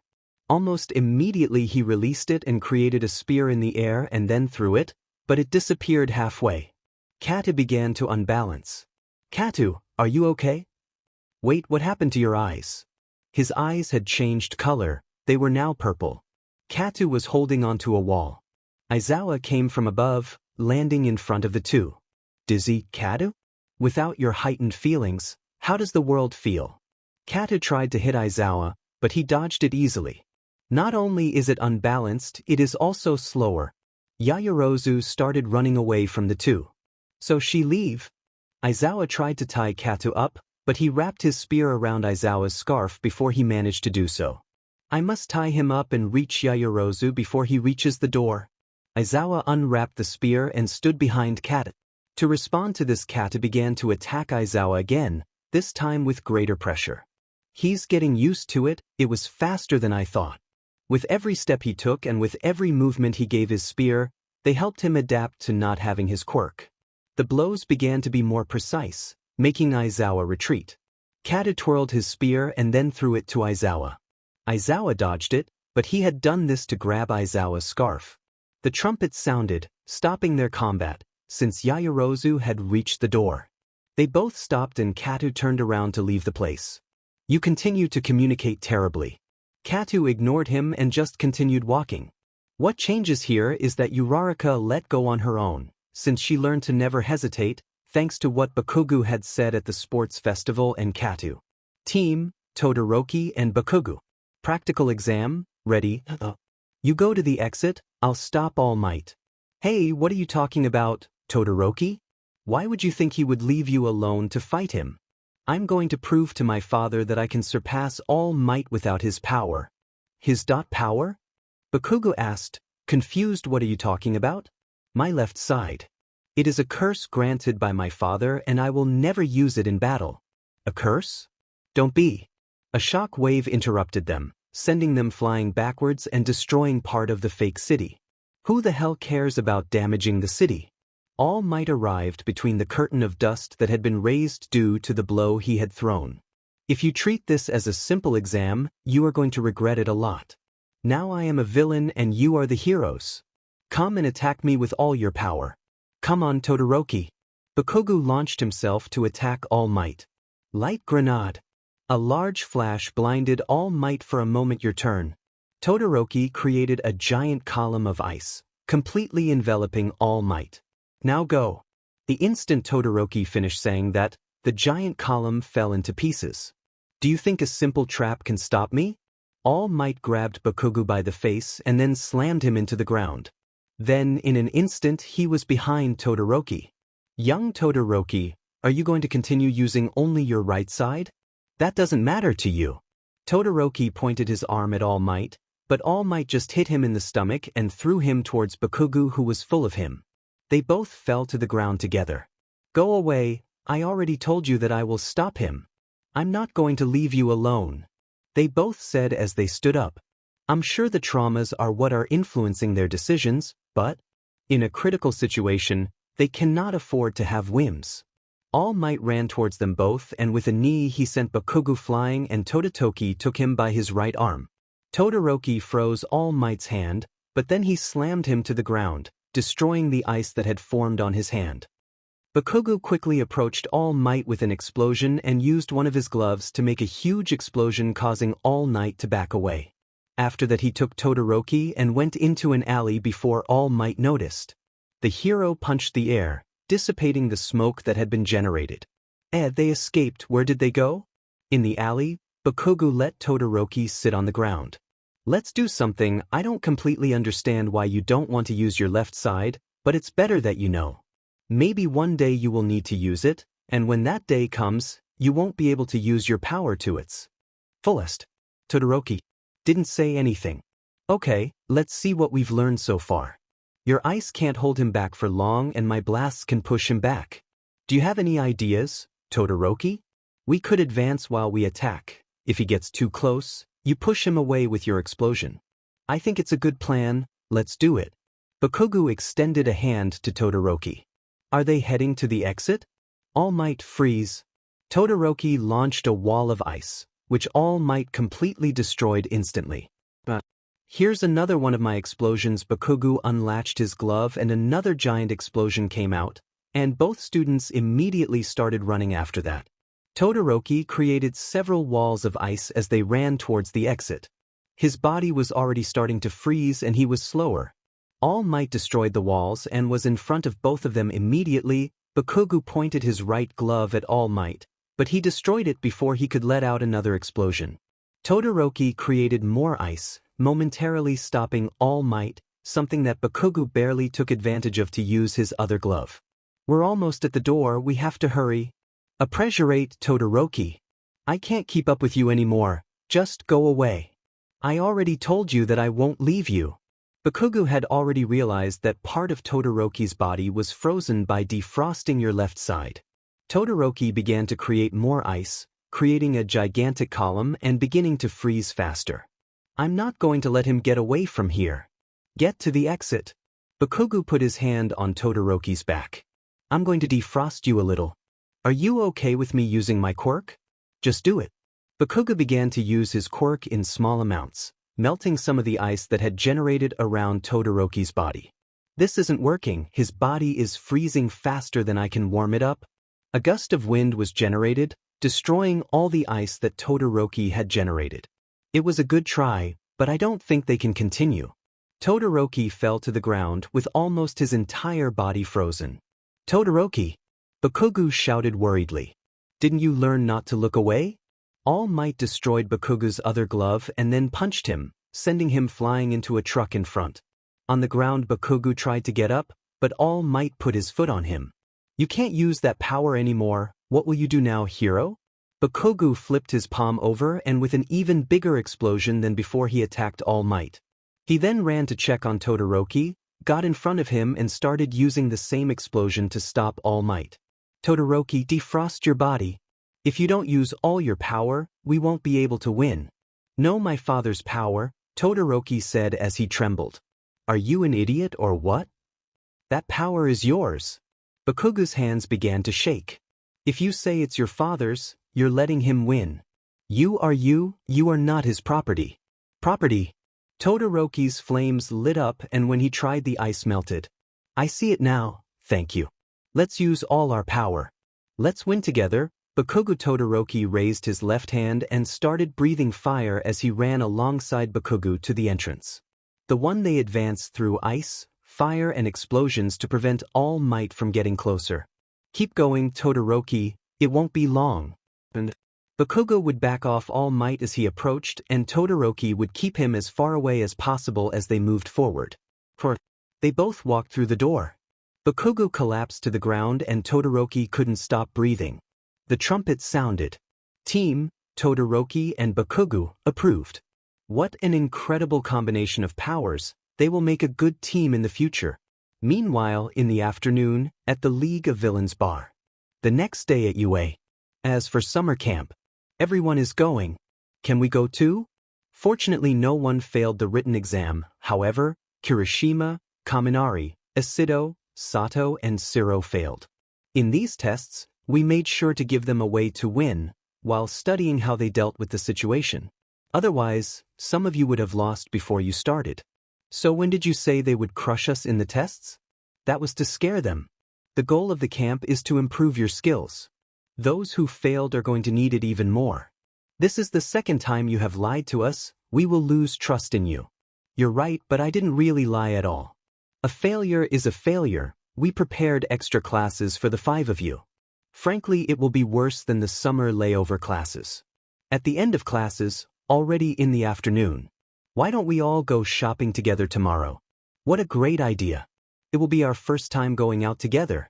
And so, as everyone had agreed, except for Katu and Todoroki, they went to the mall. Wow, aren't you from the UA? Said a person when he saw the entire group. Yes, the first years, I saw them on television. You guys were great. Wow, there are people who still remember. I need a large suitcase to carry clothes. Well, let's find a meeting together, okay? I need some outdoor shoes. It seems like we're all looking for different things. Do we set a time to come back? And then we'll meet here at 3. Everyone separated to look for their things. As for Bakugo, he looked for a store to look for a new sweatshirt. As he did so, someone put their arm around his neck. Aren't you the one who came second in the sports festival? Oh, yes, it's me. It was quite interesting. I had a lot of fun watching it, Kat-chan. You better not make a fuss. Shigaraki put 4 fingers around Bakugo's neck. If I touch your neck with my 5 fingers, you will disintegrate to death. Bakugo greets her in Shigaraki. That's the look Deku talked so much about when Shigaraki smiled maliciously. Let's talk for a moment, okay? Shigaraki levo in Bakugo in Unabanka. Normally, I hate everything I see, but lately everyone is talking about the hero killer and that makes me very angry. The attack on the UA, the attack on Hosu, he overshadowed everything. If it weren't for Deku, maybe they wouldn't have talked about us that much. Don't brag, he just wanted to destroy something he didn't like. Tell me, Kat-chan, what is the difference between him and me? The difference? They're both FING murderers. But he had more brains than you. In the video, his conviction, he was not just dedicated to destroying everything just because he wanted a world with more heroes like All Might. I see, I understand, Deku must understand it too. Shigaraki's smile became bigger and more terrifying. Everything, it's because of All Might, he is the cause of everything. Yes, that's what it's about. Hehehe, all these people can smile thanks to All Might. Because All Might also smiles for no reason. Shigaraki began to squeeze Bakugo's neck. Oi, Bakugo! Ida and Uraraka arrived together and saw Shigaraki sitting next to him. Go away, don't get involved. Oh, I didn't know you had company. Shigaraki released Bakugo. I have to go, if you try to follow me. I will kill your friends. Bakugo, you're fine. Bakugo hates Shigaraki. Oh, and another thing, your friend Deku says that the next time he sees you, he won't hesitate to kill you in the cruelest way possible. Wait, Deku wasn't. Call the police, Bakugo said, interrupting Ida. That was Tamura Shigaraki. While they were calling, Shigaraki was heading to the bar. Nothing has changed, but everything from now on will be linked to one thing. Creating a world without All Might and exposing how fragile that hoax of justice is. Starting today, that has come a conviction. Shigaraki arrived at the bar, where he saw 2 people he didn't know. You took your time. You must be Shigaraki, Razor said, approaching him. Yes, it is him, but I don't recommend that you get too close to him. Don't worry, Dad. I come in a very good mood. Oh really? You're going to accept Dabi and Toga. Yeah. Now, introduce yourselves, Shigaraki said as he pointed at Zoe and Razor. My name is Zoe Smith, I'm 18 years old. She turned into smoke and stood in front of Shigaraki. My quirk is what you just saw, I can move freely in that state. Why do you want to join? Tell him what you told me, Deku said. To be completely free, to be able to use my quirk whenever I want without the heroes interfering. You continue. Razor touched the leftover chair and it transformed into a kind of goat, which had 3 legs in front, 1 eye, and its snout was deformed. I am Razor, I have the ability to create these types of creatures. My goal is to see how far I can go with my pets. If you need me to kill someone, they will do it for me. Shigaraki smiled. You will be good recruits. At night, the police had questioned Bakugo about the conversation he had with Shigaraki. He told him everything, that his friend Deku was involved with them and that he had mentioned it a couple of times during the conversation, but he had not delved into the topic. Bakugo was quiet all the way home and in his room, he sat at his desk. Izuku, if you want to kill me, I'm not going to let you. But not before making you come back. Soon the day of the camp arrived. The students of Class A and B had boarded their respective buses. Everyone noticed something strange. Bakugo hadn't said a word since his meeting with Shigaraki and his usual smile was gone. It's very depressing to see him like this, Mina said quietly. Yes, there is a sad atmosphere on this trip. Ida already had an idea of what was happening, but it was something he had to talk about privately with Bakugo. The bus stopped, everyone got off to stretch a little. Hello, Eraser. Long time without seeing each other. Second 11, no one says anything when they finish introducing themselves. Now, everyone says hello, Aizawa said. It's a pleasure. We are the owners of all this land. You are going to stay at the foot of that mountain, Mandalay said while pointing a finger. Then why did we stop here? It means that we must. Is it a joke? Haha, let's get back to the bus quickly now, Siro said nervously.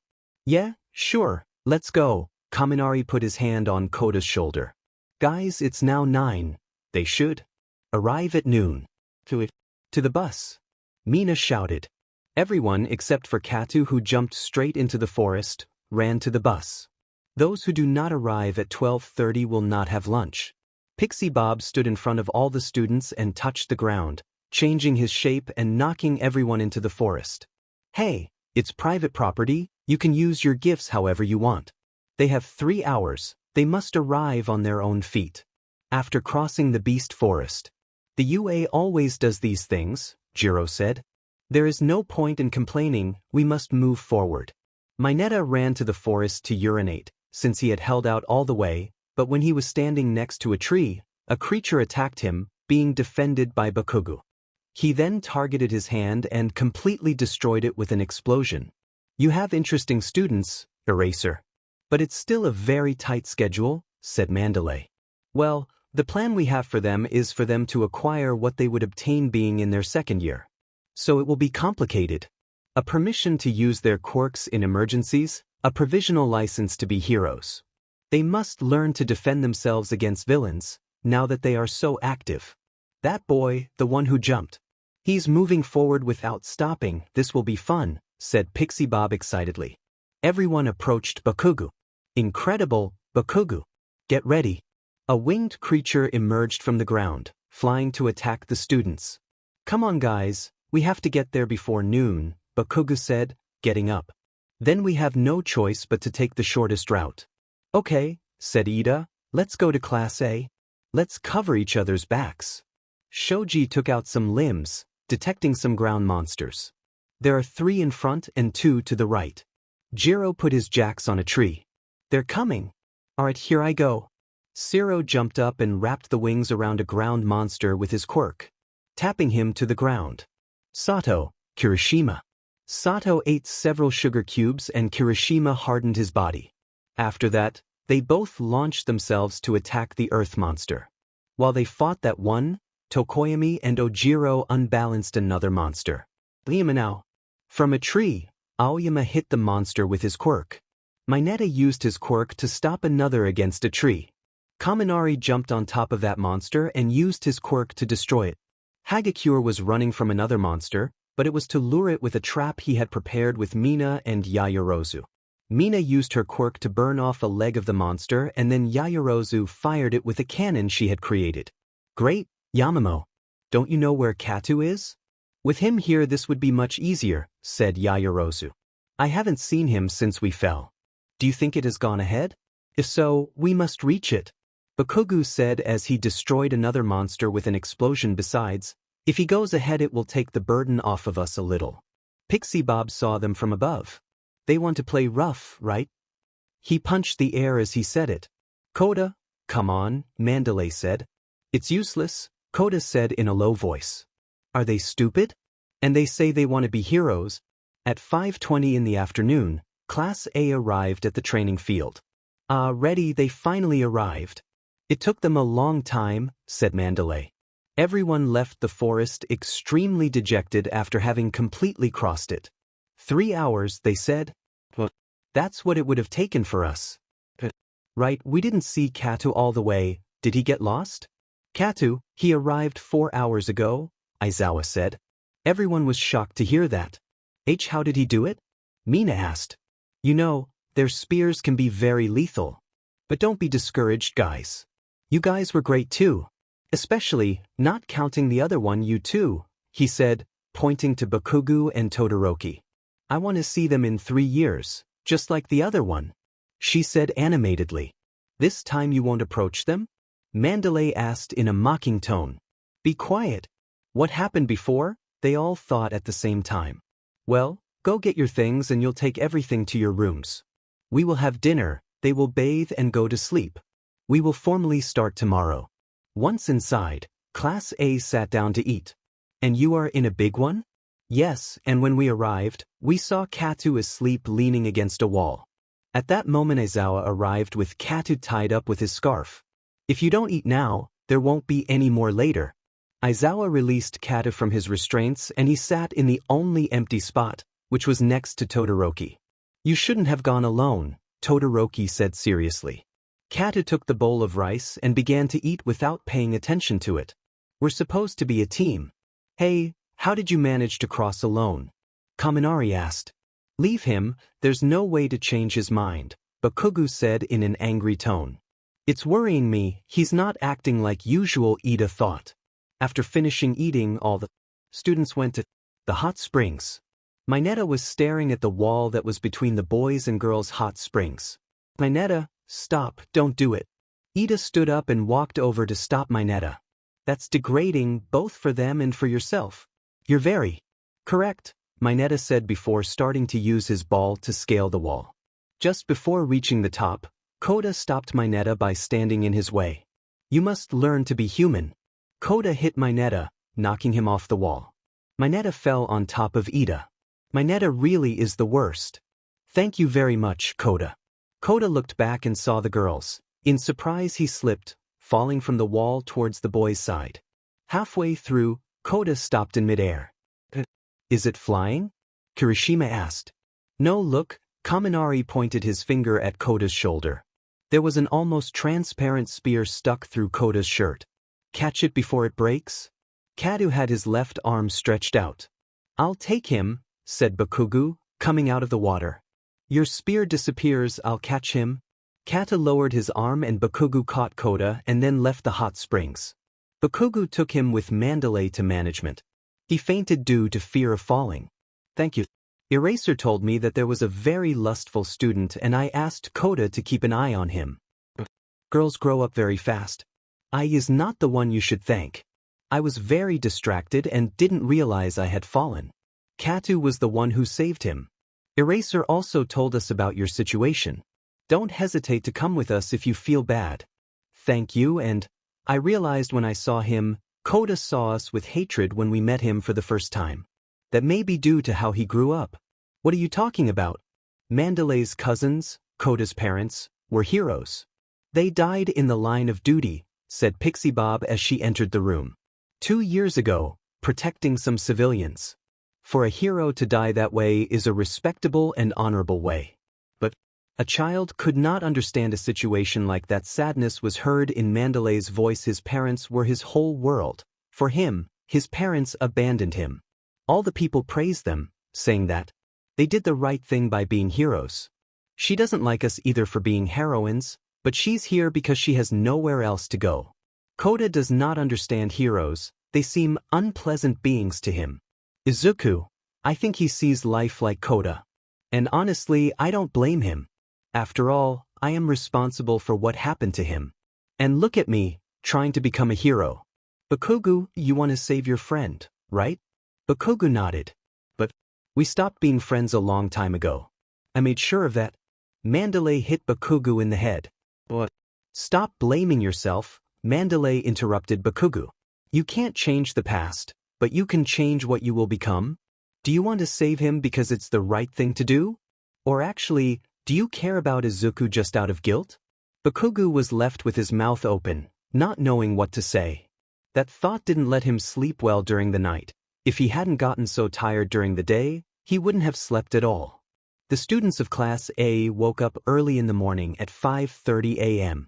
Good morning, guys. Today they will begin training to increase their strength. Are you ready, Katchan? Don't talk to me now. The objective is to make them strong so that they obtain their provisional licenses. You will face hostile situations that will become more and more common. Be careful. Hey, Katu Aizawa threw a baseball at him. Your record when you started was 450 meters. I want to see if it has improved. Katu created a spear around the ball and then threw it. Unlike the first time of the quirk test, this time the spear was going faster. Wow, it got better than I thought. The spear finally disappeared and the ball touched the ground after a few seconds. Aizawa saw the scoreboard. But I think you've only specialized in your spears. Wow, almost 70 more meters, not bad, Kirishima said. They started almost 6 months ago. Everyone improved a lot thanks to their experiences. Katu improved much more than expected, but I'm sure many of you couldn't surpass his previous mark by much. Thanks to these experiences, they improved their mentality, their technique, and a bit of endurance. It is obvious that the strength of his quirks did not improve at the same rate. That's why we will work on improving them. Aizawa smiled. It will be a near-death experience, but they shouldn't die. Then Class A started their training and Class B left a while later. Some, from Class B, yawned from exhaustion. So, will we develop our quirks? Kendo asked. Class A already does it. Come on, let's go. Said Vlad King. We saw last semester that Class A stole the show, but now, it's your turn. Understood? He wants us to develop our quirks, but we all have different quirks. How will we know what we have to do? Tokage asked. Can you be more specific? Kamakiri asked. When you use your muscles, your fibers break down and grow stronger. A quirk is the same. If they use theirs, they will become stronger. Then there is only one way: break your limits. Class B got to see Class A's extreme training. What is? So? The operational types will increase their maximum limits. The heteromorphic and composite types will train the parts related to their quirks. Naturally, this usually happens as they grow. But we don't have time, Aizawa said. Class B, hurry up. But then we will be 40 people in total. Will 6 people be able to handle the quirks of all of us? That's why we came here. That's right, the 4 of us are one. Seg 14 of 31. My quirk is searching, Ragdoll said. I can see everything about up to 100 people just by looking at them, including location and weakness. With my earth flow, I can create perfect places to practice and train Pixie Bob moved a hand and the earth behind her rose. And with my excellent telepathy, I can give advice to many at once, said Mandalay. And my job is to hit and kick, said Tigray. The enhancers, come with me. Tigray's training starts now. When Tigray finished saying that, Kata flew above Class B. That's not. Kata stood up and walked past the B class straight to a giant earth monster. He then stretched out his hand and created a shield about a couple of meters away from him. The shield had little color and could be easily seen through it. The monster hit the shield, cracking it instantly. Katu stretched his hand further and the shield slowly regenerated, but not before the monster hit it again, destroying it completely. The monster hit Kata, leaving him pinned to the ground. Pixie Bob couldn't help but let out a small laugh as he approached Katu to help him out of the dirt. How scary, thought Class B. The school has a lot of work and cannot dedicate staff only to the first years. Based on their history and variety of quirks, the 4 of them were the best option to quickly boost their quirks. Overcome Class A, let's go Class B, Vlad King shouted. Kota watched everyone from behind a tree. And in the afternoon, having finished the day's training, it was time to eat.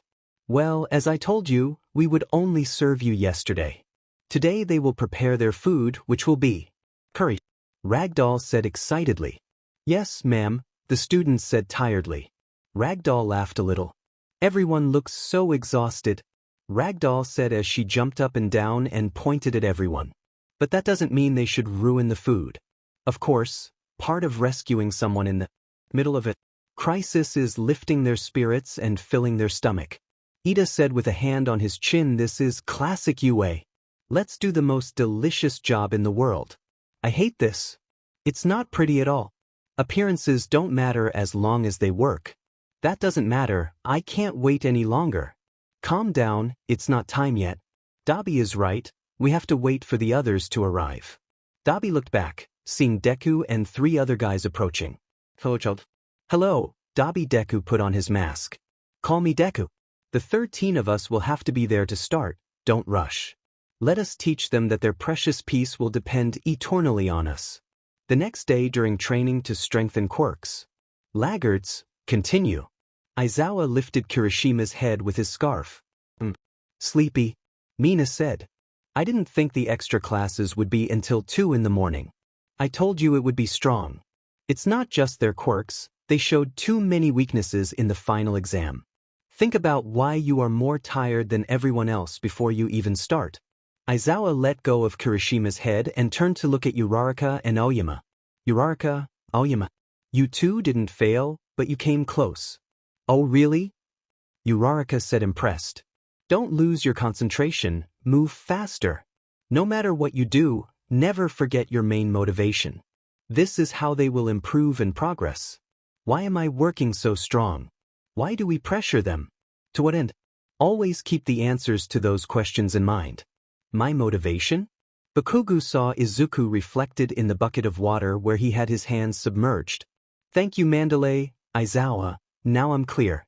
Listen everyone, tonight there will be a test of courage between classes. After training strong, they can play strong too. That will be your reward. Pixie Bob announced excitedly. Oh, I forgot. Kendo said. Another scary thing, Jiro said tiredly. I like the classes to face each other, Minoma said with a smile. So now, do your best. In the afternoon, the classes were eating what they had prepared. Hey, I see you looking more cheerful, Kirishima said. I am.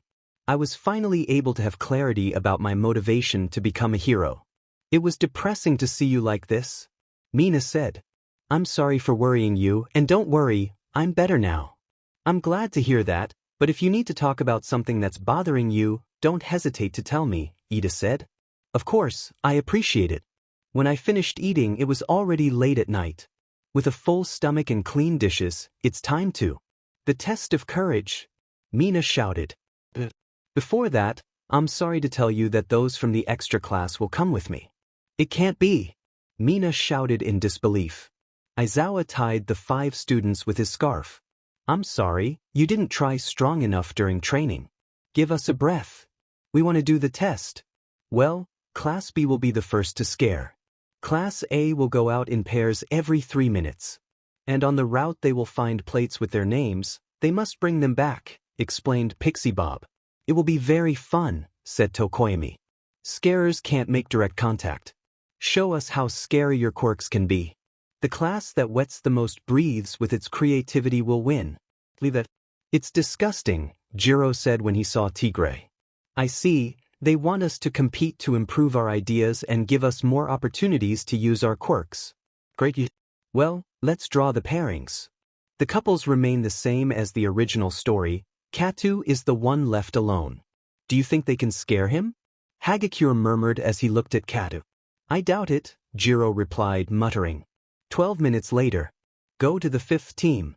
Frog, Eureka, come on. Screams could be heard in the distance. And the further they went into the forest, the gloomier it felt. Aren't you afraid of Tsu? Not really, and you? Not much. If you want, give me your hand. Tsuyu raised her hand and Uraraka took it. Just ignore the part where Izuku tries to help Pixie Bob. Meanwhile, with the teams that had not left yet. How are you UA students? We are the vanguard team of the League of Villains. The League of Villains? What are they doing here? Is it okay if I crush this girl's head? What do you say? I won't allow it, said Tigray. Stop, don't hurry, Magna. Deciding whether he lives or dies will depend on whether he adheres to Stain's principles. Are they doing all this for their ideals? Ida asked. That's right, Kurt. Let me introduce myself. Spiner took out the sword that he had wrapped around his back. I am Spinner and I will make my dreams come true.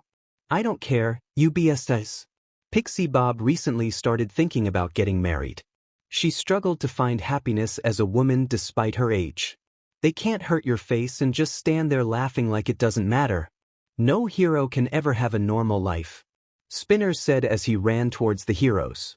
Tiger, I contacted them, we can leave the students to Ragdoll. We'll take care of it, get ready. Mandalay turned to look at the students and you are going. Wait, where's Katu? Mandalay looked back at the front with even more concern. Don't worry about him, I'll tell him and tell him the same thing. Ida, you're good at this, guide them and make sure they don't fight. Koda was watching the blue fire from the top of a mountain. At that moment he heard someone's footsteps approaching from his left. When he turned around he saw a man with a black hood and a white mask. Koda began to back away as he watched the man slowly approach him. You weren't on the list, but you... Koda, can you hear me? You must return to camp. Someone passed by Koda's left. While he heard Mandalay's voice he stood in front of him. Are you okay? Sorry, I don't know where you go every time you want to be alone. Forgive me, Koda, I can't save you. You have to come back. Katu stretched out his right arm, without turning, and stopped a blow that the man had thrown at him with a barrier. Haha. I didn't expect to find you first. It's lucky the mask the man was wearing fell off, revealing his face. It was muscular. That man is... Dad, Mom, Koda said with tears in his eyes. Bakugu, who was carrying a student, and Todoroki were walking away from the pink gas that had spread across the camp. I worry about others, but there is no option. We will avoid the goal and go to the camp. Let Ragdoll handle the situation. Yes, although I would have preferred to help more. Both students stopped when they saw someone kneeling. There's someone there, Todoroki said. Who was in front? Tokoyami Junto Ashoji. They both saw a severed hand. Pretty, so tempting. No, I must work. What appealing meat. The man stood up slowly. I'm captivated. He turned to look at the two students. I have to continue. What the hell did you do to them? Bakugu started to run towards the villain, but this elongated his teeth and he was about to cut Bakugu, but Todoroki created a wall of ice in time. Don't do something stupid. Oi, Moonfish. Bakugu recognized that voice immediately. Deku arrived and stood next to Moonfish. Go get those who fled, I'll take care of him. I'm going for meat. Moonfish turned around and using his teeth he pushed himself away from the place. I heard you were looking for me. That's right, Katen. Todoroki, leave it to me. Bakugu lowered the boy and placed him leaning against a tree. Don't be naive, we are 2 against 1. We can stop him if we fight together. Oh, but I'm not alone. Deku said with his hand on the mouth of his mask. Hello, children. Zoe appeared next to Todoroki, and the boy reacted by creating a column of ice. Apparently it wasn't a big deal. Hey, it's rude to talk to a girl like that. Todoroki looked back and saw Zoe attacking him with a knife, causing a cut on the upper left side of his face. Todoroki. Bakugu turned to look at Todoroki. I am your opponent. Bakugu turned to look at Deku and received a blow to the abdomen. Without backing down, Bakugu hit him back, kneeing him in the abdomen. Not bad, Kat-chan. But I have this. An electric shock passed through Bakugu's body, but he pushed Deku away, separating himself and stopping receiving the shock. What was that? It's a gift from the man who gave me everything and to whom I owe my life. Deku raised his arm, revealing the exo glove. Do you like it? What do you owe him for your life? With this, I will finally be able to kill you. Come and try it, Izuku. I already told you that he is dead. I am dead. Deku touched some buttons on the glove and it began to draw BLD. Red smoke began to surround him. Bakugo ran to attack Deku, and when he was close enough he tried to attack him with his right hand, but stopped before doing so. He saw the illusion of Izuku instead of Deku, the villain. Deku grabbed Bakugo by the arm and then threw him into a tree. I knew it, you always start on the right. Bakugo used an explosion to change trajectory and avoid the tree. Deku then ran at Bakugo and started trying to hit him, but Bakugo was dodging it with relative ease. Aren't you planning to use your quirk? Bakugo dodged a punch from Deku and then punched him in the face, followed by a kick to the leg. Deku fell to the ground but got up instantly. More smoke began to come out of Deku's body. We have the objective, go to the meeting point, Magna said through the communicator. Deku stopped and took a deep breath. Looks like we won. Zoe, let's go. Zoe appeared next to Deku and then they started running from the place. You won't run away again. Bakugo put his hands behind him and prepared to push himself up, but before he did he heard Todoroki's voice. Bakugo! Bakugo turned to look at Todoroki and saw him covered in cuts. He hesitated for a moment as he looked between Deku and Todoroki. The boy closed his eyes for a moment. This is not over. I promise I'll stop you, Izuku. Bakugo yelled. Bakugo walked over to Todoroki and caught him before he fell. How did he do this to you? That girl can teleport. He cannot react to their attacks. Can you walk? Todoroki nodded. Okay, let's hurry up and get back to camp. We must avoid the... Bakugo saw that the pink gas from before had disappeared. And just at that moment they received a message from Mandalay. Attention UA students, this is a message from Eraserhead, you are allowed to fight. Also, now we know one of the villain's objectives. Listen carefully, Kato has decided to go with the villains on his own. Right now we are chasing him. We will take care of it, you guys get to safety? With Kato, moments before the Mandalay message. Muscular hit Kato's shield again, without doing any damage. As I expected. We'll see how you do against this. Muscle increased the muscles of his right arm and hit the barrier again, cracking it greatly. I don't think they'll say anything to me if I hurt you a little, I'll just say that you resisted. What do you mean? Kato asked as he regenerated the barrier. They asked us to capture you. Muscle grew the muscles in his left arm and hit the barrier with 2 punches from both arms. The barrier was destroyed and Muscular continued attacking, but Kato dodged his blows. Kato, listen, I don't know where you went, but you have to return to the camp. There are villains attacking, don't do something crazy. Go back to the others, Kato heard in his mind as he dodged Muscular's blows.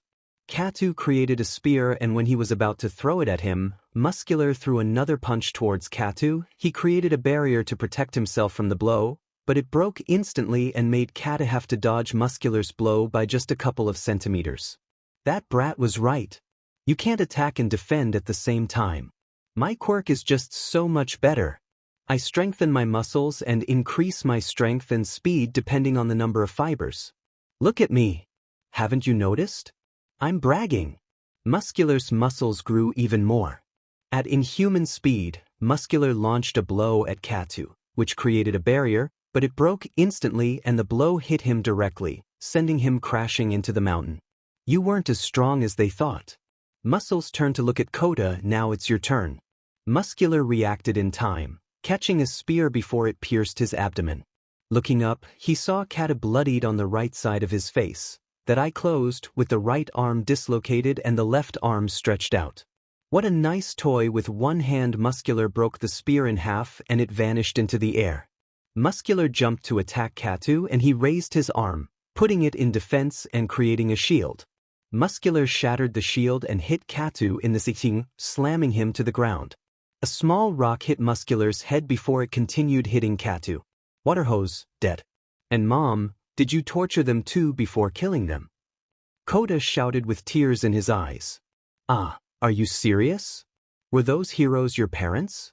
This must be destiny, said Muscular with his arms open. Waterhouse, it is because of them that I now have an artificial eye. It's all your fault, it's always because of guys like you. It all ends that way. Children always blame others for everything. That's not good. It's not that I hold a grudge against them for what happened to my eye, I just wanted to continue killing. And they wanted to try to stop me, they all wanted it that day. What is wrong is wanting to do impossible things. Just like your father and mother did. Muscular heard Katu stand up. He turned around and saw Katu's look. It made him feel uncomfortable. Despite having destroyed him, his look was the same as before. What the hell with that look? Are you confident?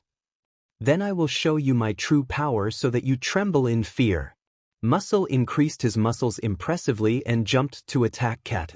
Without even moving his arms, a sphere of energy appeared around Katu. Muscular's blow were completely absorbed by it. What the hell? Why can't I break it? Muscles continued hitting it repeatedly until it began to crack. The dial cracked minimally and the cracks became more and more visible with each hit. Kata's gaze was focused on Muscular's eyes. Yes, I already decided.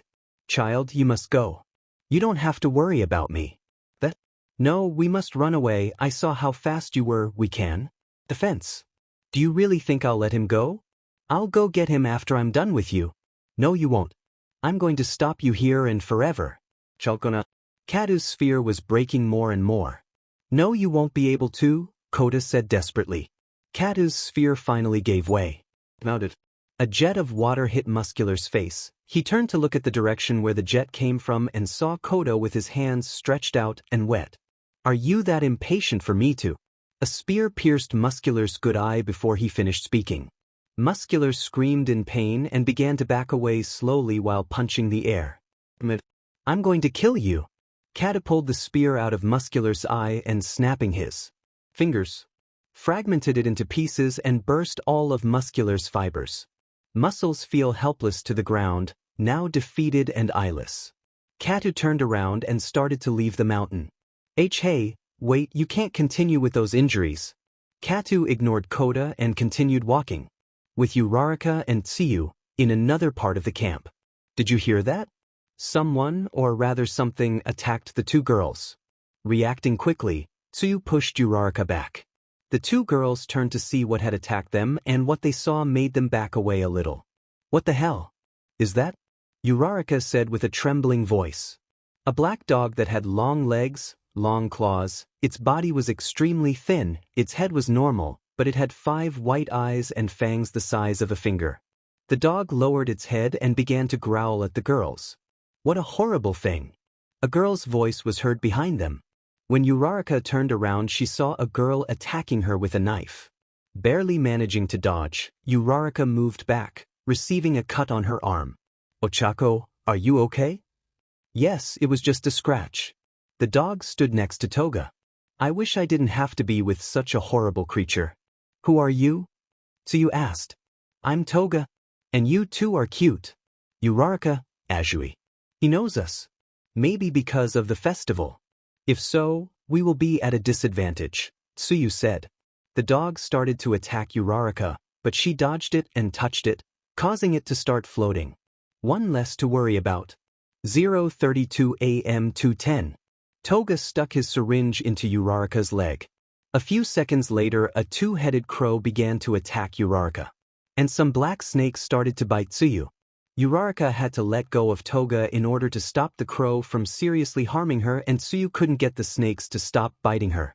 Toga stood up from the ground and now placed his syringe on Tsuyu, and after a few seconds he took out the syringe, stepped back and turned to look at them both with a smile. I have to go, friends. See you later. Toga ran into the forest. Katu arrived accompanied by Kota where Mandalay and Tigray were fighting. He adjusted his arm while they watched. Kota, Mandalay shouted in relief. I have come to go with you, said Katu. Both heroes were left with their mouths open when they heard it. Oh really? That's great. And to think that we had to do this whole show, Magna said. Wait until. 2 spheres of energy appeared around the 2 heroes. Stay there. Don't interfere. Aizawa arrived at the moment Katu approached Magna. Katu, Ali. Aizawa, are you going to leave that child alone? Kata said while pointing at Kota. Get out of here and take him to a safe place. Eraser. Get us out of here. Aizawa saw the other 2 heroes engulfed in blue spheres. Katu, what does this mean? I'm joining the villains. What will you do, hero? Are you going to stop us or are you going to take that kid to safety? Sniper asked. Aizawa hesitated for a couple of seconds and then approached Koda and picked him up in his arms. He started to leave just like the League of Villains. However, when they were somewhat separated, Aizawa turned to see Katu and used his quirk on him, causing his quirk to deactivate and the spheres that were holding the heroes disappeared. After that, Aizawa began to run faster, trying to get as far away from Koda as he could. At that moment, Mandalay activated his quirk and sent the message to all the students as he ran after the villains. Some members of the League were already waiting for the other members to arrive. Deku and Zoe arrived at the meeting point. Well, where is it? It hasn't arrived, Dabi said. Hi guys. Toga arrived, greeted with a raised hand. Did you get BLD? How many people? Dabi asked. 2 people. Only 2? We need at least 3 people. I couldn't find anyone else. Where is Razor? Deku asked. Almost as if he had been waiting for her call, Razor emerged from behind a tree. Just AQ. An explosion was heard and Mr. Compress fell face first in front of all the villains before Razor finished speaking. Shoji was holding on to Bakugu and he was standing on Mr. Compress's back, with an annoyed look. Give it back to us. Bakugu said aggressively. Mr. Compress. Dabi released a blast of fire while Mr. Compress used his quirk on himself. Only the students were left, who jumped to the sides, dodging the fire. Just as the flames stopped, Mr. Compress deactivated his quirk and stood next to Dabi. At that moment Magna, Spine, Katu and the heroes arrived. As in turn, Kurogiri also created a large portal in the center and several others next to his companions. They gave the signal 5 minutes ago. Deo, let's go. Bye-bye. Zoe said as she waved goodbye and went through a portal using her quirk. Bye guys. Toga said before entering through the portal that Zoe used, which closed right after. Hey, idiot with the hat. Give it back. Calm down, Bakugu. I was able to take it from his pocket. Shoji showed Bakugu a blue marble in his hand.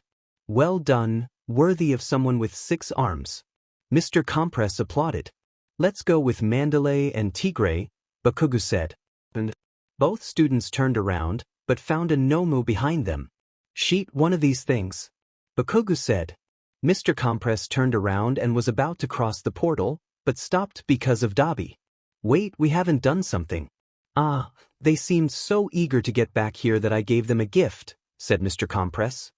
It's a habit of mine and basic magic. If I show you something so much it is to divert your attention. Mr. Compress took off his mask and stuck out his tongue showing that he had another marble. Shoji and Bakugu stood with their mouths open, knowing what he had done now. Mr. Compress snapped his fingers and the marble in Shoji's hand turned into ice. Use your friend's attack to make decoys and put them in my pocket. Mr. Compress put his mask back on if they discovered that I kept an object in my pocket. Obviously, they would try to take it. Bakugu pushed himself with an explosion to reach Mr. Compress. Gentlemen, that's all for now. A lightning bolt destroyed Mr. Compress's mask, causing him to drop the marble he was holding to Koyami. Bakugu took the marble and then received a kick from Deku in the abdomen, which sent him violently backwards, although Shoji caught him in the air. Mandalay and Tigray watched as Katu approached the portal, unable to do anything. Katu, don't do it, Mandalay said. Without turning to look at her, Katu began to cross the portal with Magna and Spinner. Mandalay and Tigray tried to stop him, but a black, shapeless creature with 2 heads that looked like snakes stood in front of them. Stop them for a moment, Razor said. Katu crossed the portal and it closed immediately. Razor then passed through his portal with his back turned and the creature disappeared instantly. It's a shame, but the main objective is already with us. It's true, Dabi. Let's go. Mr. Compress and Dabi crossed the portal, leaving only Deku, who looked at Bakugu with a slight smile. We'll see you later, Cat-chun. Deku jumped into the portal before it disappeared. And the heroes were left without knowing what to do. One of their students had gone on his own with the villains. Everything was a disaster. The injured students were being treated.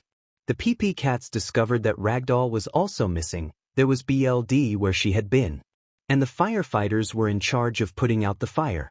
The next day reporters surrounded the UA, while some professors discussed the situation in which they found Themselves. This is something we didn't expect. They attacked us in a camp to train them to face villains, said Nizu. On top of everything, one of our students went on the side of the villains. If we had known, we could have avoided it. So many incidents, one after another, Midnight said with all might. Almost all organized crime stopped. We get used to peace without realizing it. We thought we were going to have some time to prepare, Present Mike said. I am very ashamed of my own cowardice.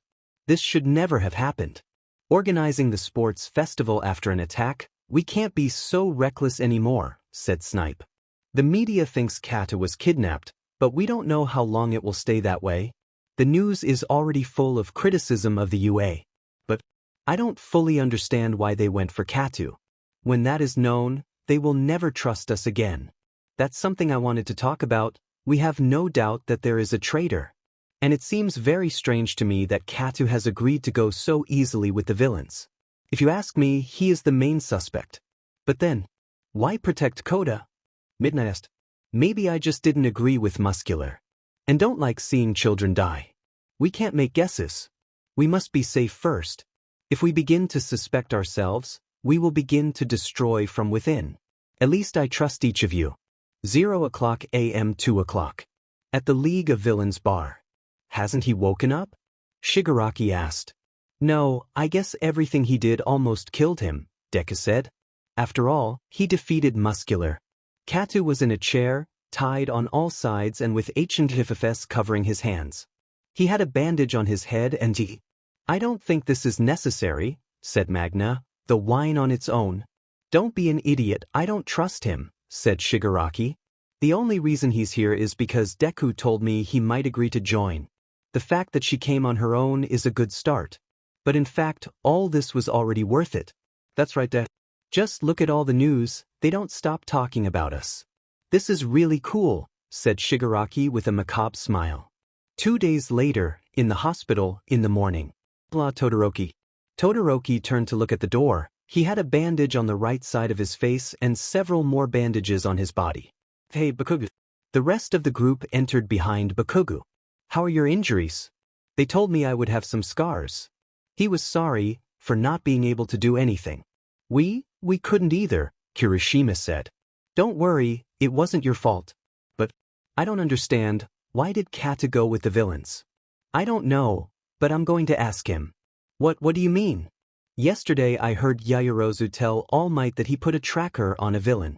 I don't know when they'll go, but they'll bring Kata back before he does something stupid, Bakugu said.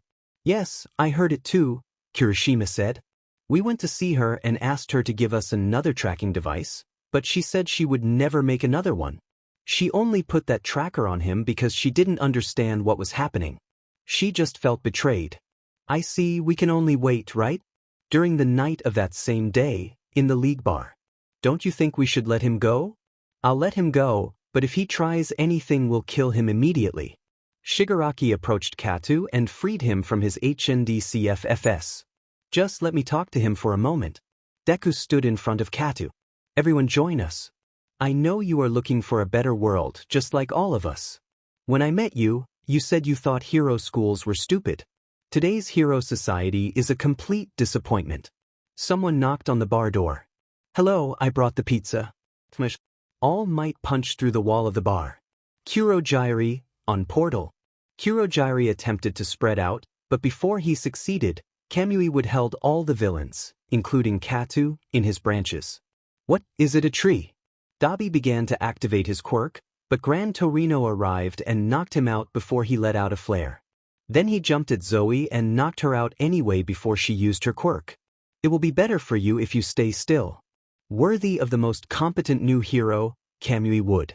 And from the veteran faster than sight, Gran Torino All Might said they can't escape anymore, League of Villains. Because? Because we are here. Shut your mouth, symbol of deception. Deku shouted angrily. When attacking, that's when they ignored your defense. The most edge shot passed through the small opening in the front door. We're not the only ones. We brought pizza, he said as he opened the door and let the officers in the police, Endeavor and other skilled heroes, have the place surrounded. Hey, Kamui would, let go of young Katu. He's one of my students. I don't know if it's a good idea, All Might. Don't worry, trust me. Kamui would released Katu, despite Rennie's concerns. All Might approached Katu and put a hand on his shoulder. We have much to talk about, young cat. They also say Deku's name. Tamura Shigaraki, can you tell us where your boss is hiding? Katu appeared winged by All for One while coughing. He was sorry, cat. The other league members arrived right after All for One said that.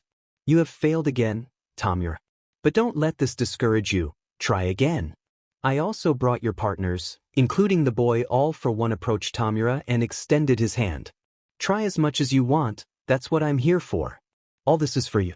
This is the video of All Might's fight. I will just write what happened with Katu, starting from where All for One opens a portal with Kurogiri.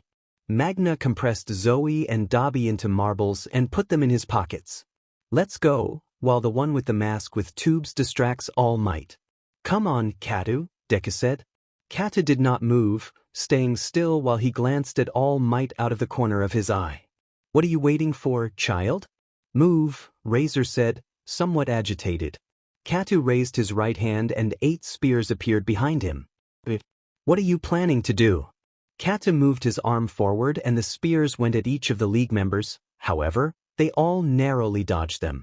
Hey, what the hell is wrong with you? Let him go. Let's take him by force, said Twice. The entire league attacked Katu. Toga tried to cut him with a knife, but Katu grabbed her wrist and knocked her down, grabbed her head and slammed her to the ground a few times. Mr. Compress was about to touch Katu, but he dodged it by just an inch and stood behind him, grabbed his arms and spears appeared that pierced his forearms. Then he kicked it and turned to see the rest of the league. Yes, you will definitely be a great piece, Shigaraki said with a laugh. Katu felt something stab him from the right side of his abdomen. When he turned to look he saw a black dog biting him strong. The boy grabbed the dog's jaw at both ends and took it off and then threw it at Twice, who was running against him. But that made him unable to dodge Deku's next attack, who hit him in the face and sent him flying towards a rock of the destroyed building. Katu got up, he was bleeding again from his head and he was holding the side where the dog had bitten him, where he was bleeding a lot. You couldn't avoid my pets, did you ask me why? After all, you've already dodged attacks from behind. I have a theory, Deku said. Speaks. It is impossible that Muscular was found by chance, and when we were at the USJ I remember him saying, that's an aberration, referring to the Nomu. Plus, many other things. My theory is, it can sense people, it's like some kind of radar, that's why it couldn't avoid your pet. Because it is not a living creature. I understand. Razor smiled. I am your perfect opponent.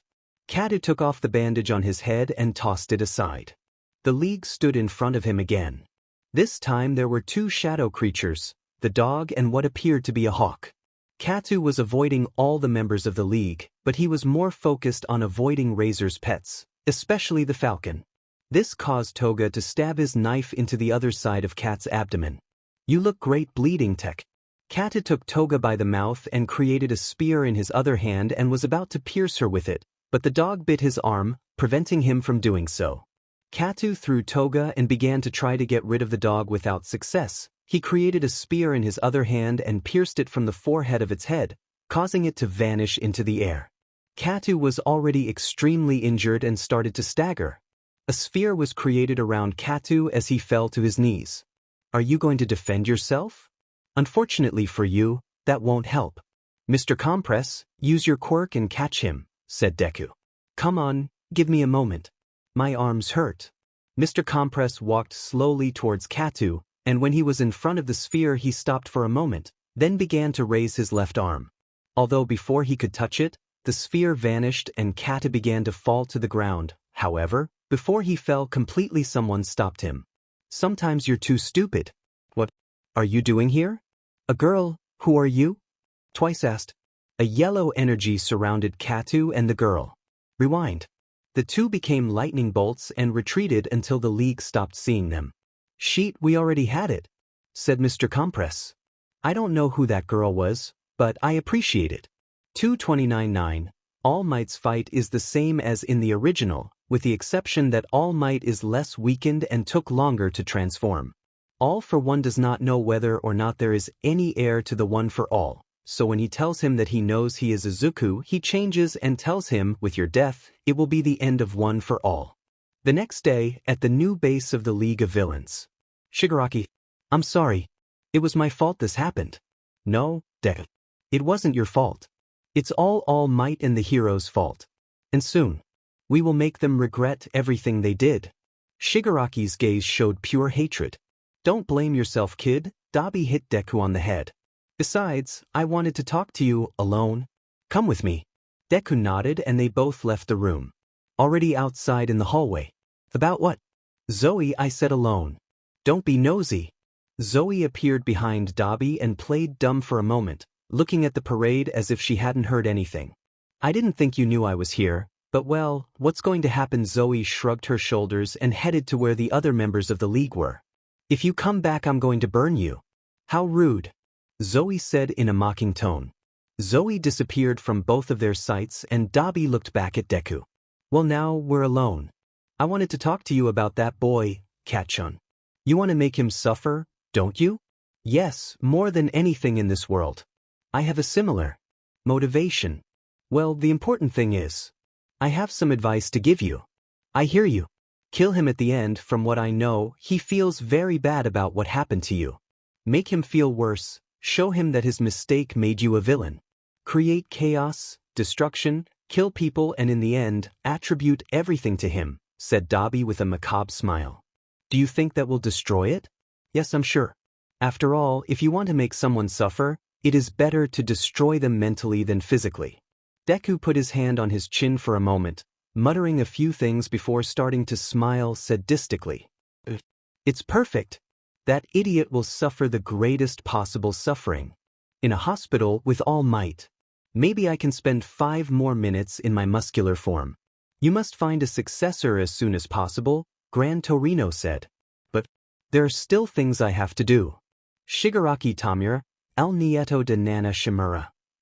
There's not much basis behind that, is there? Did any of you interact with the old family? Shimura's husband was murdered. To distance her son from the world of heroes, she took him to an adoptive family. By separating from her old ties, my teacher only wanted to live in peace. I have to find Shigaraki if I do. No, Gran Torino said firmly. What will you do if you find him? You can't see him as a villain anymore. You would be facing total defeat. He's not the only one who needs help. Do you mean Izuku Midoriya? All Might nodded. He hasn't committed anything yet. Enough. Tsukachi and I will take care of the search for both of them. You will remain in the UA and do your duty. Although you can no longer be the symbol of peace. Tsukachi's cell phone started ringing. Excuse me a moment. Tsukachi left the room while answering the phone. Inside the room there was an awkward silence. Both heroes heard Tsukachi scream and right after he opened the door. They found Takeo Kat in another hospital, one that was close to the place where One for All and All Might's fight had occurred. All Might, Aizawa and Tsukachi saw Katu, unconscious. Doctor, how is my student doing? All Might asked. Stable, but he arrived with too many injuries and had lost a lot of BLD. His skull is fractured, but the biggest problem is the wound on the right side of his abdomen. It looks like a dog bite and is very deep. Recovery girl shouldn't be long in coming, Aizawa said. Should we tell his classmates? All Might asked. For now let's just notify his parents. We'll see what he tells us when he wakes up, Tsukachi said. A few days later, Katu was starting to recover. He had managed to wake up after a couple of days. Tsukachi asked him questions, but he hadn't said a word since he woke up.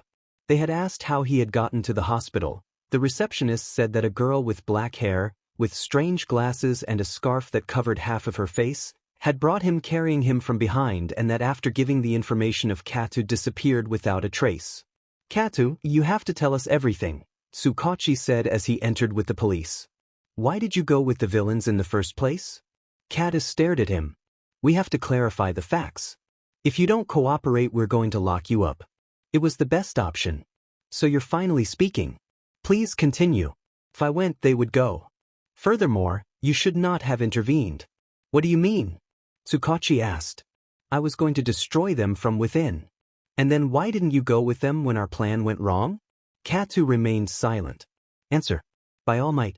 Tsukachi's jaw dropped. Wait, you mean you knew about his condition? Asked a policeman.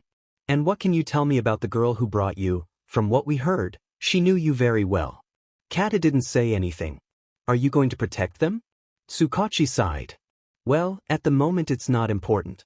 In a little while longer they will discharge you. Don't push yourself too strong when you go out. The next day at UA.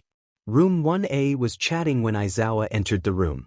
Attention everyone, I want you to be calm.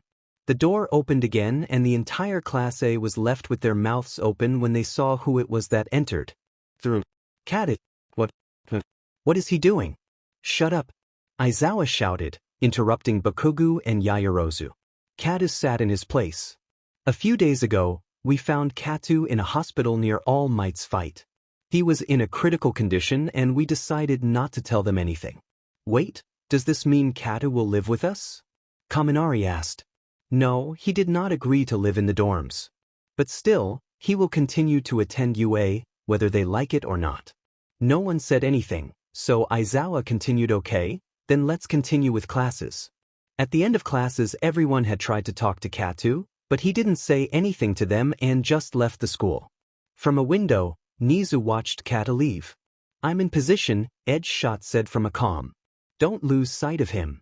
And make sure he doesn't know you're following him, Nizu said from some kind of small radio. Edge Shot moved from building to building, keeping an eye on Katu from afar. It hurts me a lot to do this, to suspect my students and teachers. But in this situation I have no other option. I am sure that the loss of the symbol of peace will have great consequences. He hasn't appeared in a long time. It was night and Deku saw the streets from the top of a building. Is he dead? No, I doubt it. And it is impossible to find their hiding place, their attacks are in very different places. But in 2 weeks, I have an idea of where I might be. The students from Room 1A were preparing to start their training, they were putting on their hero costumes. Kata took off the top of his uniform, everyone saw a scar on his arm and abdomen. That happened on Kamino, right? Is that the reason we didn't hear from you for a while? Bakugu asked. Katu ignored their questions and just kept changing. The boys knew he wouldn't tell them anything, so they didn't insist. But some of them told the girls about their scars. Some time later, Class A was getting off the bus. They had arrived to take the exam to obtain their provisional licenses. I'm nervous, Jiro said. What will we have to do? Sahi asked me if I passed. Mineta. Aizawa crouched down to be level with Mineta. Don't ask yourself, just do it. Yes, of course. Of course I will. If they pass the exam and get their license, they will no longer be rookies. They will be semi-professional heroes. Make an effort. Yes, I won't be a stupid rookie anymore. Let's do what we always do. Plus ultra, said a boy who was arriving. I thought you shouldn't get into other people's groups, Inesa. I'm sorry.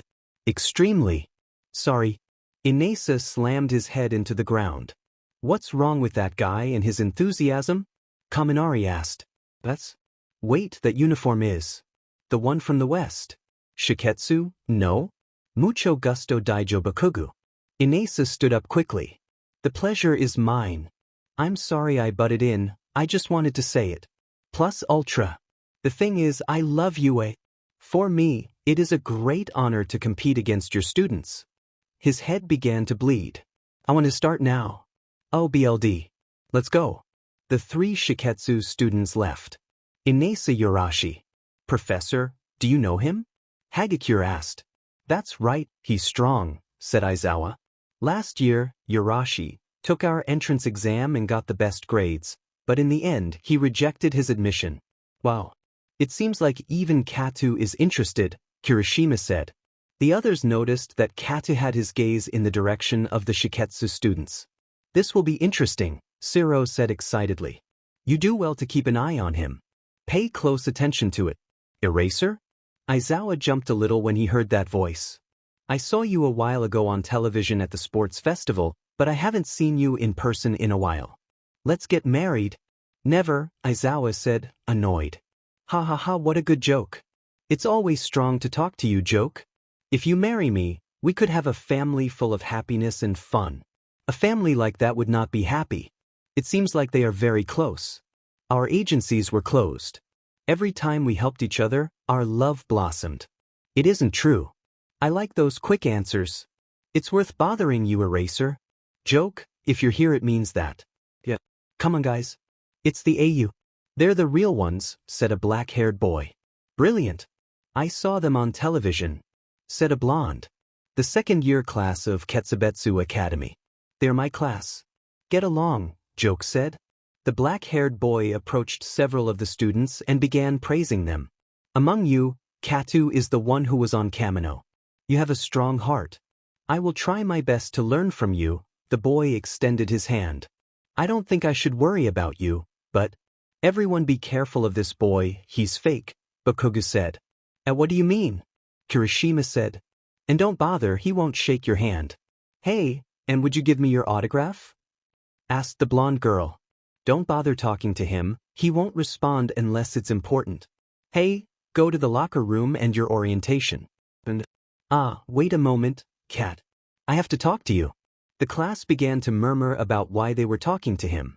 After a while, the students from different schools were prepared and had gathered together to be told the rules of the exam. Where is it? Don't worry about him, Bakugu, we don't need him, Yayarosa said. You should stop being so strong on him, we don't really know what happened. No, he betrayed us.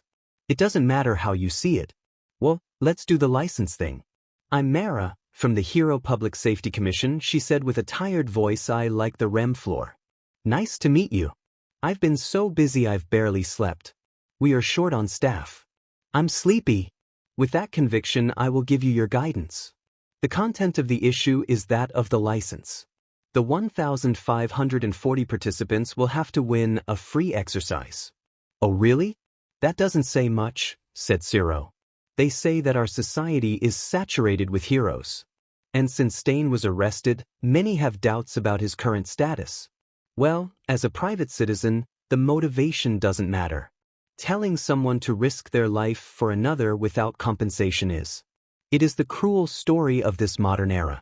But hey, whether for compensation, loyalty, or courage, the result of many heroes working to help people and win villains is that now, the time from when an incident occurs to when it is resolved is so short it makes me sick. Everyone will get their provisional license and head out into that storm. Those who can't handle that speed will have a bad time. So let's test the speed. The first 100 to meet the requirements will pass. There are 1,540 taking the exam. Didn't they say half would pass? I mean, less than 1% will approve. Now I'm more nervous. Well, a lot of things happened in the world and well, there's luck in that. Anyway, these are the requirements. Mara took out a ball and a circular device. 3 of these objectives will be placed on her body. It can be anywhere as long as they are in sight. It cannot be in the armpits or the soles of the feet. They will also have 6 of these ball. Targets will light up when hit with these ball. And if all 3 light up, they're out. It will count as a loss if they light their third objective. They will advance to the round if they beat 2 people. Those are the rules. Mara finishes explaining well. When we open, we will give you the ball and objectives. And we'll start 1 minute after we give it to everyone. Open? The building where they were began to open from above and then the walls opened in the same way. Revealing a much larger stage with a building, several streets, some mountains, among other things. Everyone must have land that they like or not. Use your quirks well and try strong. I hope everything goes quickly so I can rest as soon as possible. Eraser, your zipper is open. What a nuisance. I can't believe you have 20 students. It's strange that you haven't expelled anyone. Do you like this class? Don't be ashamed. How ridiculous. Said Joke laughing. Let's go out. Be quiet. This is strange. You should have known. I'm leaving, Todoroki said. Anyway, my quirk is better used without a lot of people around. Even Todoroki. Bakugu, there's no time. Come on. Kisses, I know. Let's not separate anymore. Most likely they already know our quirks. Following Joke and Aizawa's conversation. The exam is different every year, but there is something that is almost a tradition about this. As all the schools in the country compete to pass the exam, the only one that lost the advantage of no one knowing its quirks, the best school, whose festival broadcasts throughout the country showing not only its quirks, but also its styles and weaknesses. It's your school. First test, start, they announced. If you like your class this year, you should have told your students what always happens at the beginning. The destruction of the UA. Just at that moment, a bunch of students approached the students of Class 1A. I saw it on television. All his quirks. We know how to defeat them. Everyone threw ball towards them. Bakugo put both hands together and let out an explosion, repelling all the ball that were coming towards them. You better not underestimate us. The destruction of the UA.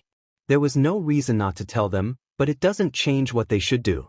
They just have to get over everything, Aizawa said. They all avoided the ball thrown towards them in their own way and with their special movements. A hero turns around any adversity. First of all, if they are going to be professionals, everyone will know their quirks, so I'm sorry, but we are one step ahead of everyone else. The students surrounding Class A looked at them seriously. They rejected the majority? I shouldn't be surprised if that doesn't end the UA. But I think I know now. A boy with blue skin rubbed his hands with his ball and they turned into rocks. He ordered it for you. The blue boy threw the ball to one of his classmates, but before they arrived, Bakugo used his AP shot to destroy them all. I don't know what you were planning, but I won't let you do it. Well done, Bakugo, Kirishima said. Black Abyss. Dusk-piercing claws. Tokoyami attacked using Dark Shadow as armor at the blonde girl who had greeted them earlier. The girl contracted her body towards her hips, evading Tokoyami's blow. How strong. I see, Class A. It's not like the sports festival. Has no one approved yet? When something happens, I'll let you know over the loudspeakers.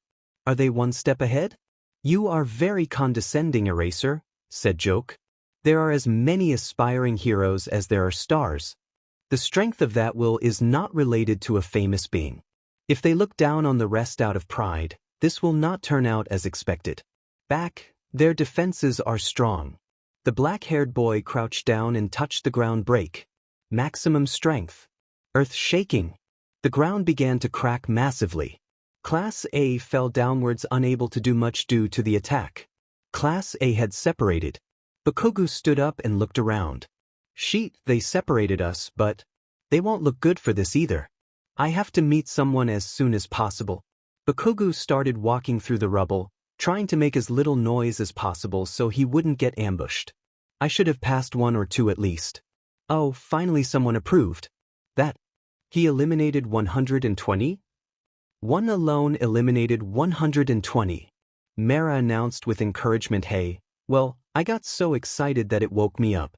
It seems they will keep coming. Strive as quickly as possible. On another side of the place. Oh, so you knew I was here. From the shadows, the blonde girl from Shiketsu appeared in front of Katu. You've been looking at me since we first met. Are you attracted to me? Katu raised both hands and 4 boats appeared, 2 on each side. Katu moved his left hand towards the girl, the spears moved towards her, but she easily dodged them as if they were nothing. Katu stretched out his other arm and the other spears went towards the girl. Because she was unbalanced from the previous attack, the spears only grazed her right shoulder. The girl took some of the dripping BLD with her index finger and then liked it. Irie's Himiko Toga. Deku was right after all, he murmured. A sphere was created around Toga. So that's why she doesn't come alone. A group of students from different schools surrounded Katu. She's right, strength like yours can only be surpassed by numbers. Idiots, this girl is a villain. Don't make me fight with you. A silence was heard, followed by laughter from several students. What nonsense are you talking about?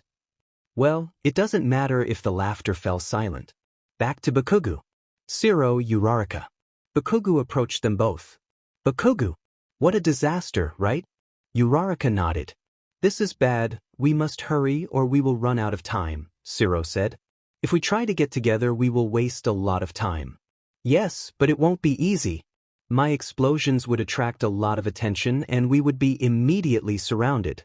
But I think you could get out of there without many complications. Maybe, but you have to consider that I don't plan to abandon them. Do you have any plans? Uraraka asked. It's frustrating not being able to see what's happening, Aizawa said. And with what Shindo did, it's even more difficult. Wait, they worry you? Class A has something. After watching it for a while I realized it. Two of the students are influenced in a very strange way. One, he has problems that he decides to hide, but despite this, he has a smile that can cheer up the entire group. And the other? Well, he is strange in many ways, but the important thing is that he never hesitates and his actions are always quick. It is what made him a role model for many of them, although now he is in a very complicated situation. Joke, I don't worry, I look forward to seeing what they will do. Bakugu saw a group of students approaching where he was. Hey idiots! Bakugu came out from behind his hiding place shouting. That's from the UA. And he is alone. Let's attack. The group attacked Bakugu. He began to defend himself by dodging and attacking when necessary. That's all they have? Let's get serious. Bakugu's explosions caught the attention of more students, who were now around the ones who had arrived earlier. From one moment to the next, the rocks where the students were standing began to fall. Bakugu used his explosions to fly out of there. Upon completely falling, the group of students were glued to the ground by tapes that Zero had previously placed. I can't believe it will work. Well done both of you. The three students from Class A approached and each touched just the right number of students to pass. UC 78 approved. We move forward. I hope the others have already approved. Bakugu, Zero, Uraraka. Kirishima Lego Junto Akaminari. I see you already passed. I thought there would be more of the class here. Well, we have to go to the room. There are still some trapped in the tapes. They should take advantage now. I wish. You luck? Bakugu said as he turned around. Good luck, guys. In the waiting room, the students who had already passed were gathered. I see there are more of us, although I thought Katu would already be here, Jiro said. He asked me what happened to him, Zero said. If he was eliminated, he asked for it. He's always walking around being like a ghost, said Yayarozu. Chako, the keys to the objectives are behind. You should leave them there along with the ball. Thank you very much. I'll do that. With you, we are already 11 students in Class A. There are 9 missing, but if I'm not mistaken, I saw several get together after the trap we set. Apart from Kirishima and Kaminari. They just said that 18 places are missing. Don't worry, we must trust them. Including Katu, although I know that this makes many people uncomfortable. At that moment 12 other students entered the room. Some of them were from Class A and the others were from Ketsubutsu Academy. It can't be. Another student just eliminated 30 students in one moment. There's less left to approve. Come on, hurry, there are only 5 spots left. For missing. The few remaining UA students gathered again to finish. Just 3. What? We're done, 100 students, it's over. It's a shame Kami felt bad, we would all be there now. So Kata, what happened, huh? Kirishima said. At the 100 students who passed by must see this. On the screen in front, they put a general plan of the field. An explosion came from a building, followed by several, which destroyed all parts of the field. The next test will be the last. Everyone will do pedestrian rescue exercises in this huge disaster zone area. Passers-by? Passers-by, people who happen to pass by chance, said Hagakure. It can also refer to ordinary citizens, said Yayarozu. We will assume that those who pass the test already have their provisional licenses.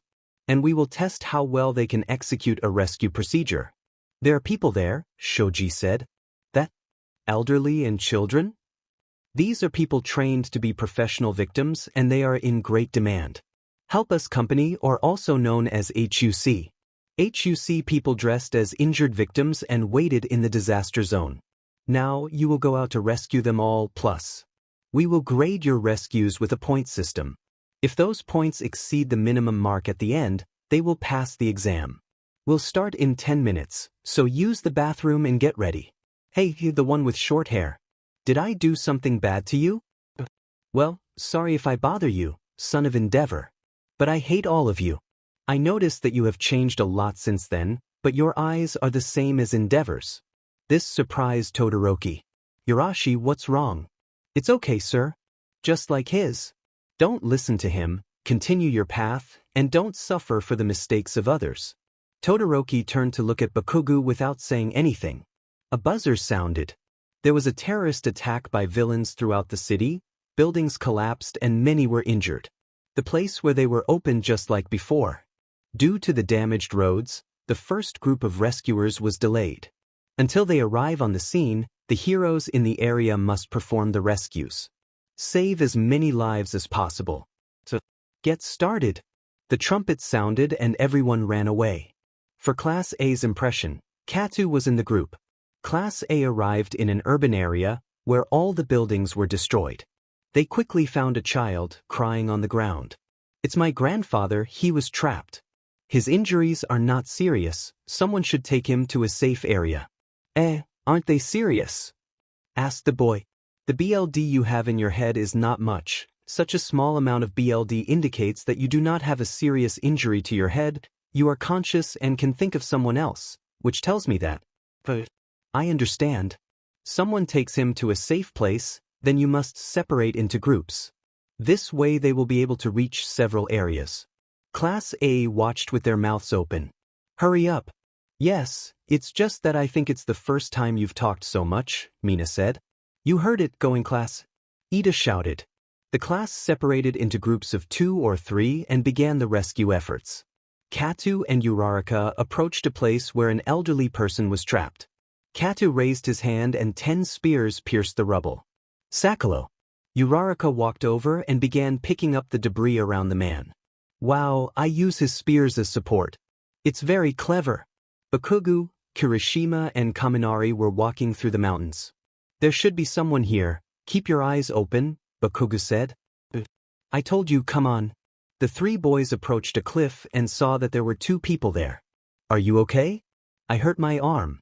They can walk, right? I'm sorry, but we need to prioritize the people who are hurt the most. Wow, this guy is good. We will take you to an intermediate place, from there you move alone. Katu and Uraraka pulled the man out and analyzed his injuries.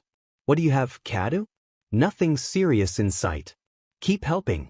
Katu carried the man and using his boots began to run quickly away from the disaster.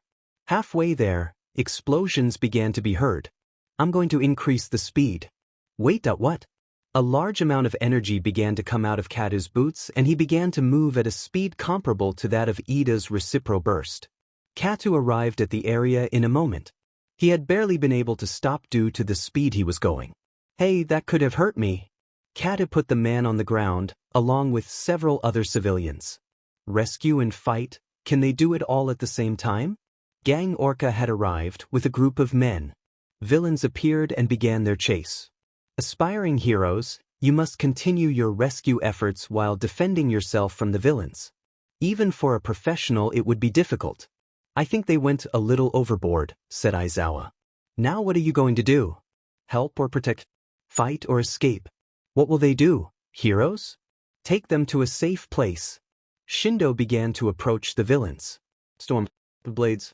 A huge amount of small spears flew towards the villains, piercing their legs and arms. Gang Orca used his waves to destroy the spears heading towards him. Shortly after, the spears stopped coming. What a dangerous attack, but Grand Orca looked around. It seems that he knows how to control it. No one has very serious injuries. I really hope that he is not against us. Not bad, hero. Gang Orca approached Katu and he created a barrier in front of him. Gang Orca used its waves to attack, the barrier breaking into several parts. Stop the others. A sphere the size of a house was created around Katu and Gang Orca. Later within the same sphere another sphere was created just around Gang Orca. Are you trying to stop me from leaving? Gang Orca began to use his waves to a greater extent. Katu stretched his left arm towards the sphere that contained him, regenerating the barrier every moment it was destroyed. Shindo put his hands on the ground and started creating earthquakes towards the other villains. Gang Orca changed his attack towards the ground, destroying a part that, thanks to Shindo's attack, the ground Katu was on broke, making him fall, causing the spheres to vanish. Gang Orca appeared in front of Shindo in the blink of an eye and used its waves to knock him out. He then moved towards Katu, who was lying on the ground. He used his waves towards him, but Katu raised his arms and put them in defense, creating a shield that was withstanding Gang Orca's attack. Gang Orca moved his attack to the side, stopping ice that had come in his direction. Todoroki arrived along with other students from Class A. Katu jumped from where he was, Moving as far away from Gang Orca as he could, he staggered a little as he fell. He then stretched out his hand and a spear passed by Gang Orca's side. It seems that my attack did affect him. Katu fell to his knees and stopped himself from falling to the ground. Demon, Katz is out for the count, Todoroki thought. Watch until Min 308, just ignore the part where Deku comes out, the class just went straight to help evacuate. Before the fire hit Shindo, Katu stood in front of him, receiving the attack entirely from behind. Katu's suit was on fire and he had several burns on his back. Katu stood up and took off what was left of his suit and then looked at his feet. Everything was blurry, but he could still tell that his boots were undamaged. He tried to take a step, but fell to the ground instantly. Finish watching the rest of the video. It's basically the same, only there are many fewer villains, and Deku does not appear at the end to help Todoroki and he is saved by the bell.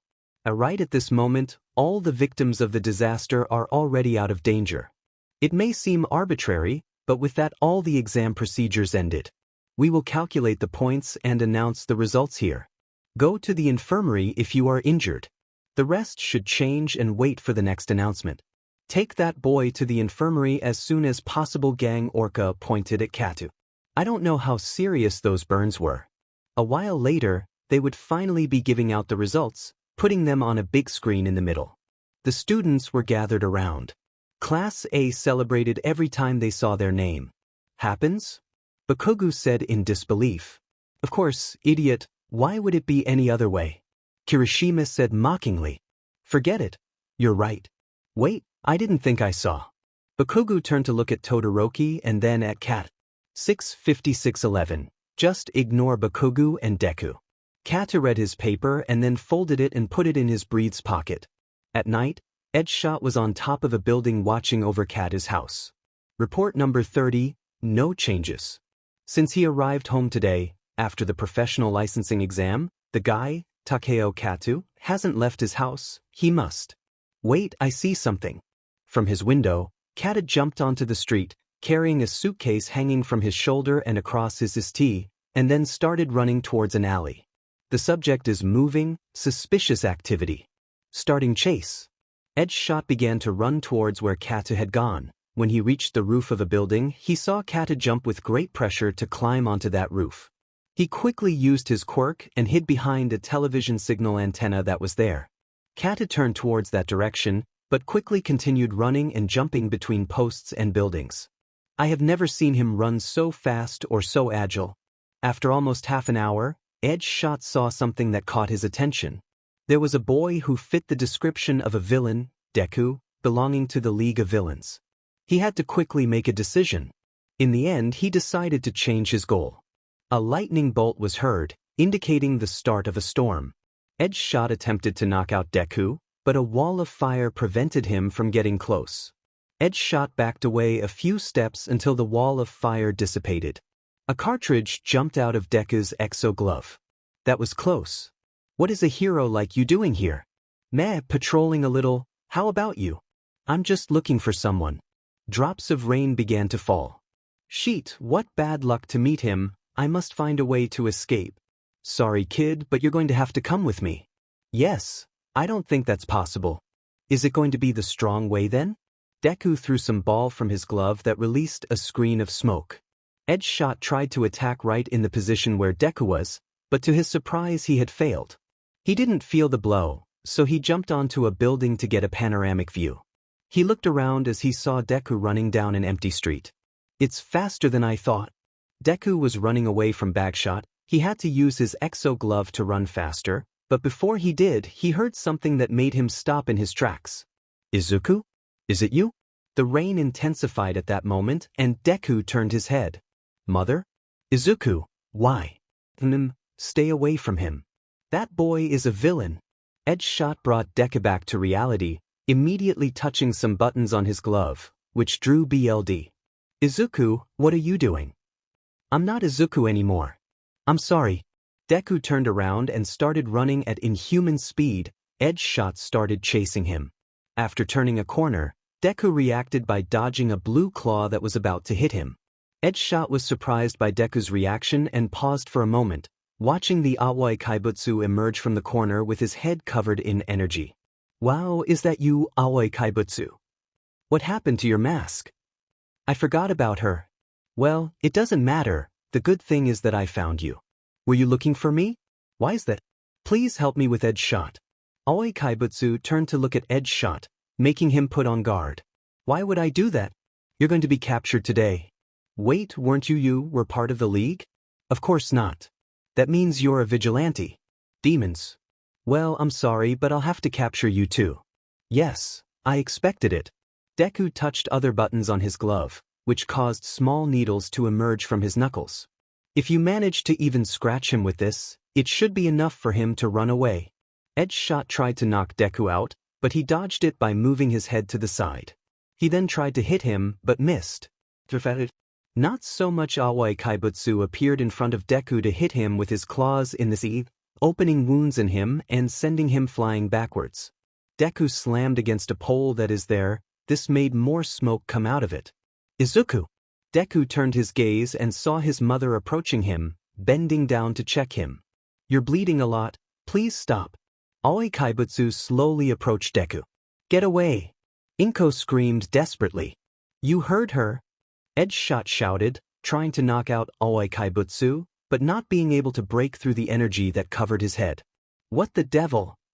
Why don't you ignore me for now and we capture that villain? Aoi Kaibutsu pointed at Deku. This vigilante is dangerous. Shot turned to look at Deku, who stood while bleeding from the sea. It will be a problem if he joins the League of Villains. A giant black hawk tried to grab the Aoi Kaibutsu with its talons, but it held it, preventing this from happening, and was now struggling with the creature. What is that thing? A large number of shadow creatures surrounded Ed's shot and stood in front of Deku and Inko.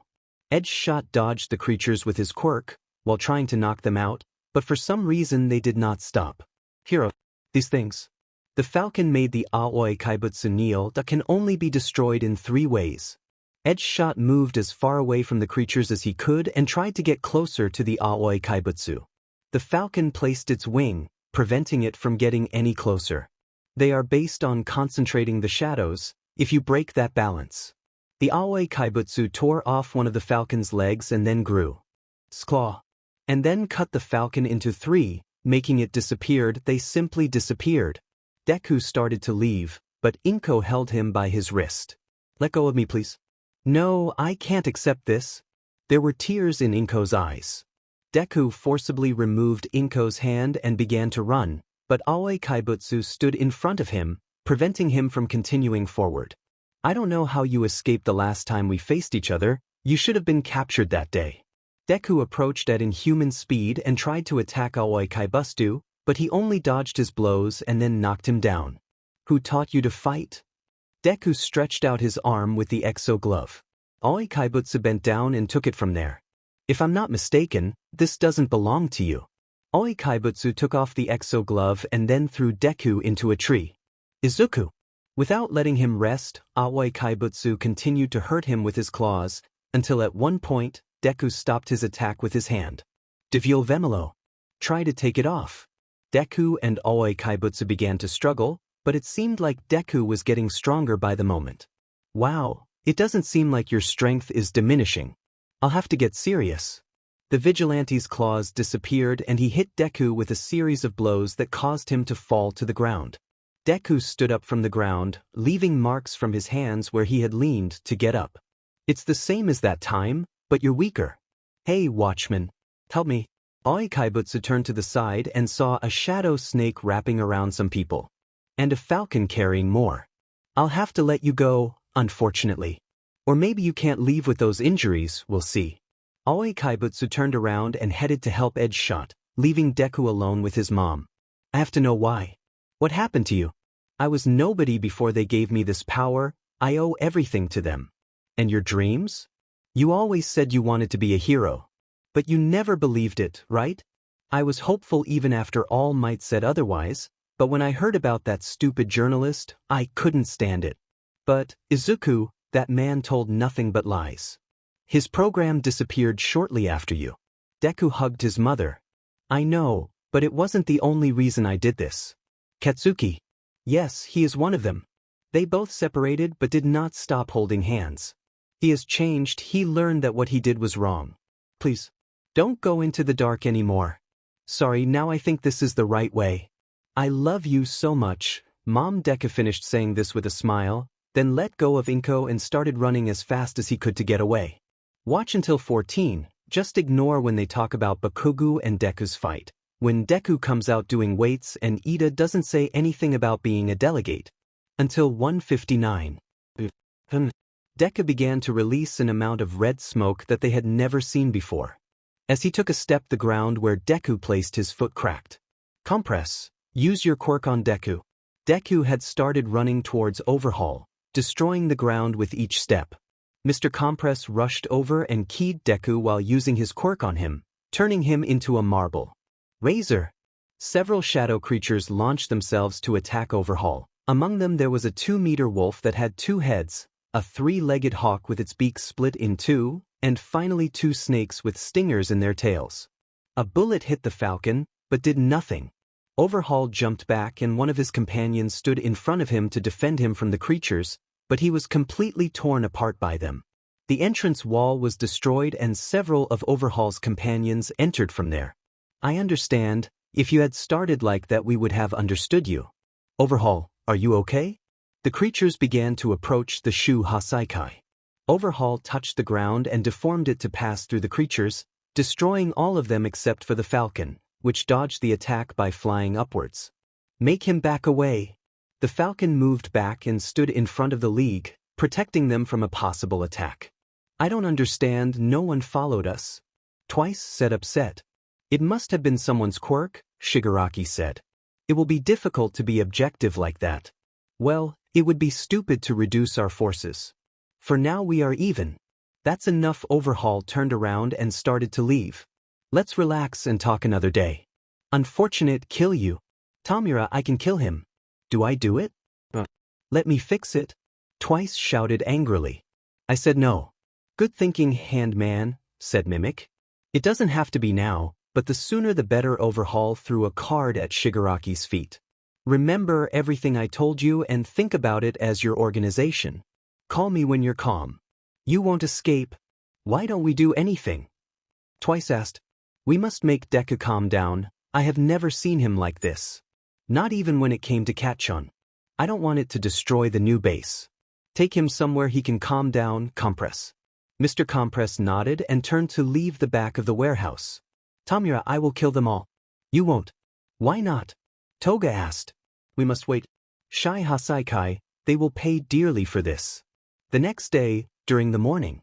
Shigaraki, we have a problem or something, said Mr. Compress. What is happening now? It's Deku. I took him to a beach full of garbage so he could destroy everything he wanted while he calmed down, but he never calmed down, and wasn't his quirk supposed to be activated by the smell of BLD? He is still angry and there is no BLD around. How interesting. I'll go see him, maybe I can calm him down. After a couple of hours, 3 members of the League arrived at the beach where Mr. Compress had left Deku. They saw it from afar. They could see a large amount of smoke coming out of it as it destroyed the garbage that was there. If we don't calm him down in time, a hero will arrive and capture him, said Zoe. Compress, come with me. If he doesn't calm down, I want you to use your quirk on him again and take him with you. We'll think about what to do next. Shigaraki and Mr. Compress approached Deku slowly. Use your quirk on that car over there. I want to see how strong he is right now. Mr. Compress used his quirk and passed it to Shigaraki. Hey, do you recognize me? Deku turned to look at Shigaraki. He didn't have his mask on, his eyes were a dark red color and his gaze had pure anger. Ugh, what happened to you, friend? Can you do me a favor and hold this? Shigaraki threw the marble that the cart contained. Mr. Compress deactivated his quirk. Deku grabbed the cart with one hand and threw it back at them. They both avoided the car by a few centimeters. Wow, that's strong, said Mr. Compress, shocked. So, can you try to breathe Ondo? Deku walked over to both villains who were on the ground. Shurjay Riki Au Dame. Shigaraki stood up and extended a hand with a bent finger. Deku's smoke began to disappear, and when he took Shigaraki's hand he fell to his knees. My head is killing me. I'm not surprised. You were destroying trash all night with your quirk activated, said Mr. Compress. I don't remember anything. The last thing I remember is that. Tears began to fall from Deku's eyes. Stop crying, Brett. Shigaraki crouched down and hugged Deku. This caused Mr. Compress to gape. If they tell anyone, I'll kill them. Oh, how appealing. Zoe said from the top of a pile of trash. It goes for you too, Zoe. Good morning. Today we will go into detail about the residences. Come in. The door opened and the class turned to see who had entered.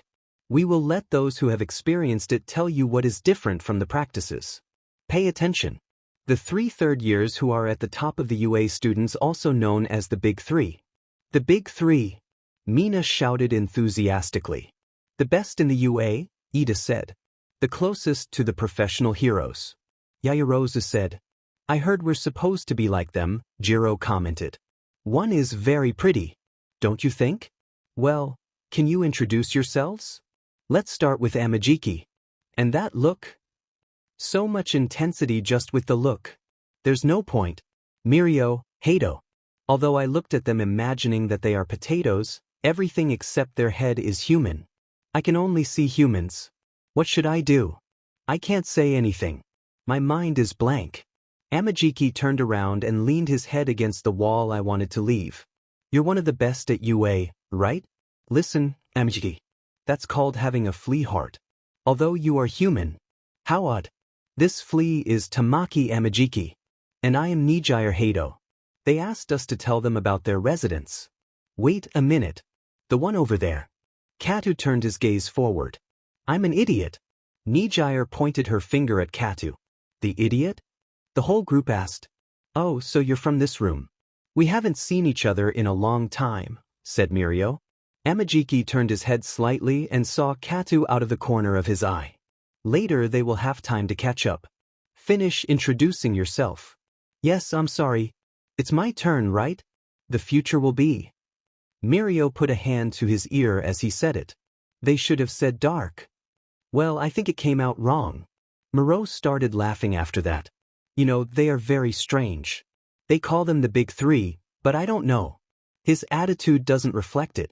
Mirio stopped laughing and continued with his explanation. Well, it seems like they don't know what's going on. They suddenly bring in some third years to explain a residence, although it is not necessary. It's confusing, isn't it? You have your provisional licenses first, right? The first years are very lively. And it seems that my jokes didn't work. Why doesn't everyone fight against me? The class screamed in surprise. It's the most rational thing to experience it firsthand, right? What do you say, Eraserhead? Whatever you want. Already at the training ground, the students had put on their sports uniforms. Are you serious? Mirio, you shouldn't. For the residency, just say this is how it is and they learn a lot from it. Not everyone is full of ambition. We can't end up with children who don't recover, Amajiki said. How can they not recover? In the past there was a boy so frustrated that he stopped being a hero and caused problems. Did you know? It's difficult, isn't it, Togata? If you don't think it through, there will be problems. One moment. There is a difference, but we already fight against professionals, said Tokoyami. We also fight villains when Kirishima approaches the front. Do we seem so fragile that they shouldn't worry? Yes, they can come whenever they want. Who goes first? I'm coming. It's a good opportunity. Take advantage of the experience. In hand-to-hand combat you have to surround him, said Sato. Kirishima started to run towards Mirio, but when he got close enough, Mirio's clothes started to fall to the ground. Jiro shouted, his face red as he tried to cover himself. His clothes fell off. Siro shouted. Sorry, you haven't worked out the details yet, Mirio said while putting on his breathes. Wasting no time, Kirishima tried to punch Mirio, but his hand went through Mirio's head, surprising Kirishima. Stay aside, Kirishima. Kirishima turned back and moved to the side as he saw his friend's attacks coming towards him. The attacks raised a curtain of dust, and when it dispersed they saw that Mirio was not there. I'll start with those who fight at a distance. Teleportation? Can't it just go through things? What kind of quirk is that? It's not that. Mirio's quirk is nothing to be envied, Amajiki thought. Mirio was knocking down the fighters one by one from a distance. What you should envy is your skill, rookies. All the long-distance ones kept attacking. but Mirio was knocking them all down. When he arrived at Bakugu, he tried to attack him like the others, but Bakugu narrowly dodged his attack and then tried to hit him with an explosion. She had an idea. Bakugu received a punch in the stomach. He had not been able to react due to the smoke that he had left behind. Bad choice of move, Cat-chun. Power! Mirio shouted as he killed part of Class A. It didn't knock him down. What are you thinking? Togata Nijire thought. Mirio Togata. As far as I know, he is the closest to being the best hero. Even among professionals. He stopped more than half of them, Todoroki said, impressed. I understand. He is closer to being number one. Will you not participate? You're also interested in being number one, right? Aizawa asked. I didn't pass the licensing exam. He's much calmer. But he asked me, why does Katu of all of them want to confront Togata? Now you are left. I have no idea what the hell he did, Kirishima said, scared. Not only does he pass through things, but he also teleports? Uraraka said. Doesn't that make him invincible? What are you waiting for? Togata got into a fighting pose. Invincible? Only with that word can I know what level they are at. It's like someone normal who doesn't understand how incredible a professional's technique is. If they don't know how much Mirio worked, they won't even be able to attack him. Katu, do you know what's happening? Uraraka asked. Yes, he knows, Mirio said before moving to attack the rest. Without much effort, Mirio knocked everyone down, leaving Katu alone. Hey, don't you want to see this? Nijire approached Amajiki. The others are on the ground. I don't think it will be difficult for me to see them. Amajiki turn around. Wow, I didn't think you really kept your promise. I see that you are someone of your word. Promise?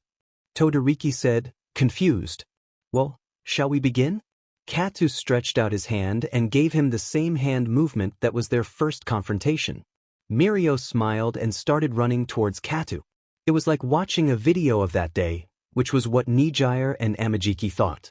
But this time, the moment Mirio arrived in front of Katu, he went to confront him instead of defending himself. Dodging all of Mirio's attacks, Katu gave no rest in his attacks. When Katu tried to move away, he threw spears. Mirio wouldn't stop using his quirk because of this. I see what he's trying to do, Nijire thought. He's an idiot with a lot of potential. Mirio approached Katu and tried to hit him in the face, but he dodged it and hit him back in the face. This time hitting the target. Mirio took advantage of the small gap from the blow, because Katu had stopped attacking him for a second, to take a breath. Then Mirio crossed the ground again. And then he appeared below Katu and hit him in the right lateral abdomen. Is he at your level? Todoroki was impressed. Togata just has to change his strategy. This time you chose to attack instead of defend yourself, huh? They both began to run against each other, both dodging each other's blows. With each passing moment, Katu attacked with more precision, but in turn Mirio could use his quirk at the right moments and breathe when he needed to, landing closer and closer blows too. Kata, I really didn't expect this, Nijire said. Kata caught a punch from Mirio and at the same time tried to kick him in the side, but Mirio used his quirk and went behind Katu. Taking advantage of Kata's position, Mirio kicked his leg that was on the ground, causing him to fall forward. Katu stopped his fall with his hands and launched himself with them to land on his feet. Taking advantage of the fact that he was in the air, Mirio grabbed Katu and slammed him into the ground. Now stop. I think with this you already understood. Good fight. Mirio extended his hand to help him up, but like the first time, Kata didn't take it and got up alone. Mirio just laughed a little as he remembered the time he met him. After everyone on the ground got up and gathered around to listen to what Mirio had to say. I wanted to avoid them seeing my sausage, but I'm sorry girls. Anyway now you understand it, right? How did he do it? How, Kat, was he the only one who could stand up to you? Todoroki asked. It's because I had already fought him, I had an idea of how to face him. Right, what Hato said, did you already know? Bakugu asked. It was more than a year ago. We found him when we went to eat at a restaurant that was a little far away. And he was a complete idiot. It even bothered Amajiki. Leaving that aside, do you think my quirk is strong? It's very strong. Siro shouted. It's not fair, think of me too. Hagakure shouted. You go through things and teleport. Are you a hybrid like Todoroki? Mina asked. No, it's only one. I know what his quirk is, Nijire said with her hand raised. Hey, can I say it? It's traversing. Heido, now it's Mirio's turn, Amajiki said from behind and without turning to look at her. Yes, my quirk is traverse. What they call teleporting is an application of that. Nijire pulled on Mirio's shirt with a pout. I'm sorry. Katu may not understand the theory behind it, but he knew what was happening when he did it. But basically, when I activate my quirk throughout my body, it allows me to go through everything. Everything, Mirio remarked, also the floor. So that was. You were falling off the ground? Yes, I fell underground. And then when I deactivate my quirk when I fall, something weird happens. Things with mass can't seem to get over it, and it kicks me out. In other words, they took me up in an instant. Mirio explained that's how teleportation works. By changing the angle based on direction or pose, I can aim where I'm ejected. It seems like a buggy game, Mina said. Haha, you could say. You can avoid any attack. And move as you want instantly. It really is a very strong quirk. No, I turned it into a strong quirk. When I activate my quirk, I can't breathe. It's oxygen just passing through me. The vibrations do not affect my eardrums and the light passes through my eyes. I can go through everything. It means I don't feel anything. Even though my body has mass, I just fall through everything. Now do you understand it? For example, if I want to cross a wall, I activate everything except one leg, then I release the leg that already passed and rested on it, then I activate my quirk on my other leg and finish passing. Even something simple like that needs many steps. That's why I always fell behind, I always finished last in everything. And I lost my clothes. To get to the top with this quirk, I couldn't allow that. Mirio pointed into the air for a moment's predictions. I had to think faster. He had to be clever. Learn to predict what will happen. And experience is what makes those predictions possible. I base my predictions on what I know. I went overboard, but that was the message. I want to prove it to you with facts. In the residences, they will not be invited. They will treat them as helpers and even as professionals. That can be terrifying, added Mirio. Sometimes professionals see people die, but all those sad and painful memories are invaluable experiences that they will never have at school. Transform the experience I gained in my residency into power and reach the top. Therefore, you should do it even if you are afraid, rookies. Guess. It's true that that's how I felt throughout my entire internship, said Kaminari. They didn't let us do anything dangerous. So this won't be like that? They will treat us like professionals in action, said Ida. We must prepare well, said Sato. That's what I wanted, Kirishima said. It's true, we came to the UA because we wanted to be professionals. A hero, huh? I'm going to like to see this. I can be a hero, Bakugu said with determination. Overhaul walked hurriedly. The sky was cloudy and it was raining lightly. Eri, come on, come it. Eri, just a girl, ran in terror through the alleys. He was starting to get too tired, he would soon collapse on the ground. The only thing keeping her going was her fear. A few minutes later, Eri entered a house that had the door open. What she didn't notice is that the closed one was destroyed. The house was dark. Eri didn't see much, so she was moving slowly when she heard a noise coming from the door. Without thinking twice, Eri started running again, but this time she felt her legs burning. As he passed into a room, he saw a man fly into a wall. Eri screamed and then her body couldn't take it anymore and she fell forward. Eri looked up and saw a guy who had a black mask with bright blue eyes and blue claws, holding someone with scaly skin from the city. Aoikaibutsu turned to the door and saw Eri lying on the floor, then he looked up and saw Overhaul enter the room. Hey, help me, I'm sorry, the man shouted. I'm sorry, Overhaul said in an annoyed tone. I'm only here for my daughter. He had been trying to reach her for a while. I don't. Aoikaibutsu threw the man in his claw at Overhaul, who quickly removed one of his gloves and tore the man into pieces. Disgusting, said Overhaul, who had been partially covered in BLD. Aoikaibutsu stretched out his left claw and pushed Overhaul. He touched the claw and it began to have a strange behavior. It was as if it were unraveling. Aoikaibutsu disappeared when he saw it. Using his quirk, Overhaul touched the ground and placed Eri next to him. I'm not going to let you take her. People like you make me sick. Overhaul transformed the ground into several spikes that headed towards Aoi Kaibutsu. Dodging with relative ease, Aoi Kaibutsu attempted to attack Overhaul with his other claw, but this was useless as Overhaul touched the claw and the same thing happened that had happened with the other previously, causing his claw to disappear again. Go away please. I don't want you to get hurt. I won't, girl. I can feel your fear. And the evil will come from that subject. Then, you will have to die. More and more spikes were coming out of the ground. Aoi Kaibutsu grew his claws and began to destroy everything that came towards him. TSK, you're more persistent than I thought. A column flew Aoi Kaibutsu out of the house. You shouldn't have run away, Eri. Now someone else will die because of you. Overhaul left the house and crouched down to touch the ground again. That guy. You heard him, right? That voice was very similar to Katu's. I don't know, Kirishima, unlike Katu, you could tell he was aggressive and intimidating. It's true, also, Katu's voice is deeper, Karo. And those claws, don't tell me they don't remind you of Katu's energy. Why are you so upset, Kirishima? Nijire asked. It's just, Kata hasn't been to UA in more than a week. I don't know what to. Wait, hasn't he gone? Don't they have his number or a way to contact him? And also, Aizawa entered the room with Mirio, making Kirishima turn to the door without finishing speaking. Teacher, call me Eraserhead outside of UA. You didn't hurt him, did you? Don't worry, Uraraka. Although he threw me into the air to flee, Togata managed to catch me before I crashed to the ground. Did you see it? Didn't you think he looked like Katu? I could barely hear and he had me by the face. I couldn't see anything. Aizawa answered, listen, I'm going to cancel your jobs. Because. You heard it, right? The league may be involved.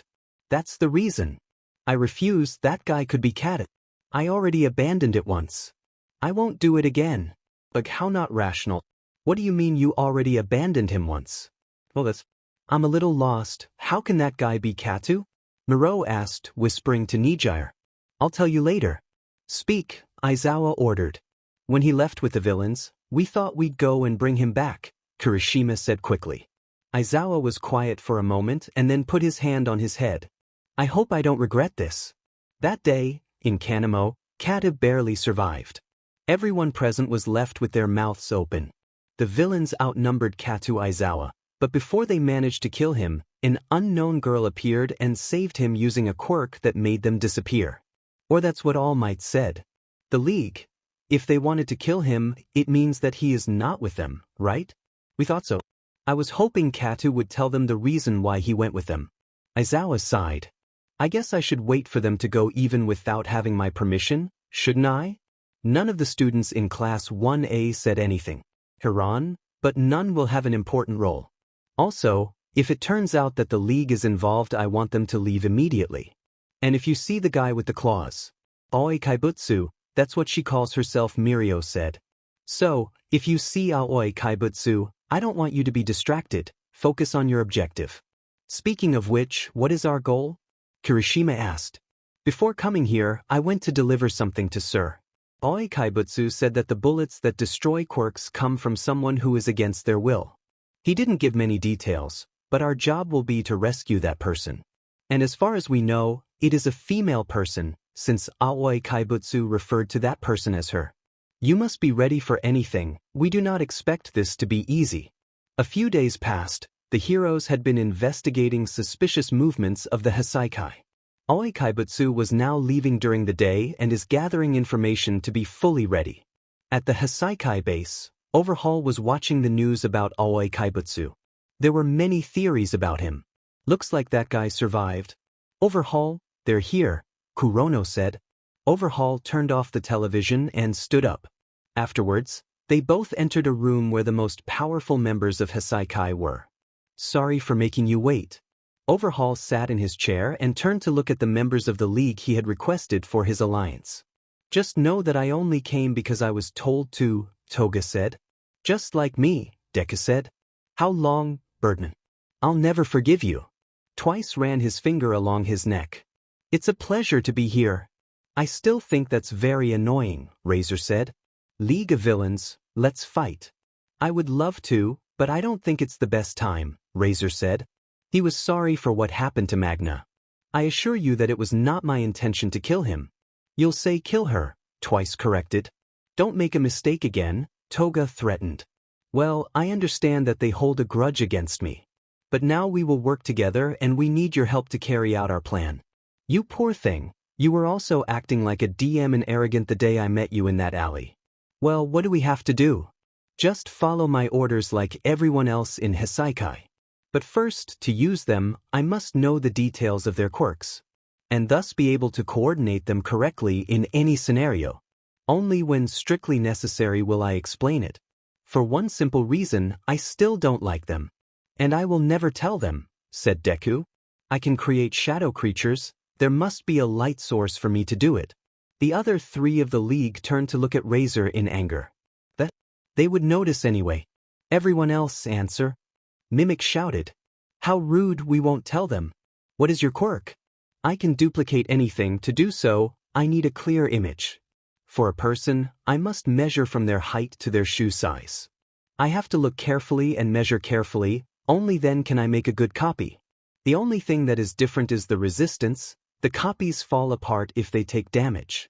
I can duplicate two things at the same time, and the second thing is even more fragile than the previous one. And for personal reasons, I can't duplicate myself. Toga and Deku stared at Twice. Come, it wasn't that complicated. But I didn't mean to say it. Wait, maybe. It's your quirk, right? Deku asked as he looked at Nemoto. Looks like you're smart, said Overhaul. There's no point in hiding it, Toga. What an annoying quirk. Well, since I can transform if I drink his BLD. The BLD he took is like energy. The more I drink, the longer I can transform. And me, I can increase my physical strength if I smell BLD. I don't know the limits of this quirk. But I also increase my strength when I get angry. And one more thing, did Shigaraki mention anything to you about betraying us? No, everyone said about the league. Okay, I accept you as temporary members of the Hisaikai. But we can't let dangerous criminals like you roam around. They cannot leave these tunnels unless I order them to. Are you locking us up? I want to be free. Tak, what a bother, Deku complained. When you show him that I can trust you, then you will be free. Night Eye arrived at his agency a little upset. Is something wrong with him? Bubble Girl asked. I have to make a call, leave me alone. When Bubble Girl left Night Eye's office, Night Eye took out the phone that Aoi Kaibutsu had given them. The phone rang several times until it went to voicemail. Night Eye insisted 3 more times and finally answered. I'm busy. What do you want? To begin with, I already know where they hide it. And secondly, why didn't you say it was a girl? Does it matter? If they already know where it is, then we must prepare. Not I sighed. It's true. I will start making preparations, we will act early tomorrow. And just as he said, the next day, the police and some heroes had gathered to attack the Hisaikai. The heroes met very early in the morning. The police are also moving. Boss, it seems like they finally discovered this place. So they're coming. So, proceed according to plan. Yes, sir, Kurono answered. Overhaul stood up from the couch. Everyone get ready, Overhaul ordered. Yes, Mimic responded immediately. Boss, where are you going? I have something to do, he said as he left the room. At 8:30 a.m. the heroes arrived at the Hisaikai's house, but they did not expect what they were seeing. The house is destroyed, said Uraraka. What the devil? The subordinates are on the ground and that is.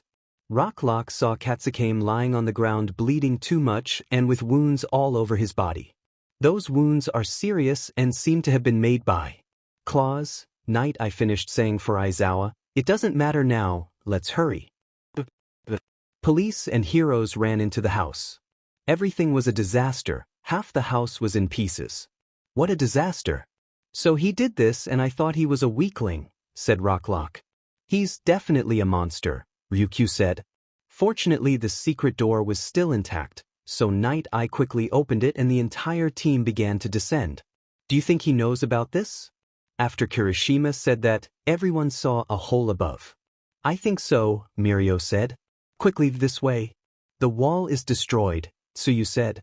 How the hell do you know it's around here? Night, I thought. Everyone continued advancing. They saw the destroyed walls. They went down some stairs until they reached an area that was huge. I don't remember this place. Wow, they prepared well. Laughter was heard in the distance. Are you heroes? They told me that I must stop them. I hope these pets are enough. A large number of shadow creatures began to rush towards the heroes and the police. Those things. They're like the ones in the camp. And I have a gift for the dragon heroine. A dragon with 3 horns, a single eye in the center and extremely long claws flew out from behind all the creatures. May the best dragon win. There are too many, we won't be able to. Amajiki said frighteningly. Calm down, I know you can. I trust you. Remember that you are a sun eater. Let's defeat them quickly. We can't entertain ourselves for long. Thanks to Aoi Kaibutsu and Edge Hot, we know one of his weaknesses. Destroy them from the center, Fat Gum shouted.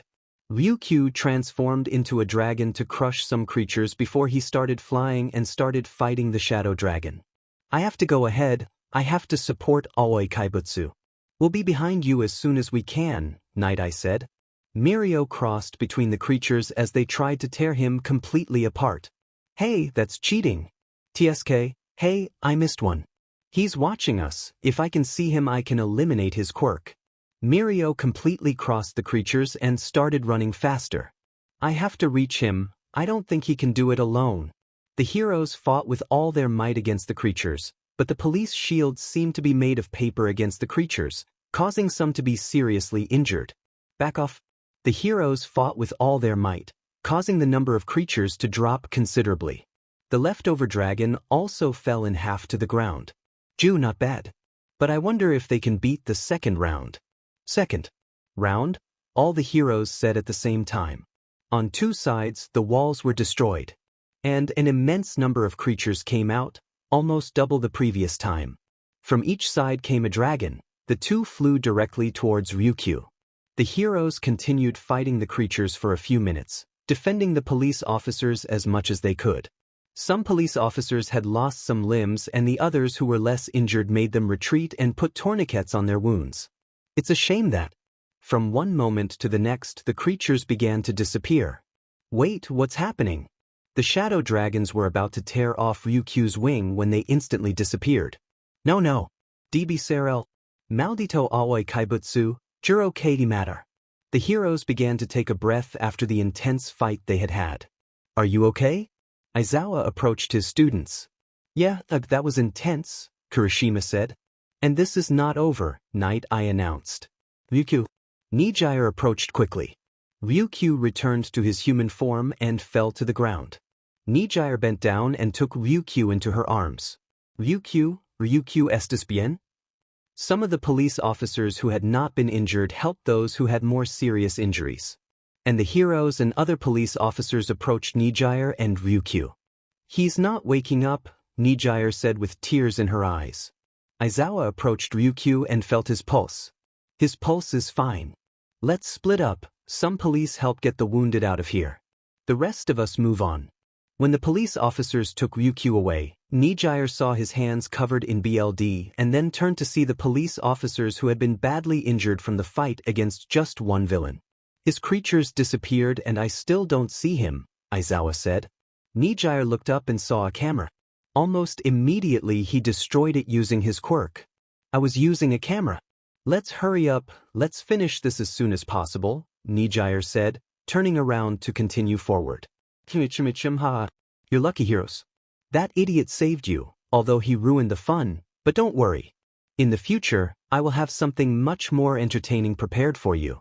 Up ahead, Mirio was running as he passed the destroyed walls. Out of nowhere a wall was destroyed in front of him, making him stop. Aoi Kaibutsu came out of there and immediately started running forward again. Aoi Kaibutsu. The other heroes will have to struggle to endure what follows. It's good that you decided to come with me. What do you? The floor began to shake and deform. Now that the Razor Army has been defeated, we will have to defeat the rest of the Hisaikai and the League. The 2 continued running. Aoi Kaibutsu destroyed a wall and stopped. Mirio moved forward a little before stopping anyway. Why are you stopping? When you catch up to me, you better be ready. Before Mirio finished speaking, Otwaikaibutsu passed by Mirio at inhuman speed, leaving a flash of blue light behind him. Wow, I better hurry up too. Back with the heroes. Did I tell you to leave? Why are you still here? Eraserhead, I think you know the answer to that question, Kirishima answered. The floor where they were opened made all the heroes and police officers who had managed to endure the battle against Razorfall. Great, now there's no way to go back. These kids are good, Eraserhead, they were quite useful back there. It's not about that, Fat Gum. I just don't want. I didn't expect you to be able to defeat that crazy Razor. The heroes turned around and saw 3 members of the 8 bullets of the Hisaikai. The 3 Yakuza tried to use their quirks, but Aizawa stopped them by using his own quirk. And he's not the only one we're going to defeat, said Fat Gum while snapping his fingers. No, they already held us back too long. Amajiki hit the Yakuza with tentacles that came out from his fingers.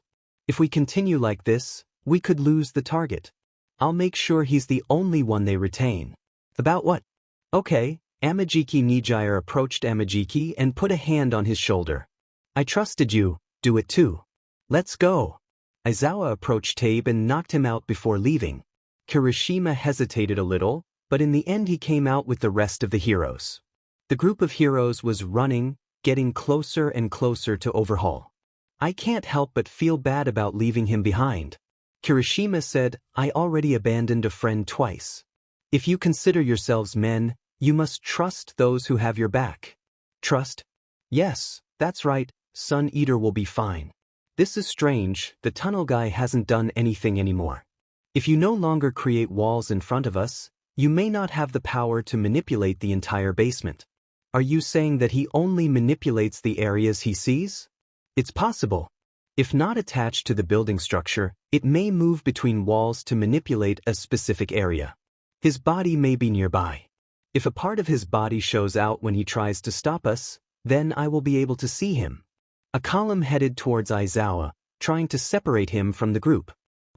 Before Mimic could accomplish his goal, Fat Gum pushed Aizawa, preventing them from separating him. Fat Gum rolled down further into the basement. When he got up he realized that Kirishima was trapped in his fat. What are you doing here? I also jumped to protect him. I thought it couldn't hurt me and suddenly I sank into your body. It can't be fixed. Now you must prepare. Rappa approached the 2 heroes running. Those fists, don't complain if I break them. Rappa punched Kirishima and sent him flying backwards, until he crashed into a wall. Wasting no time, Rappa hit Fat Gum right after with a flurry of punches. Fat Gum turned back. Red Riot. Ugh, my arms. Kirishima's skin was breaking. Shall I tell them what I think? I think fighting with weapons is very boring. They provide too much advantage. It's not a real fight. It is better to kill someone using only your body strength. I hope you understand. What do you think you're doing, UBSTRD? Fat Gum tried to hit Rappa, but a barrier of yellow energy prevented him from doing so. A barrier? What the hell? They are Fat Gum and a boy who can harden his body. They both have useful quirks for defense. I feel sorry for you, Rappa. Rappa continued to deliver flurries of blows to Fat Gum. His blows are too strong even for my body. They are like bullet. Good for defense? I don't see that they are of much use to them. Well, at least they weren't instantly pureed. These 2 did not appear on the list of quirks. Are they mercenaries? Fast attacks and a barrier. It will be very difficult to fight them. We are a spear and a shield. Instead you are 2 shields. Spear and shield. I thought I could be stronger, that I could reach him. But don't let your guard down. If your spirit collapses, you will really lose the fight. You must make the villains lose the longing to fight. We must defeat these misfortunes, to return to the others. Despite his words, Kirishima couldn't move. And Fat Gum was getting hurt more and more. If I were like Katu, strong, without hesitation, without fear. Kirishima remembered the Crimson Riot video he had seen a while ago, an interview they were doing with him. It's true, I'm not like Kat. I am a chivalrous man. Meanwhile, with Overhaul. I thought it was your turn now. Don't let me down like the other guy did. Deku saw Overhaul and Kurono, who had Eri in his arms, pass by. He could see the look of fear on the girl's face. Something told him he had to help her, but something else told him to do what he had planned. Deku looked away from Eri, looking at the opposite side. The heroes ran as fast as they could, while the walls twisted. Rocklock had stopped the movement momentarily. But that's when they saw a wall heading towards them quickly. Nijire used her quirk to destroy the wall before it reached them. And so it continued to avoid all the walls that were going towards them. Nijire is unusually focused on destroying the walls. From one moment to the next, all the walls were pushed back. Baffled the heroes. And then, several walls came out from different directions, dividing everyone. In one area, Night Eye, Bubble Girl, and the police officers were divided. In another, Aizawa with other heroes who had helped in the raid. And in the last division, there was only Nijire. "Hello, Nijire Hado." Nijire looked up and saw Deku in an opening, leaning against the wall and looking at her from the side. "How do you know my name? It hurts me that you don't remember me, although." Deku took off his mask and turned to look at her. "Maybe it's because of the mask. You are." Deku smiled and nodded. With Night Eye, a wall opened, revealing Twice standing next to a clone of Rappa. "There are fewer than I thought. Maybe my friend caused some casualties for them." Twice mocked. "Finish the job, Rappa." Rappa's clone ran towards them and tried to hit Night Eye, but failed, and Night Eye threw seals at him that made him fly backwards, until he crashed into a wall. The clone disintegrated, which upset Twice. "Unfortunately, your friend, he hurt many good officers. I think we'll return the favor by hurting you." Twice got so scared that he started to run backwards, but he tripped and a seal broke his mask. Night Eye had failed thanks to the fall of Twice. Twice crawled a little before a wall stopped the heroes from reaching him. "That was close. If you had taken a little longer, they would have killed me. And because of you. My mask broke Twice and fell to his knees. "No, this is bad. I'm going to split." "Very good. It will happen again." Before Twice broke, Toga arrived and put a handkerchief on the broken part of his mask. "Toga, we're doing this for the Yakuza. But they are cretins. What the hell is wrong with these idiots?" Mimic thought. "Poor thing, you more than anyone feel responsible for Magna's death, right? Despite feeling guilty, you put up with this and helped them as we agreed. Too bad, this is very sad, isn't it? If the one who follows you is trash, you shouldn't follow them." The part where Shigaraki tells them that he trusts everyone in the league is practically the same, they just don't mention the loss of Mr. Compress's arm. That's why the Yakuza are disappearing. They are a bunch of useless people, I'm sure. Because their leader is in a coma. And he is nothing more than a useless old man. Twice and Toga's comments angered Mimic to the point where his anger took over. Because of this, Mimic began trying to kill the league along with the heroes, creating many holes in several columns to try to crush them. Moments before, with Deku and Nijire. "And how have you been?" Deku asked. "Pretty good. And you?" Also, Nijire knew something was wrong, she couldn't let her guard down. He analyzed the place while not taking his eyes off Deku. "It's good to know. I must admit that I thought we would meet again under different circumstances. And to all this, what are you doing here? Isn't it obvious? I'm here to get revenge." "Take revenge?" "Yes," Deku said with a devilish look as he put his mask back on. The walls and floors began to move in a very violent manner, causing Nijire to turn to the floor the moment she got off her feet. This time, he managed to react and began to fly. "What is?" Nijire looked up and saw that Deku dove towards the hole he had made. Without thinking, Nijire followed him to try to save him. "I knew you would come save me." Nijire increased the speed with which she flew to catch up with Deku. "But I have something to tell you, I'm not here." Deku's body began to disintegrate, he was a clone. When he disappeared completely, Nijire saw that he was about to crash into a wall. He used his quirk to destroy it and to his surprise, Mimic came out of it. Aizawa saw him fall and used his quirk to stop him from going into a wall again. Nijire put Mimic on the ground, while the Yakuza squirmed to avoid being captured. Putting him down, Nijire knocked him out, causing him to stop moving. "Well done, Nijire," Uraraka said. As she approached, Uraraka noticed a strange look on Nijire's face. "Are you okay?" Nijire turned to look at Uraraka with a lost look. She had a strong time believing what she had seen. Elsewhere, Mirio was running fast, but stopped when he ran into someone he instantly recognized. Togata? Deku? I'm very glad to see you again, friend. Where is Aoi Kaibutsu? A little further on. It's already waiting for you. Are you a villain? Deku nodded. But did I remember that you talked to us about heroes? You looked really excited about. It's because at that moment I was just starting on the right path. I really liked meeting you. I don't want to. You don't have to. I'm not going to try to stop them. I think you already know what happened between the Hasaikai and us. Does that mean you're from the League of Villains? That's how it is. Hurry up, I'm not sure Aoi Kaibutsu can defeat Overhaul alone. Mirio started walking, but Deku put a hand on his shoulder when he was next to him. Promise me you will save the girl. Mirio turned to look at Deku in surprise. Is it a girl? Deku just nodded. Mirio's look changed to one of anger, but he took a breath to relax. I'm not sure what happened to you, but I know you have doubts. Don't worry, I promise I'll save her. In the next chapter, who is the real monster? Mirio had started running faster. He stopped when he saw a small pool of BLD and a dent on the left side of the tunnel. And the end of the tunnel was closed by a wall. Seeing that, Mirio used his quirk to cross the wall. At first he didn't see anything, but he realized that there was sunlight entering the room where he was. When he looked up he saw a creature with multiple arms. What is that thing? 5 minutes ago. Te Tardaste, Aoi Kaibutsu. Overhaul turned around and saw Aoi Kaibutsu standing with his claws a dark blue tone. You were lucky to have survived, you shouldn't have come. Aoi Kaibutsu didn't say anything and just turned to look at Eri. This girl doesn't need to be rescued, why? Fear, hope and... I don't know what that is. What? Overhaul looked at him confused.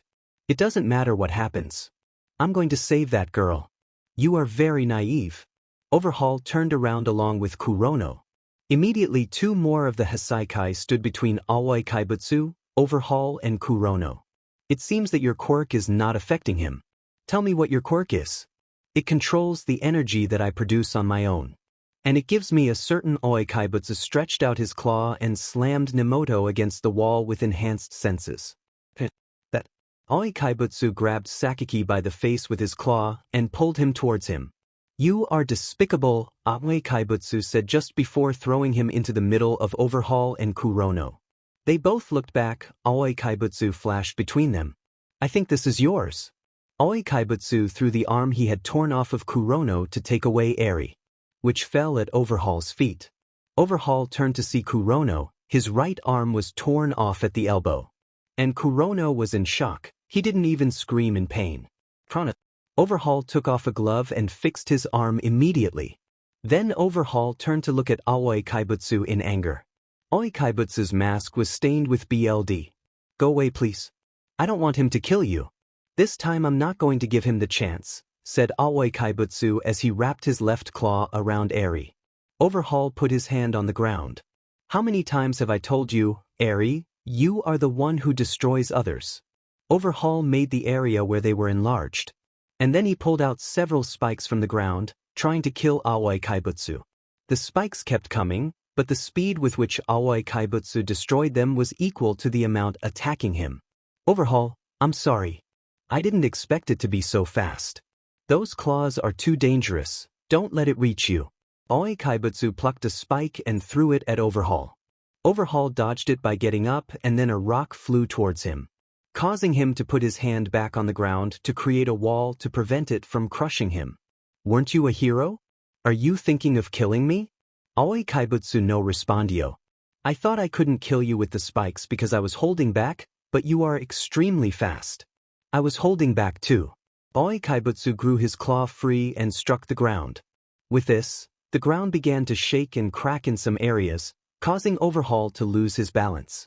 Aoi Kaibutsu used the opportunity to try to escape, stretching his claw to the ceiling of the room and destroying it to rise to the surface.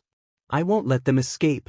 Overhaul rose from the ground along with Kurono until he reached the surface. Devil Vemela. Aoi Kaibutsu was running away from Overhaul when he stopped when he saw the injured police officers along with Ryukyu. Overhaul, upon seeing the destroyed mansion, began to think that the head of the Hisaikai could be injured or worse. Who did this? Was it you? Aoi Kaibutsu turned around, preparing to face Overhaul. Take off that mask. I want to see your suffering face when I kill you. Overhaul put his hands on the ground and destroyed the surrounding houses to create spikes to kill Aoi Kaibutsu. All the spikes covered Overhaul's sight and he destroyed them to go see the boss, but when he broke them he saw Aoi Kaibutsu protected by a sphere of blue energy. And around them, there were a few people protected by the same spheres. Why don't you die? Overhaul touched the ground again, creating an excessive amount of spikes and directing them at Aoi Kaibutsu alone. Overhaul, you should calm down, Kurono said. You're just entertaining yourself.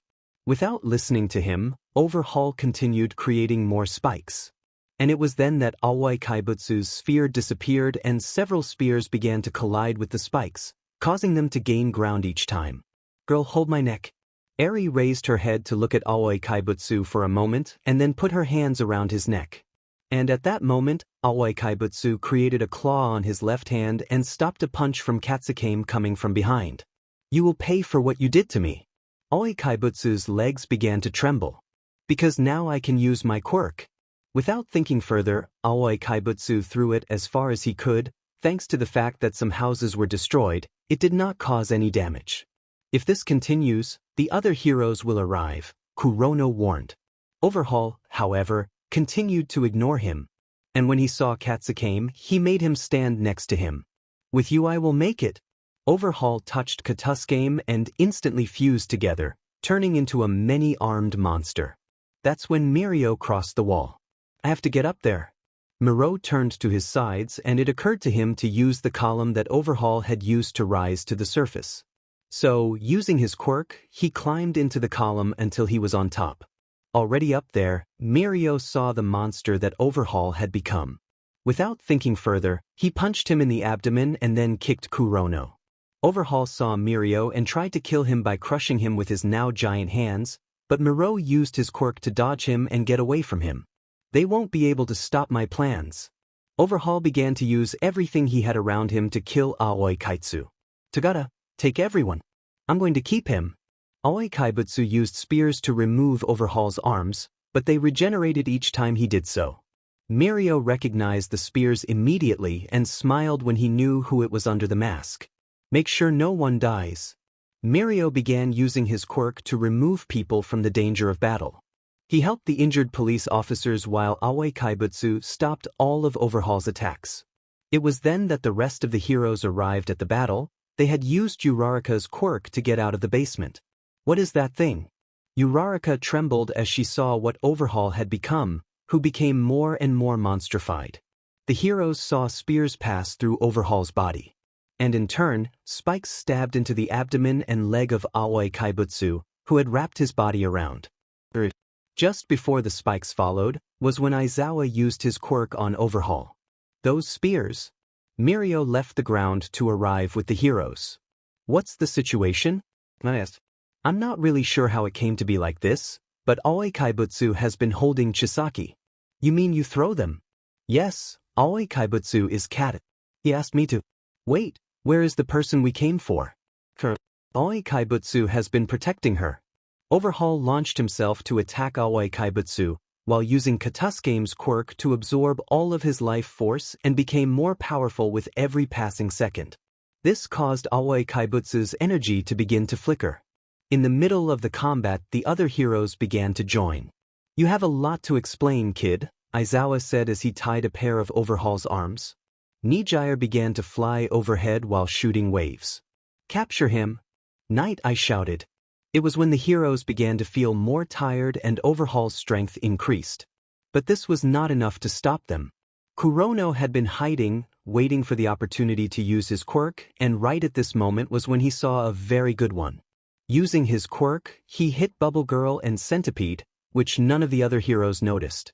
Then he got closer and aimed at Aizawa. The only one who could see him in time was Aoi Kaibutsu, who put a barrier between the arrow and Aizawa. The barrier was weak, so the arrow pierced and cut Aizawa in the shoulder. And thanks to that, Overhaul punched him, sending him flying until he crashed into a car. Aoi Kaibutsu had hugged Eri, absorbing all the impact. Girl, go Aoi Kaibutsu's mask fell off. He had a red eye and BLD all over the left side of his face. Tsuyu saw Kurono's arrow returning from behind some rubble, so she moved nimbly until she was face to face with Kurono. It's too late, girl. We already won. Why are you doing this? You're hurt and it's all my fault. Why do I do it? Don't know.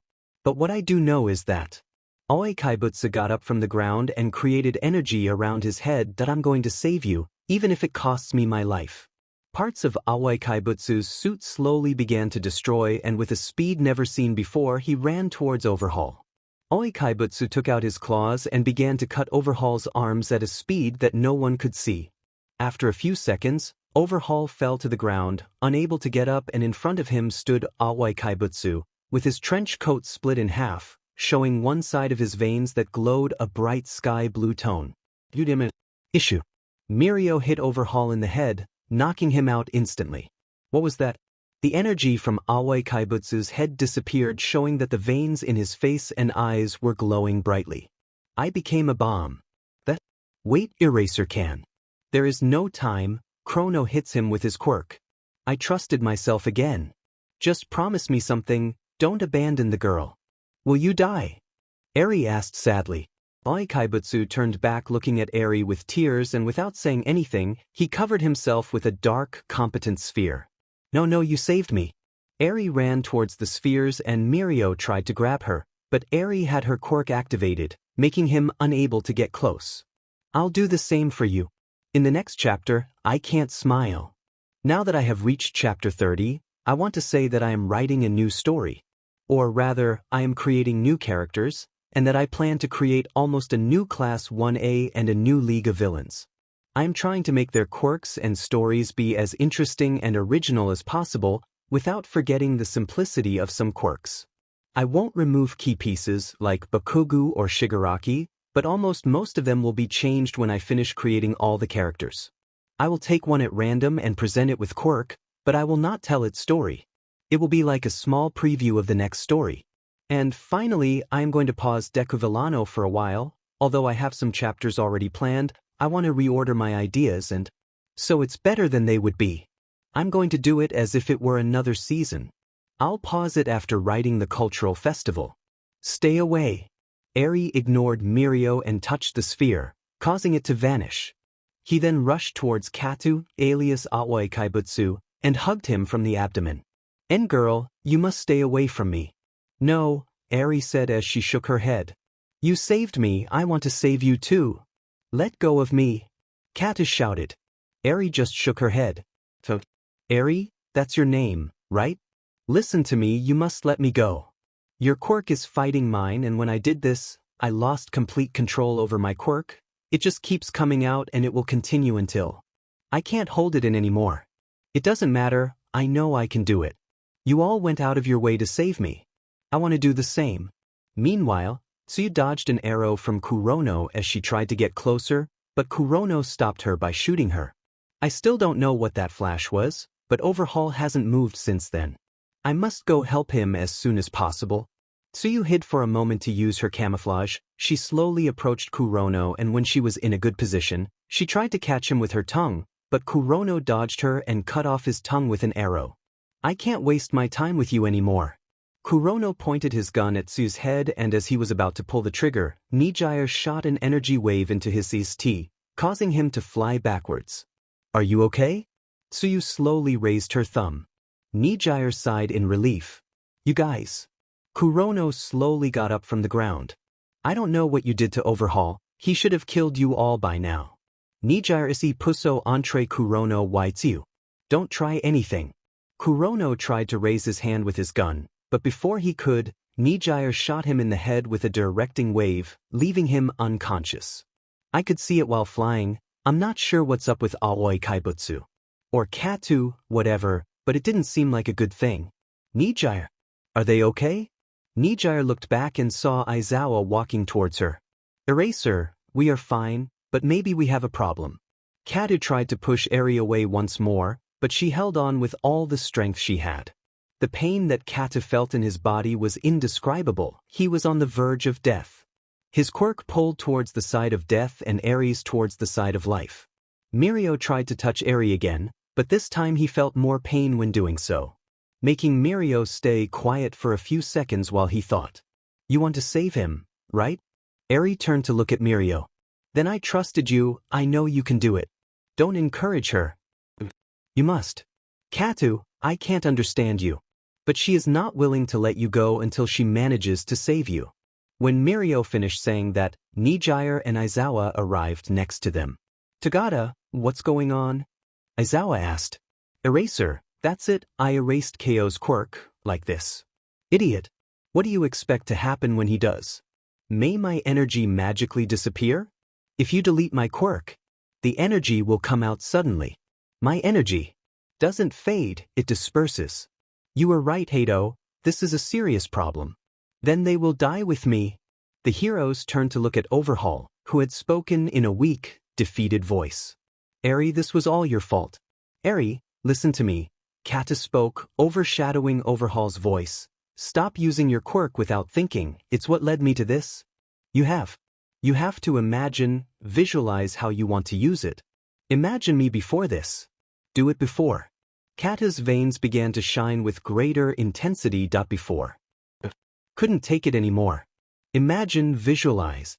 Eri closed her eyes and began to remember when she first saw him, a terrifying figure, but nothing compared to what was chasing her. Then he remembered how moments before he had appeared behind Overhaul, ready to give everything to save her. And now it was his turn to do the same. Kata's veins began to lose their shine and blue color.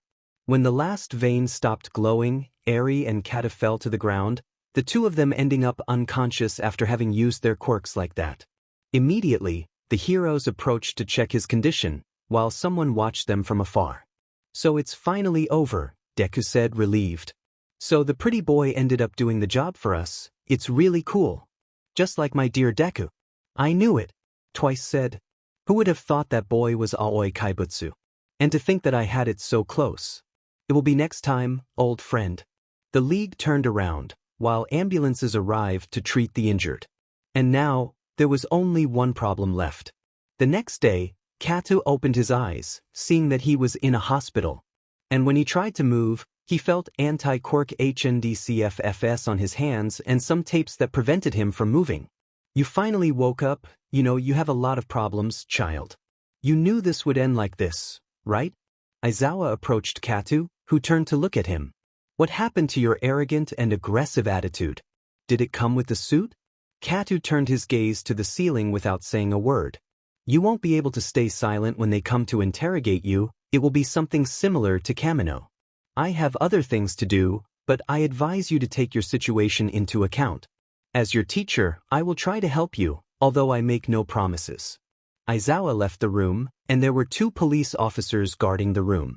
And Nizu was waiting for him, in a chair in front of him. And what will we do? He is in a very complicated situation. Leave it to me, you take care of what you have to do here.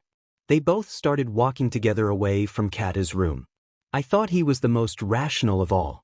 I'll have the police let you be at the interrogation, they might feel more comfortable that way. Take advantage of it.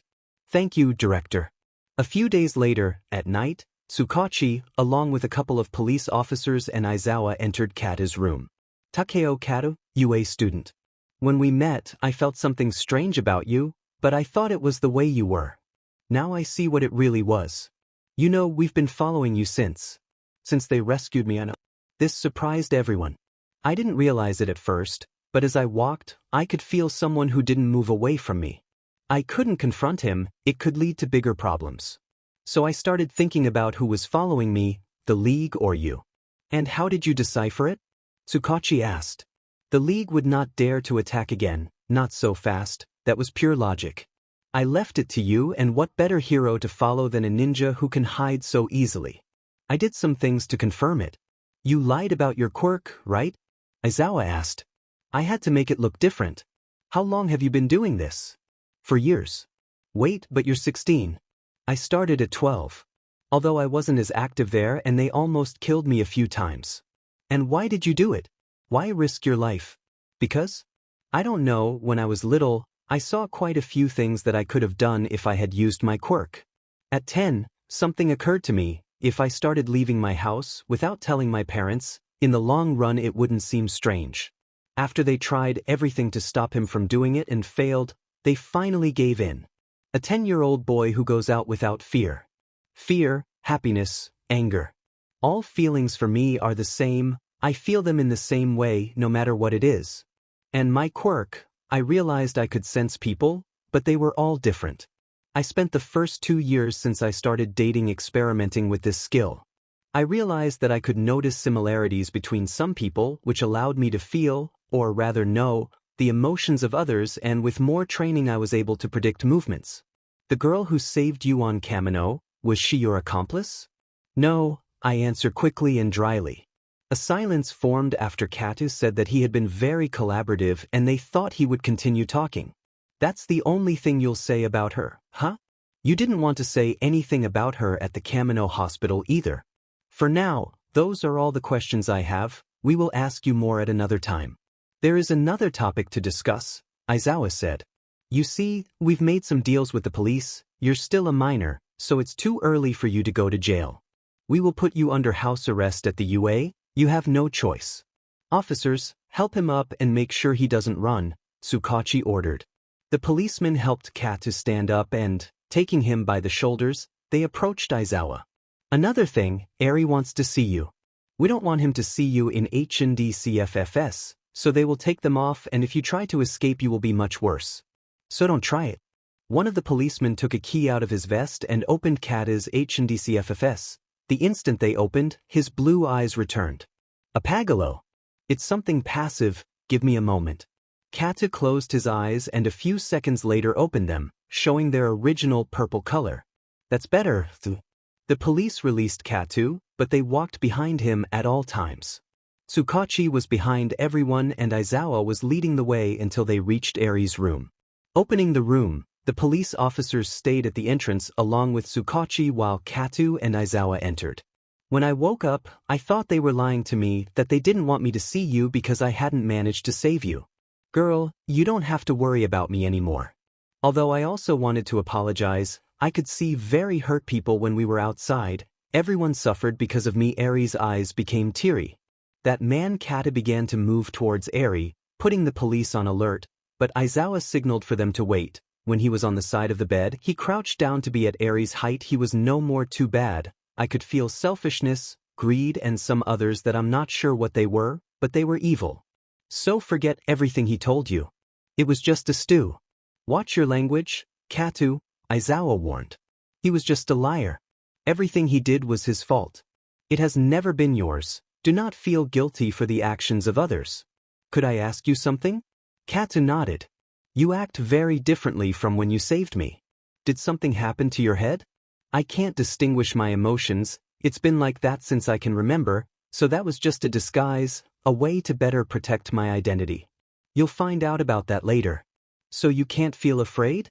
Not in the same way as you. That's lucky. You're wrong, it's quite the opposite. Just as I can't tremble with fear, cry out of sadness, I can't smile either. I don't know how to make a real smile. I don't know how to smile either. During my battle with Overhaul, you asked me why I did it. I've been wondering the same thing for a while. I think you gave me the answer to that question. You can smile, you will be able to do it sooner or later. From now on, I will fight so that people like you can do what I can't. So, smile for me, okay? Eri nodded. I promise. At Night Eye's agency, they were very busy. Paperwork due to the damage caused by Overhaul. Night Eye was reading some papers when the door to his office opened. So you finally arrive. Forgive me, I feel like part of this has been all my fault. Why do you say that, All Might? Night Eye leaned back in his chair, looking directly into All Might's eyes. It's been a while, but I had to talk to you about something very important. In the next chapter, I don't need them anymore. Did you finally decide to accept Mirio as your successor? I've been thinking about it a lot, but I keep thinking about everything I've done. All Might sat on the other side of Night Eye's desk. Could you update me? Do you know the members of the League? They gave me the details in case we face them during the raid on the show has Sakai. But what does this have to do with the other? The villain called Deku was a boy with the dream of becoming a hero. I met him more than a year ago. I had thought about passing the one for all to him. I was hoping to see him in the entrance exams. But then what happened? The last time I saw him, before I knew he became a villain, I told him to stop trying to be a hero. I thought that was the right thing to do at the time. I was a quirkless boy, but I realized my mistake too late. That led to a breakdown and a lot of things happened afterward. I see. If I'm not mistaken, you say that you are afraid that Mirio will make a mistake like yours and lead someone to the wrong side. I don't know what to do. Everything that's happening now has been all my fault. If only he had said otherwise, he may have guided that young man in the right direction. All Might, I understand your frustration, but you must make a decision as soon as possible. Now that you can no longer be the symbol of peace, the villains will increase more and more. Mirio is more than qualified to be your successor. Or have you found someone better? No, one of those I had considered confessed to me that he is in a very strong emotional situation. He couldn't bear the burden of being the new symbol of peace. So what are you waiting for? I don't know. I feel like my duty is not finished. Something tells me I should be the symbol of peace if only for a little longer. Do you remember what I told you when we stopped seeing each other? Can you see my future again? I do not ask you as a friend, but as a symbol of peace. If my future hasn't changed, I will give the one for all to young Togata without hesitation. Knight, I was quiet for a moment before answering. All Might extended his hand and Knight I touched it and then looked him right in the eyes. Now it's different. The Knight I stood up from his chair quickly. This had never happened. That means, the future is uncertain now, maybe we can change it if we work together. All Might smiled and stood up. Let's save that young man from the darkness. However, I still think you should give your quirk to Mirio. Meanwhile, at the base of the League of Villains. Shigaraki, do you think I should find more members? For now there is no need, a large group is difficult to manage. Also, now that we don't have Kurogiri, everything is much more complicated. A mistake could be decisive. The two's conversation was interrupted by a commotion in the next room. They both went out to see what was happening. I don't like you. Toga held a knife with BLD on the tip as she looked at Razor. The table in the place was overturned and some plates and glasses were broken. And Razor, who had a cut on his cheek, was smiling. I don't care if you like me or not, after all, I don't need them anymore. A shadow creature with a bizarre shape passed in the middle of everyone and had several of Deku's notebooks wrapped up. Hey, what are you? I must admit that you did an excellent job. These notebooks will be very useful to me in the future, but the one that interests me the most is this one. Razor took a notebook that had Class 1A written on it. What are you talking about? At that, Zoe and Twice entered the room. I see I can't stay much longer. Razor turned to look at Deku and saw that he had another notebook in his hand. I'll take that one too. Several shadow snakes jumped out from the shadows of the place and enveloped everyone. Zoe, if you use your quirk, I will kill everyone. You're a BSTD. Shigaraki tried to disintegrate the snakes, but nothing happened to them. That's no way to destroy my pets. They're shadows, idiot, you can't touch shadows. Give me a reason not to kill you now, Dabi said as he pointed his hand towards Razor. I hate stealth. How about this? Your fire will not kill me instantly. The moment you use it, I will give the order and my pets will kill everyone. Get out of here now. Razor turned towards the exit. And so they don't try to follow me. From the snake that wrapped around Deku, another head emerged from the tail, and at the same time, both heads bit him, one on the neck and the other on the hand. The snake took the notebook and ran towards Razor. Dabi, who had been distracted by the attack on Deku, was attacked by a shadow dog. Zoe used her quirk the moment Razor left the room and approached Deku to stop the bleeding from his neck. Dabi, you have to cauterize the wound. Give me a minute. Dabi threw the dog towards the wall and then blew fire at it. When he stopped using his quirk, the dog was unharmed. Before the dog attacked Dabi again, Deku grabbed a piece of glass that was lying on the floor and threw it towards a lamp that was in the room. Instantly, the dog vanished, as did Shigaraki and Toga's snakes. Dabi crouched down and used his quirk on Deku's wound. Deku, are you okay? Shigaraki asked. Toga crouched down and saw the wound on Deku's neck, There were 3 holes in his neck surrounded by the burn caused by Dabi. Now I want to kill him more than ever. He will pay for this. Shigaraki raged. Although we have to be careful, he is someone extremely dangerous, Dabi commented. I love being like this. Do you want to get me out of here? Zoe turned to look at Twice, who was still wrapped by the snake. No thanks. Hey, how bad? Toga, you will help me, right?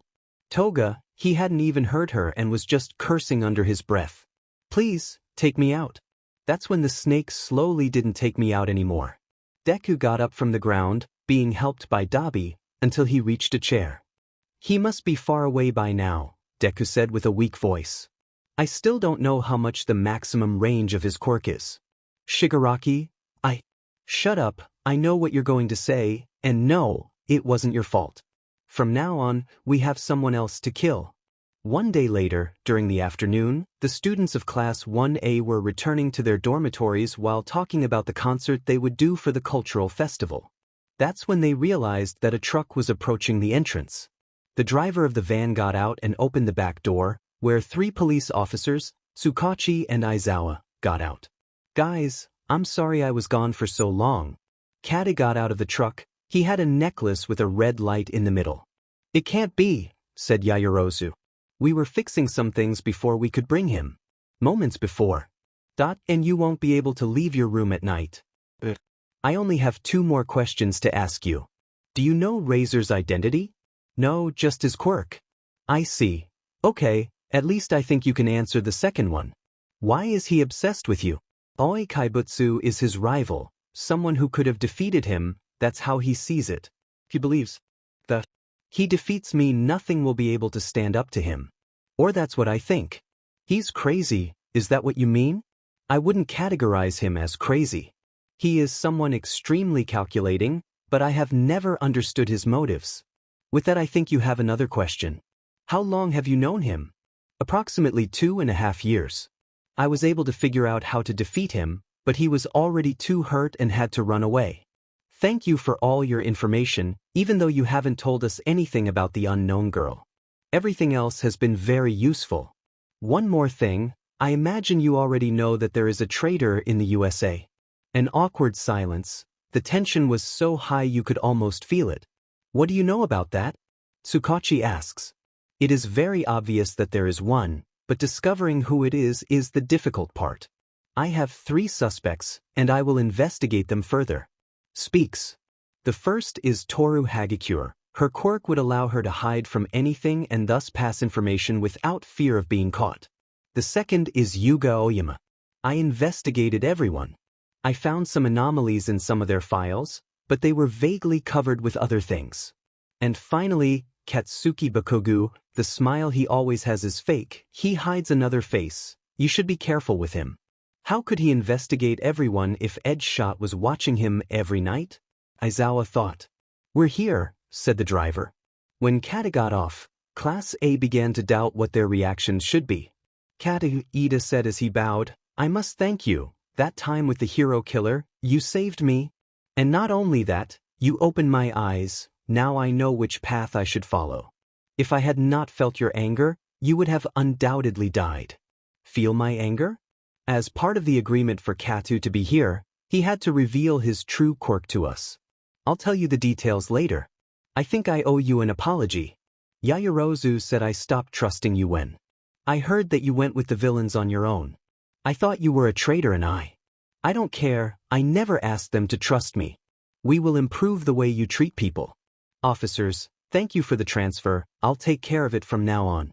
The police officers and Tsukachi got into the van, after Aizawa signed some papers. Come in at once. Professor, what is the necklace for? Mina asked. Suppress his quirk.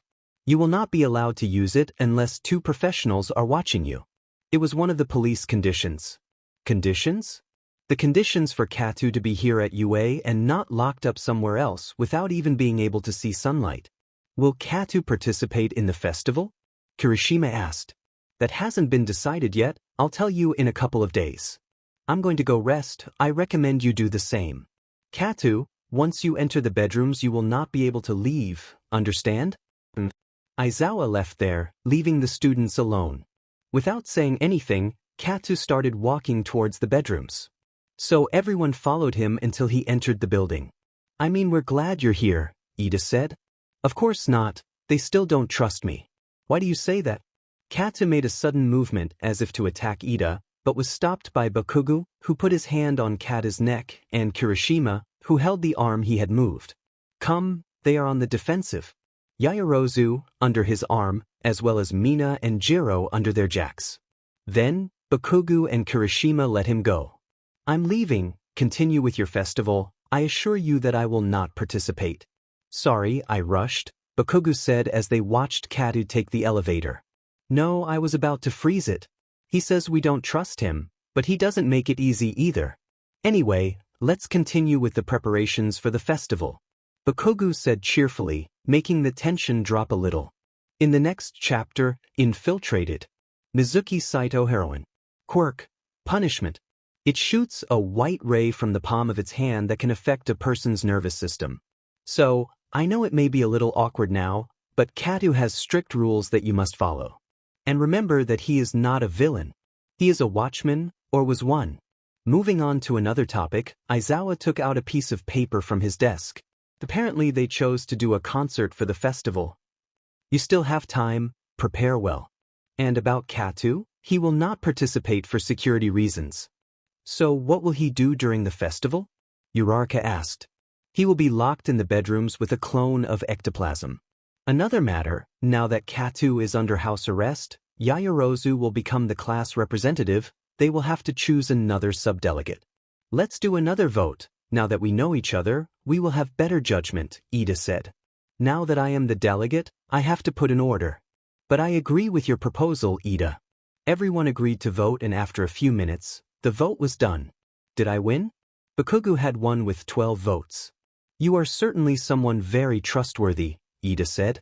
If I had known you before, I would have voted for you to be the delegate, said Siro. I really doubt it, don't you believe him, Kat-chan? It hasn't appeared in a long time, don't you think? I thank you, I'll come now. Bakugo stood up from his seat quickly and left the room. He came out very quickly, I think he really wanted to go to the bathroom, Mineta said. In the bathroom, Bakugo entered a stall breathing heavily. Please forgive me, his voice wavered. You know that's not me anymore. What was that name you gave me? Oh yeah, it was. Deku's illusion appeared and started choking Bakugo. This is not real, this is not real. Bakugo felt like he was getting more short of breath. You're right, I'm not real, my real self would make you suffer much more. Deku's illusion disappeared and Bakugo's breathing was slowly returned to normal. Bakugo walked out of the cubicle and splashed water on his face. When he saw himself in the mirror, he could feel nothing but contempt for himself.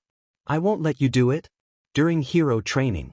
There should be no problems here, I'm going to deactivate your necklace. If you do something strange I will erase your quirk instantly. Aizawa took out a control with numbers and after entering the code, Katu's collar blinked a few times before turning blue. The moment his eyes turned blue again, Katu turned to the side. Koi.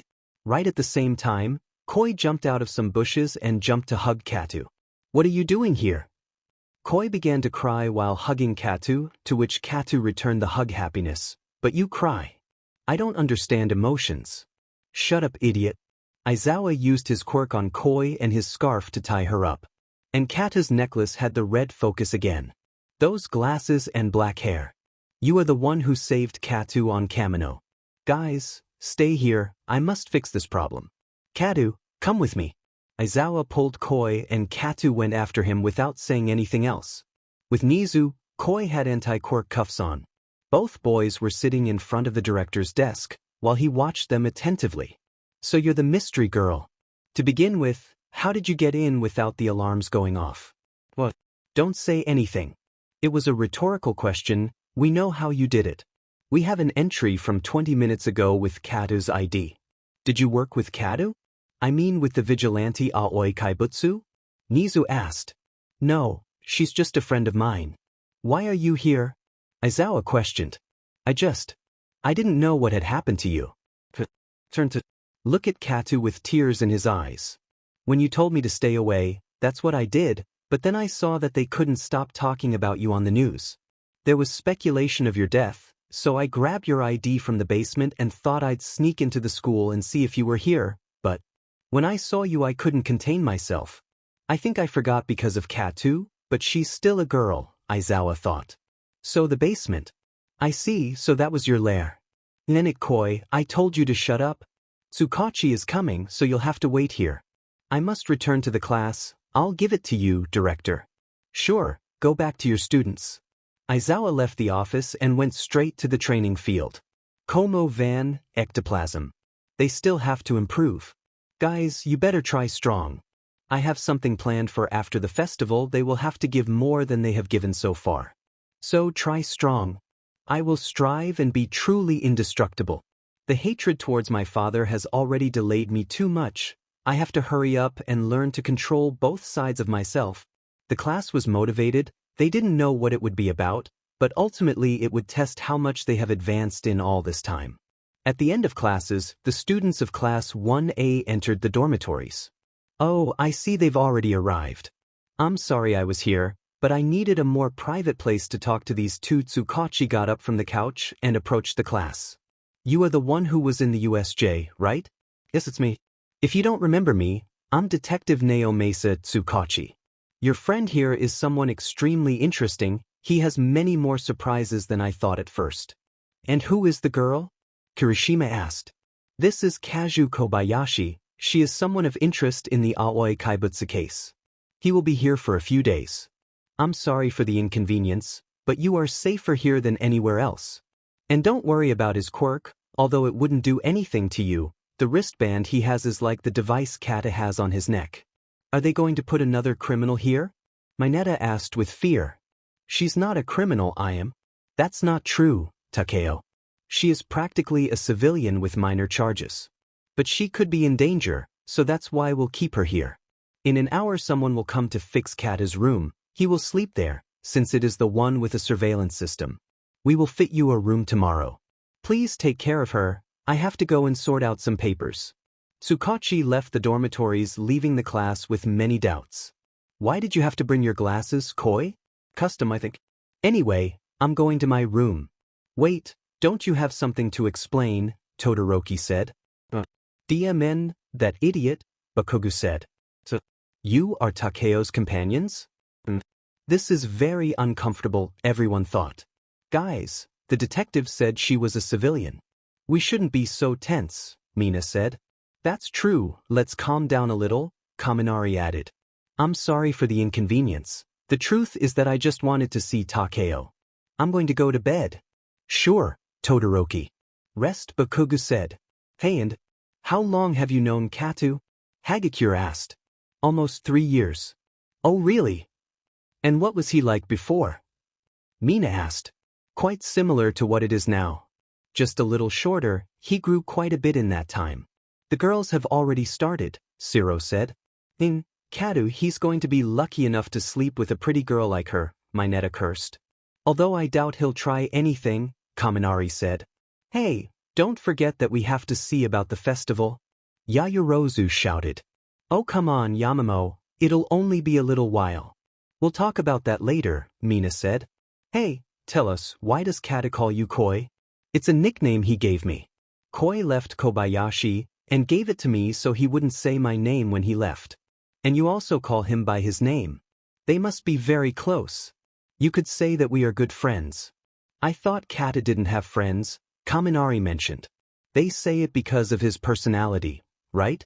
He's a very strange person, said Jiro. It is, in fact, I thought so too when I met him. Tell us more about that. Hagakure settled down on the couch. It seems that this will be more interesting, said Tokoyami. Well, as I told you, it was almost 3 years ago. I was walking through the streets and ran into him while he was hanging around a building. I approached him and when I tried to talk to him, he just ignored me. I would be surprised if he did the opposite, Tsuyu said. I met him several more times and it was always the same. I even thought he was deaf, but that was left out when I stood in front of him and he continued to ignore me. And why didn't you give up? Uraraka asked. I did until that day came. I was on a bench in the park, it was night, so there was no one there. I heard a voice that I will never forget and then some black birds with sharp claws and 2 beaks were about to kill me, but before it happened, A blue flash appeared in front of me and cut the two birds into pieces with blue claws. Could you mean that guy? Kirishima, Tsuyu and Uraraka thought. Then more similar creatures began to arrive one after another. He fought and defended me for I don't know how long. I was just looking terrified. However, he wasn't going to last much longer, so he grabbed me and ran out of there.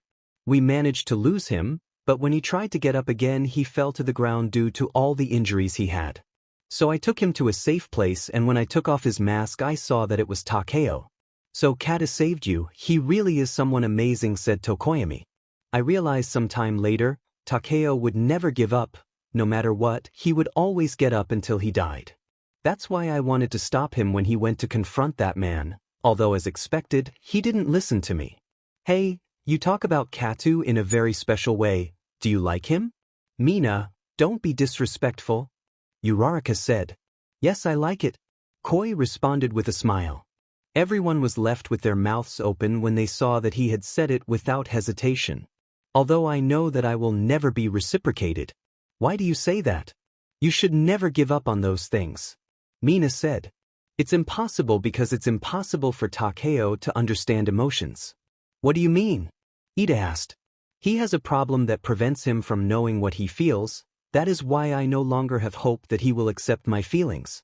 Now that you mention it, I think I remember something he told me a long time ago. If I'm not mistaken, it was at USJ. He said that he also didn't know if he was upset. Because of the situation, he didn't pay much attention to it. Still, maybe we can help you. We will help Katu understand emotions so they can be together.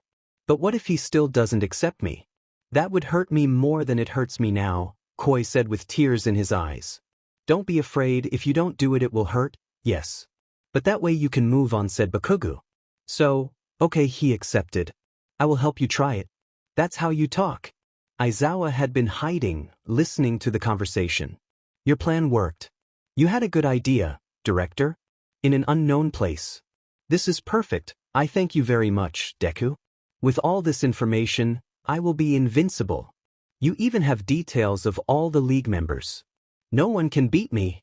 The festival is almost here and we still have a lot to perfect. Group, we must make an effort. Now that she is the representative, she is much stricter than before, said Zero. Yes, but it's good to see her so animated, Jiro said. Hey, Yaoyorozu, let's take a break. It's not good to push yourself, Bakugo suggested. But everything has to be ready for the festival. Don't worry, everything will be fine. Let's go back to the dorms and rest. We can also discuss some details of the choreography. Almost everything is ready. I can't wait for the festival, said Mina. We've been trying strong. I hope everything turns out well, said Kaminari. In a house, a girl with red hair was watching videos of a criminal who was starting to become popular. Ah, you're great, Gentle. You are a star. La Brava, have you uploaded the video? That's right, Gentle. They deleted our story again, but I re-uploaded all the videos from the first one. I didn't expect anything less from you. Are you ready to go to today's recording? But only after drinking this cup of tea. On the roof of a building. La Brava. In recent days the visits to the videos have become less and less. And it's not just because people don't understand my ideals. Don't worry, Gentle. I will help you continue growing. Thank you. But I need to do something big so that people start looking at me. They must know what I am capable of. So get ready, dear audience, because I will leave my mark with this next act. After finishing recording, the two criminals returned to Gentle's house, where they would prepare to infiltrate the UA. And so, a week would pass where Gentle had been drawing up the plan to follow. Gentle's plan is the same. This video cuts it a lot so they don't throw the video at him, but if you want to see it, it is from 4:08 to 5:27. At the cultural festival, Gunhead's agency had received a call from the police because there was a robbery at a restaurant by a villain who had taken customers hostage. Who the hell would go rob a restaurant? Don't try to understand the minds of villains, it will only cause you a lot of problems, Gunhead responded to his subordinate. Upon arriving at the restaurant, there were several police officers who had already arrived and were around the restaurant. Prepare and remember to be careful, there are civilians inside. The restaurant's windows were closed, making it impossible for them to see what was happening inside. Who's in charge? Gunhead asked. It's me. What do we know? We received a call from someone inside. He said that the villain threatened to kill them if they didn't give him everything they had. But for some reason he didn't leave after getting everything. We must enter with. Before Gunhead finished speaking, the door to the restaurant opened and all the hostages began to leave. But what? The police officers helped evacuate, but one of them approached Gunhead and the officer in charge. He said he was waiting for you. What is waiting for us? What kind of villain is that? The officer asked himself, is there no one else inside? The hostage shook his head. Okay, take him and check that he has no injuries. A police officer approached the hostage and quickly took him away towards the group of hostages. Let's go in, Gunhead said. A group of police officers and the three heroes who had gone approached the main door. Surrender! The place is surrounded, the officer shouted. There was no response, so everyone went in, but they didn't expect to see what was inside. You're late, hero, said Razor, who was eating a plate of pasta. The League of Villains? No. I already left that group, now I'm on my own. But they were very useful to me. Razor took a piece of bread and broke it in half. You better not move anymore. Gunhead pointed his arms at him. Gunhead Hero, Gatling Quirk, allows you to create those things on your arms that look and function like firearms. You can shoot objects made of keratin. And the other 5 are insignificant, I better get rid of them. In an instant, 2 creatures came out from under the tables attacking the heroes and police. What? One of the creatures bit the officer's head off. Gunhead used his quirk, shooting at both creatures, but they dodged his bullets without problems due to their structure. Then they set out to kill everyone except Gunhead, tearing them apart without problems. You're a BS sturdy. Gunhead pointed his arms at Razor and shot him, but a shadow owl stretched out its wing, stopping his bullets. Without turning around, Razor continued eating while all of his creatures attacked Gunhead. A creature cut the hero's right arm in 3. This is really good, I hope you've tried it sometime, because you won't have the chance anymore. Pets, kill everyone outside.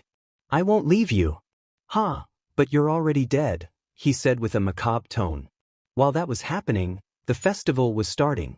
I did it, Gentle. The alarms are disabled. Well done, La Brava. Let's make history. Gentle took La Brava and using his quirk entered the UA grounds. This is perfect. Get taxing, La Brava. La Brava smiled hugely and took her camera. Do you recognize this place, dear audience? La Brava moved the camera towards the UA. That's right, it's the most prestigious hero school in the country, the UA. What do you think? We will be seeing everything the students have prepared. This is great, Gentle. Look, it seems like people are gathering over there. Come on, La Brava. They both moved undetected until they entered the upper part of the gym. Wow, but what do we have here? An explosion went off and the lights turned on. Wow, Gentle, it's a concert. It's incredible. It's a shame we can't stay that long. Come on, Gentle, just until it's over.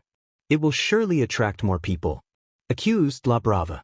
But make sure to use your quirk when it's over so we can get out of here as soon as possible. The concert would happen normally. Everything was recorded by La Brava. And when he finished, without wasting any more time, they both left the gym. It was incredible. I'm sure this will go viral in an instant.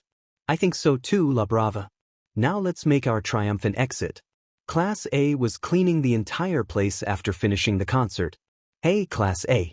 What they did was very fun. Great, thanks, Kirishima said. Yes, it was quite fun.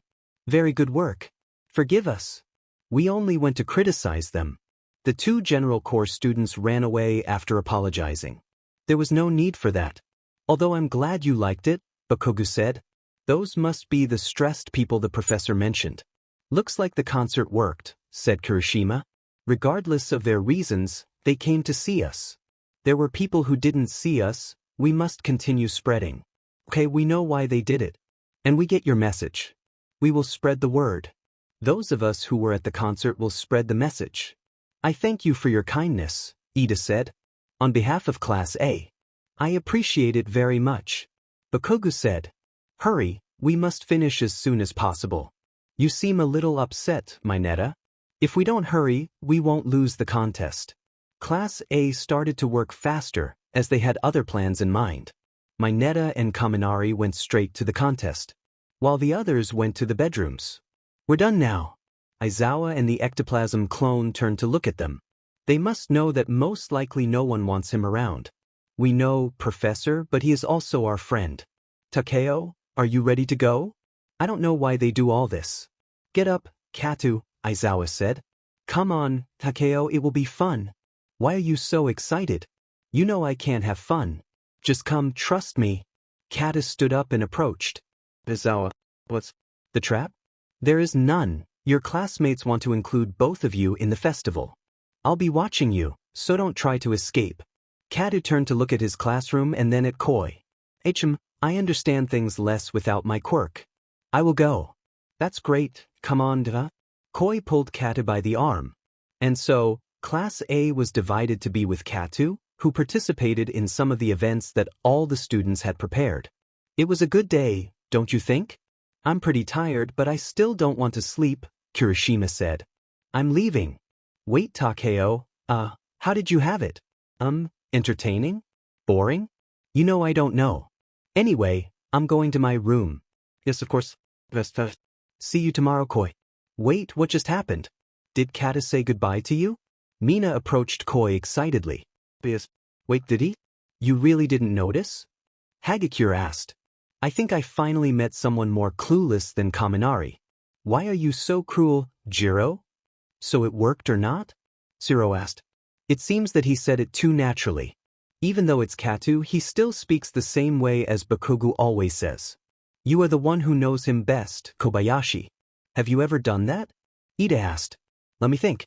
I think so. Yes, she is definitely more clueless than Kaminari, said Yaoyorozu. But what image do they have of me? While they were talking, Mineta turned on the television. The hero known as Gunhead was found dead with his companions, some police officers and 22 civilians. The news surprised everyone. Mineta, put him up, Todoroki said. In the morning, the hero attended a police call where it was believed there was a robbery. We don't have exact details of what happened, but it was a massacre. Gunhead. Uraraka had been with him during her internship, she admired him a lot and now he was dead. Who would be capable of this? Bakugo took the remote and turned off the television. It won't do us any good to see this, Ojiro. It's better that we leave it like this. I want to know who did it. You were with him during your internship, right? Uraraka, don't let this consume you. Bakugo is right. It won't bring you anything good, I know what I'm telling you, Ida said. Uraraka began to cry and her friends came over to try to comfort her. Meanwhile, at Gentle's house. Gentle, look, our video is going viral. It already has 10,000 views. This is great, La Brava. Although I expected a little more. You don't know, something terrible happened. After La Brava told him what had happened to Gunhead, he was surprised. This couldn't have been the work of the hero killer. Who could have done this? I don't know, but it seems like everyone turned to see this new killer. But don't worry, you'll soon come out into the light too. Of course, La Brava, after all what we did was quite a feat. I'm going to go to bed. Good night, La Brava. Gentle left La Brava's room and took out his cell phone, searching for details of Gunhead's murderer. If he's getting so much attention, it must be for a reason. There's already been another hero killer. There must be something around here. No. Gentle turned around and ran to La Brava's room. La Brava. Gentle quickly entered La Brava's room, but it was too late. He had gotten into the security camera video showing the massacre that Razor had committed. Without a second thought, he ran to the computer and closed it just before Razor's creature ripped an armless Gunhead in half. I'm sorry you had to see this, La Brava. This guy is a monster. We must be careful where we go. I can't put La Brava in danger.